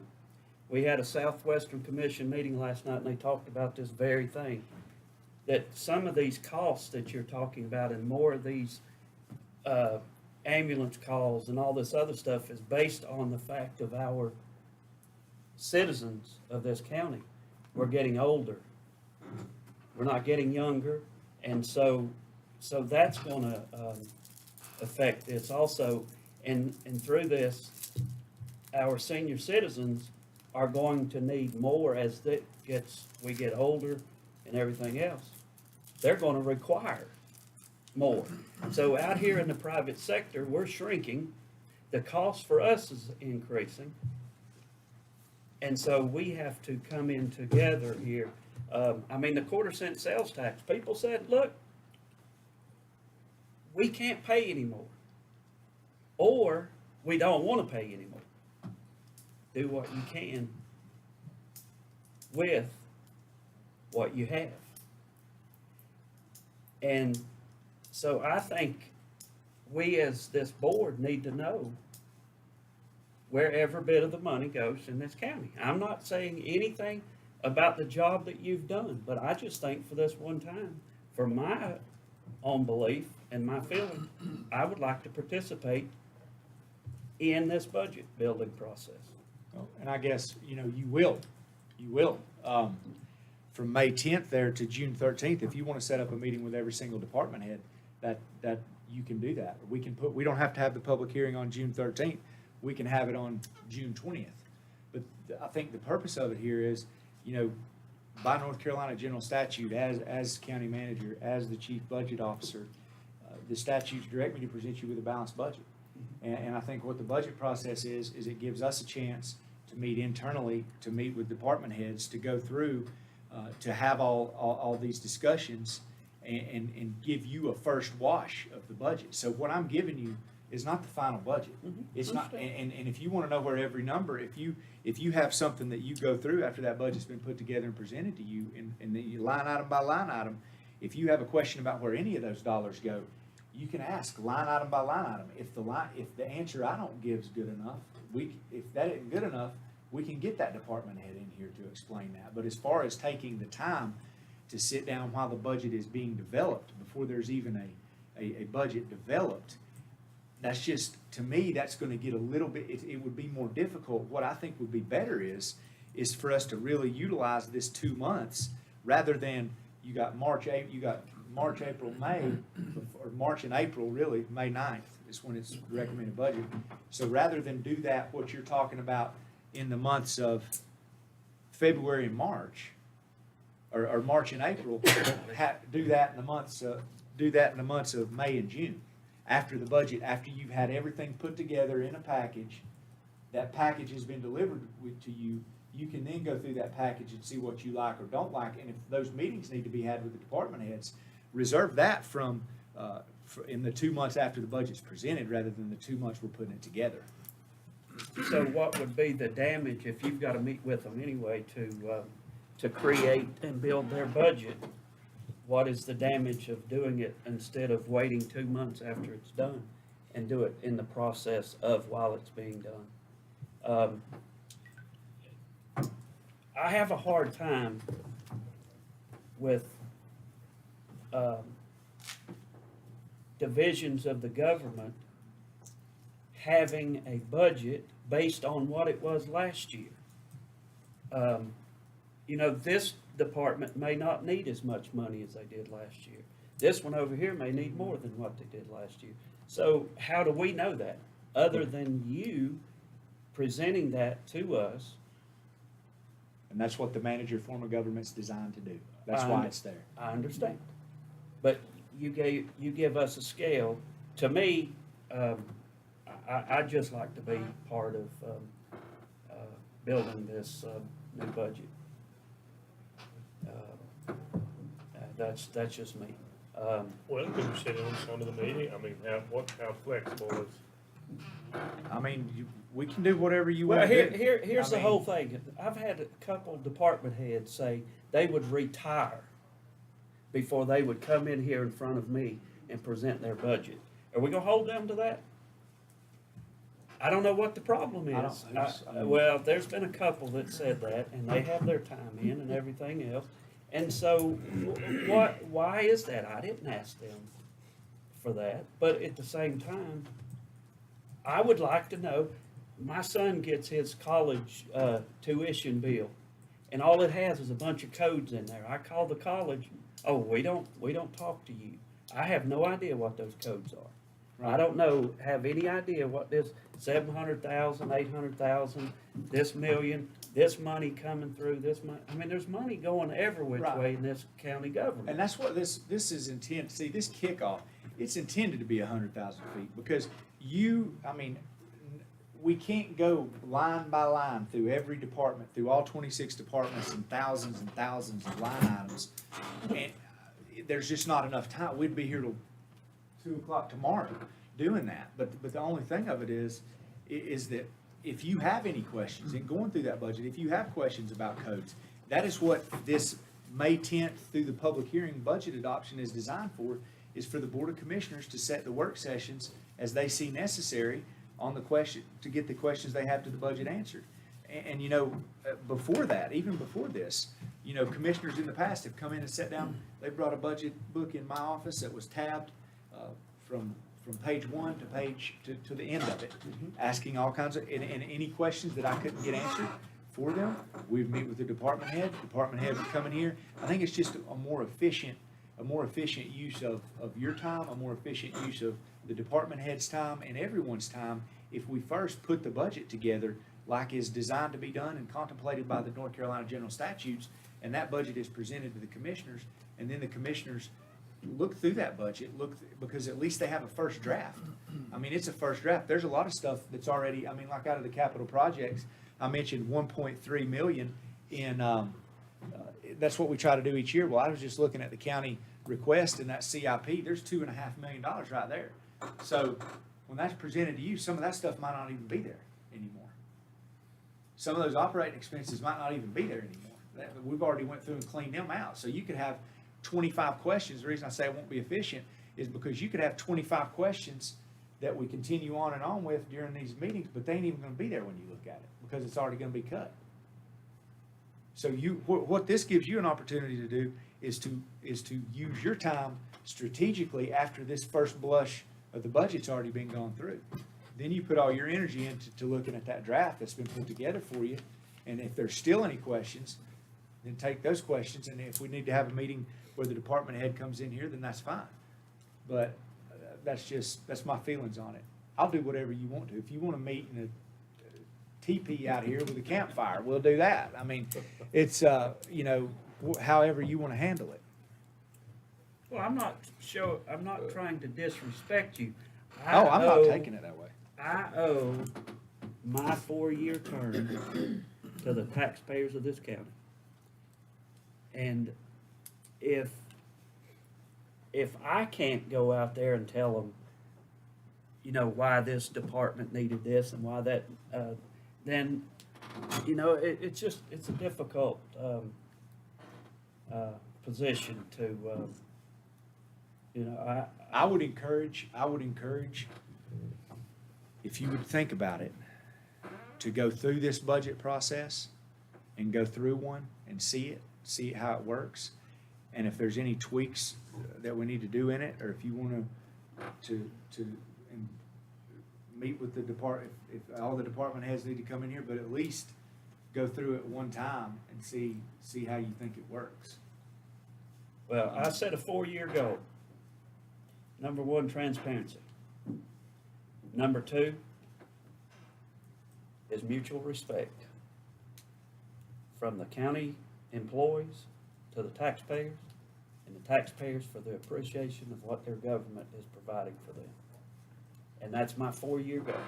Absolutely. And so everything that I can do, everything that I can say, transparent in front of the general public, my job is complete. And so, you know, I just think that, I mean, that's just me.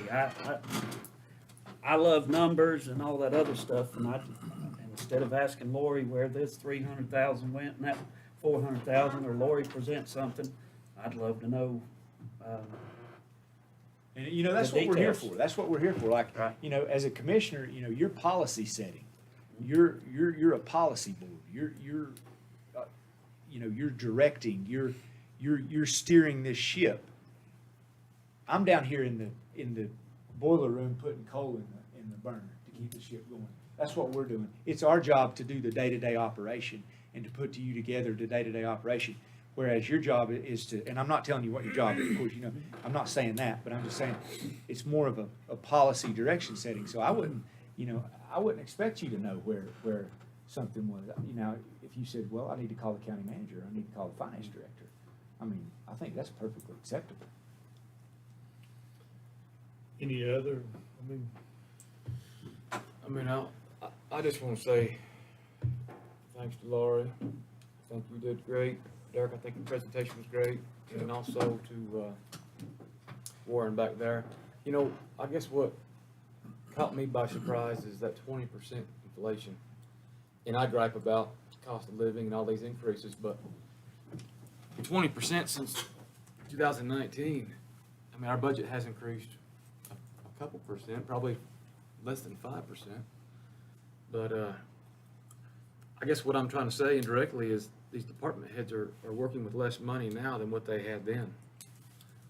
And but I don't obviously want to see an increase, but I think that's a fact. I think that statement is a fact, so kudos.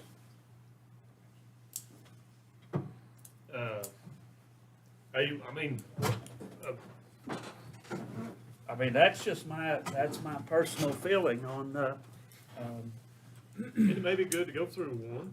We've got a month. I mean, the first few of these things I went through, I was lost as a goose, still not too sharp. But, So we're gonna set it up to have every department head come in here? What if we started with a hybrid? What if we had a pilot program? I feel like, I'm gonna give you my interpretation, and it's similar to Derek's.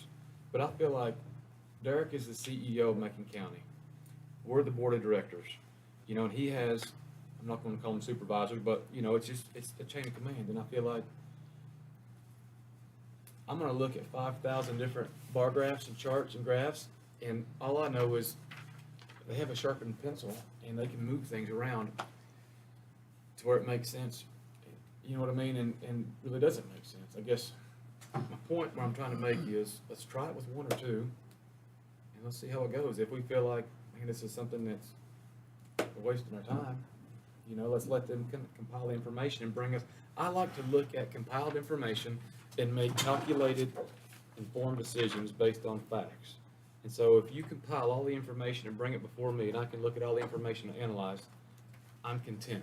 How that information got there, I hate to say it, but if I don't trust you or trust that department head or trust the person there, that's a problem. You know, and that's a personnel problem. Yeah, I feel I like if you agree. can compile that information for me, you put the numbers in there, let's take a little more time and let's go over the information, but to me, I feel like what you're disputing, I'm not speaking for you, is how those numbers got to that sheet of paper. You know what I mean? So I feel like that's the stuff that, Well, here's the whole problem. Yeah, I mean, We have a $118 million high school sitting here. We've got to come up with some money somewhere. And the taxpayers of this county said we can't afford to pay anymore. So we have to get in here and read, and we've got to sharpen our pencils. We've got to come up with some money. I understand the high school is in a terrible place. So is some of the recreation stuff. Some is the other county buildings and stuff. We have inherited some serious problems. And we've got to come up with some money. And so for me, I would love to know where, I mean, when you tell me that you're gonna spend $200,000 to remodel a bathroom for the rec park, there's something bad wrong here. who told you that? Well, that's what they've talked about budgeting. Seth at the tennis Well, courts. see, that's one of those things where that could be a preliminary number, but during the putting the budget together, we'll look at that, and that number might get 3 bids back, and that number's 120, so the number you're seeing in the budget is then 120. Point of it is giving it a chance to put together a lot of these things that are first blush things or off the cuff, all that stuff gets ironed out. It's just before you're looking at it, there's a lot of stuff that's already ironed out that. Well, yeah, but I mean, a toilet costs $500. I mean, the building's already there. The plumbing is already there. The septic is already there, and everything else. And now we're going to talk about $200,000 for a bathroom. For me, I owe it to the taxpayers of this county to make sure that every penny that we take in and we spend in this county is spent on their behalf and their benefit, and protect them. There are a lot of people, and if you don't believe me, go out there to the Wayne Profit Center and look at that god-awful line of cars around through there waiting on food boxes out there. You think that our people in this county are not struggling? Yes, they are. And we have to protect them, and we have to move this county forward. And all I'm saying is, I would like to participate, and I would like for this board to participate in at least one budget cycle that we know all the details of this budget. Are we, We got a second. It's a lot of time. Uh, It's a lot of time to put in what John's package there that he wants. It's 2 weeks. I mean, surely to goodness we can, some of those meetings though, I mean, just because there's 2 weeks, I mean, you're gonna have department heads, some of them might have to reschedule. You're gonna have some of those meetings that go 3 and 4 hours. We met with the sheriff's department for 8 hours sometimes. I mean, we go through line item by line item, each one of these budgets. I mean, you're talking about hours and hours. And again, that's why the system is designed the way it is understand. by the North Carolina Constitution and the council manager form of government. the budget book I have picked apart. Page 2 contradicts page 9, 9 contradicts. It's extremely hard. I would like to see how. Yeah, I'd that like to see works. the It's contradiction. I'm not talking about anything. When you read something in there and then you look at something else, you said, well, dang, I just read that. But here's the thing. I would like to see the budget to where any common man could come in and take if they want to see what the EMS over there, what their budget is, what all that covers, line item by line item, they should be able to do that and not have any questions. Well, they can do it. I mean, that's what we do the budget. The budget message itself is summarizing on a high level, and then you have the individual detailed accounts of all the departments in the budget. Okay, now let's go back to I the mean, fire if they can read, department. they can get it. We have no idea what each fire department in this county spends their money on, do we? They turn We the have- budget in, they we turn the have- we budget in have- every year. We have no, That's a different fund. that's a The general different fund. fund is where we worry about That's correct. sheriff. they and will come MES, before But us. they do prepare come. their own Anyone that individual requests an increase. budgets, and Warren and his staff will put together a notebook for you that has each of the fire department's budget, and there's certain sheets. And what they have to spend fill their out. money on and everything else? It has Yeah, their it's prior got their year budget. budget numbers, and it has current year budget request. And it does have some details. Like we usually say, if your line item increased over a certain percentage, please justify why it increased. I don't know if it's gonna have everything you're looking for, but that process was started how many years ago, Warren? We used to not even get that. And when Jack Horton was manager, 2011-ish, 10-ish. well, I came in 11, so no, it was after that, but we actually went out and met with all the, the fire departments and established a budget process, because in the past, we didn't get that. We didn't get really any details. Well, I know my fire So- taxes in Highlands has gone up 300% or as you stated, the service fee has gone up 300%. And, since this all, and I've asked a lot of people about, what is it about their budget, and nobody could tell me. And so I don't think in my mind that I'm stepping on your toes or Lori's toes or anybody else's toes. I would just like to participate, and I think this board, just for one budget cycle. I was elected, and anything that I participate in, I'm all in. So I have the time, and I'm willing to do it, just for my own peace of mind, because this, like I said, this money is coming in and going out in all different angles and everything else, and this grant here and that grant there and this and this. I have no idea. And speaking of that, I don't have no idea how this would even look. I don't have no idea how this would work. So I think if we're gonna do this, we'll make it work. If that's what this board wants to do. But I think before we restructure this whole budget process, I mean, you're talking about scheduling meetings. These are gonna have to be open to the public because this board's meeting as a body. So, this is $60 million we're talking about here, that is taxpayer money that's gonna go to function towards providing the operations for this county. So if we're gonna do something that dramatic to the budget process, I would like for that to be a vote of the board, Mr. Chairman, with all due respect, if we're gonna have to revise, this whole process. I have a question for you. If we do what John is saying right now, is that even possible to do in the frame of time that you already have set if you were doing it by yourself? No. What kind of frame of time are we looking at if you do that? Well, I mean, it just depends. We talk about, I don't know. I don't even, they would come in and I guess we would just start line item by line item. I propose a compromise. I mean, I propose a just- compromise. Well, let me ask It sounds another- like John is the one, and maybe the rest of you feel that way, that really wants to get involved. Why don't we just let John sit in on our 2-week meetings? okay. You know what I Well, mean? I'm just trying to, as a compromise, I don't know. Well, let me say this. I just was- can't fathom us coming in here. Yeah, and I meeting don't see how it every would single work. department with the full board We and have having to 20 call multiple meetings. Right. I think I understand You like know. where both sides are coming from. I'm just trying to grasp this because for me, this is my first year. Yeah. The way I'm looking at this, a lot of departments that some of the stuff is gonna look like Japanese to me in the beginning, okay? I have to be able to wrap my mind around like what all there is. When you come to us with, after you've gone through that 2-week period with them, how detailed is that report? You're just gonna have a very detailed report. It will be the same report. It will be the same budget. It will be a budget message, just like was included in your commissioner's packet that gives you, and then you will have every line item of every department and every function you will have the entire budget. Every line item in that budget, you'll be able to flip open and see. Okay, how's this sound? It's the first year, I know, and I kind of agree with Josh, what you said, like, let's do this first year, see how you like this. If not, next year we can go and do like kind of what you're talking about. But what we can do this year, do like Josh just said, but for yourself, any one of the board members that are interested in actually going line item by line item during that 2-week period, be a part of the meetings that he already has scheduled. Does that make sense? Can I add to that?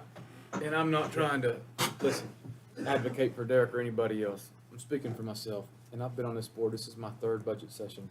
The first one, I feel like I'm pretty competent. I have 3 different independent businesses. Blew my mind. And I went home with the packet they had that was, Paul knows, there's 15 different bundles. And you look at them, you literally use, I try to bring back a couple questions. I can promise you, if you just read what they give you, you're gonna say, wow. And like, you got 4 years, you know, like, I feel like this first year, observe the process, give the man a chance, give Lori a chance, let them show you what they do. If you don't like it, right there he is. He works for us. Lori works for us. Direct them. But I feel like the first year, you have 3 other years. Let's just trust this. Let's see what they have. Let's observe the problem before we come in here and start changing the process. Let's take 1 year, observe the process, and if you don't like it, let's change it then. I feel like the first year, you're probably a lot smarter than I am, but you're gonna be drinking from a fire hydrant. I mean, I was. I understand. I understand completely. I'm just telling you. But it seems to me like Yeah.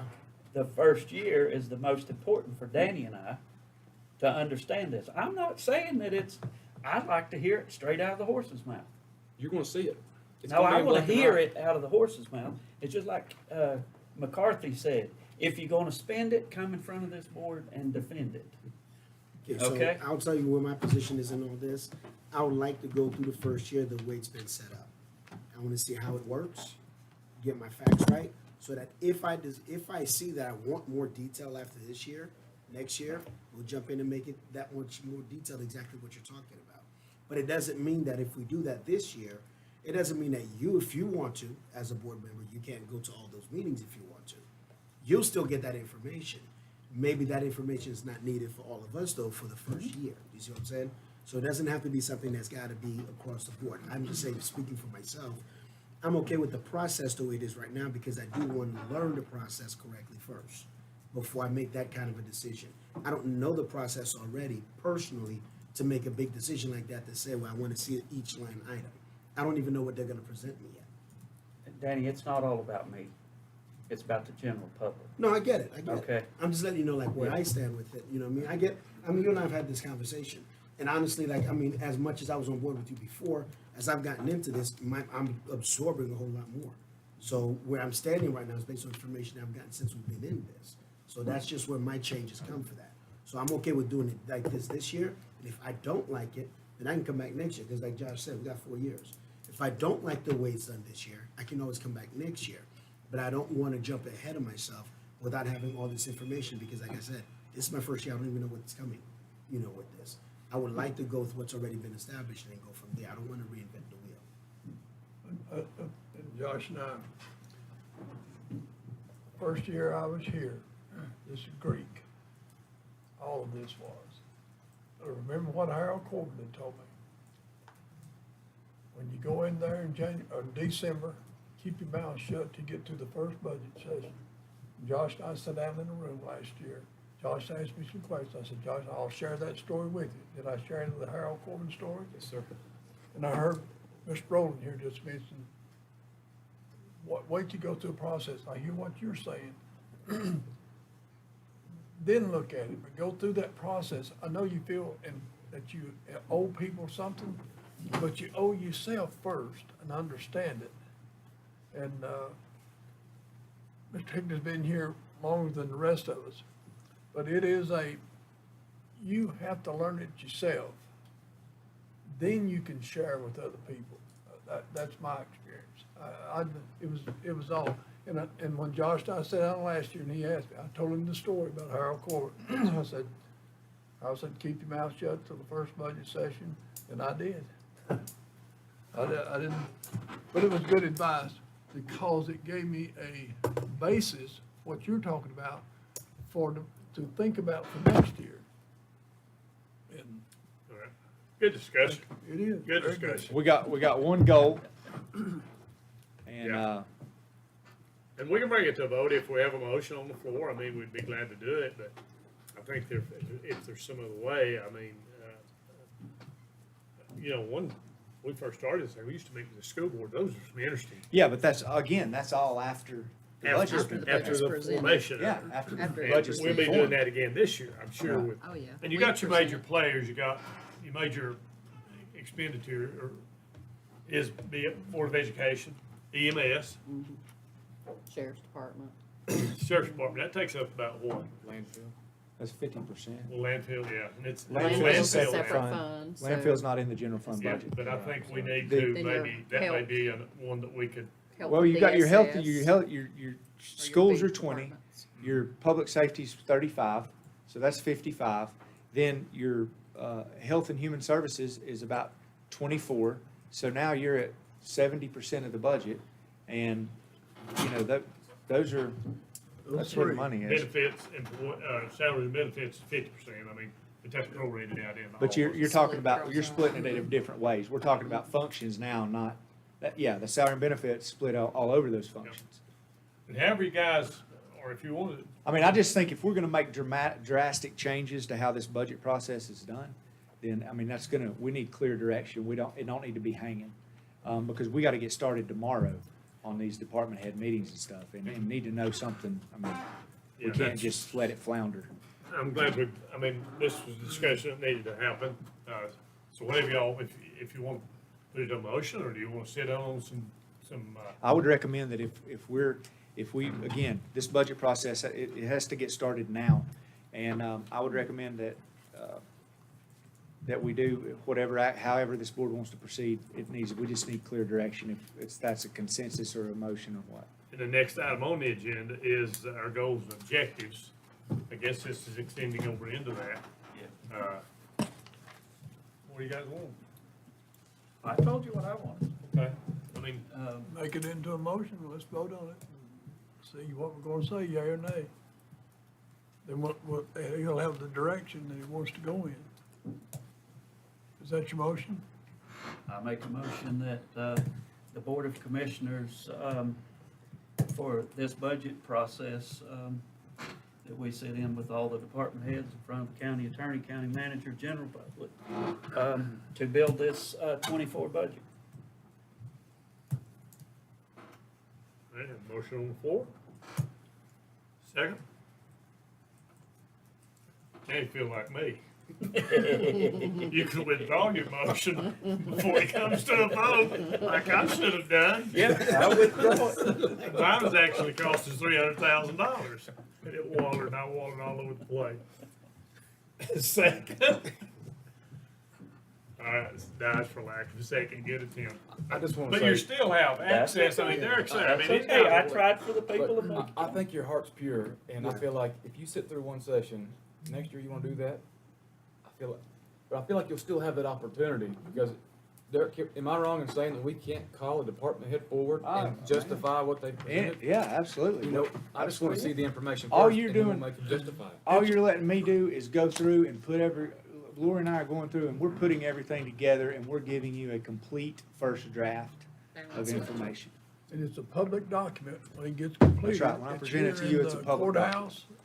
It's And you know, online. Website. it's nothing we're doing. I mean, this is, I'm pretty sure that the budget process like this is done Yeah. in probably 100 out of 100 counties. Well, while you're standing there, thank you for your presentation on but the next item, moving into the next item, is the goals and objectives of this collective body individually to the county manager, the budget team. Well, let me take off on that because I've been through more of these. What we generally do to this is you gotta have a starting place. And I guess every budget that I've been involved in, keep it flat, Mr. Manager. That's a starting point. You say, hey, give us a 10% increase or a 10% decrease. What we're looking at here is neutral. Let's keep it flat, Mr. Manager, with two caveats. And I think, and I know you do it, and I hope some of these other departments consistently do it, is evaluate the purpose and the mission statement of each agency, each department. We're involved with one of the particular, Danny and I've been involved with an agency that seems to be suffering a little bit from mission creep.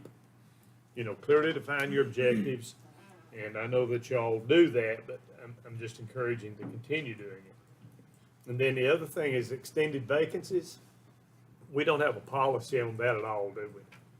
How long, I mean, if there are, and you and I briefly talked about this, if there is an extended vacancy and that agency is still providing a high level of service, at some point, do we look at how do we handle those extended vacancies? You may already be doing that, I don't know. Yeah, there is no policy in place for Do we doing need one? extended Or is vacancies. that just, we leave that up to you as Well, I management? think if that's a goal of the budget, I think, they're when we bring that budget back, we'll say, here's the vacancies we have, here's how long they've been vacant, and a recommendation for those. And if it doesn't affect the services. Sure. you know. Yeah, I And mean, it, like you say, if it's been vacant for a year and the shows went on, then what's the deal? But if it's a medical, then you'd have to hire somebody, Right. And those and positions, that's those- where you yeah, have to watch that piece there. If it's a medical thing, everyone would person's have to still got stand a on its job. own merit. Everyone would have to stand Right. on its own merits. Okay. Do y'all have anything you'd like to see? I saw, did I see somewhere today, more than 19 vacancies or 17 vacancies? Yeah, we're down to 19.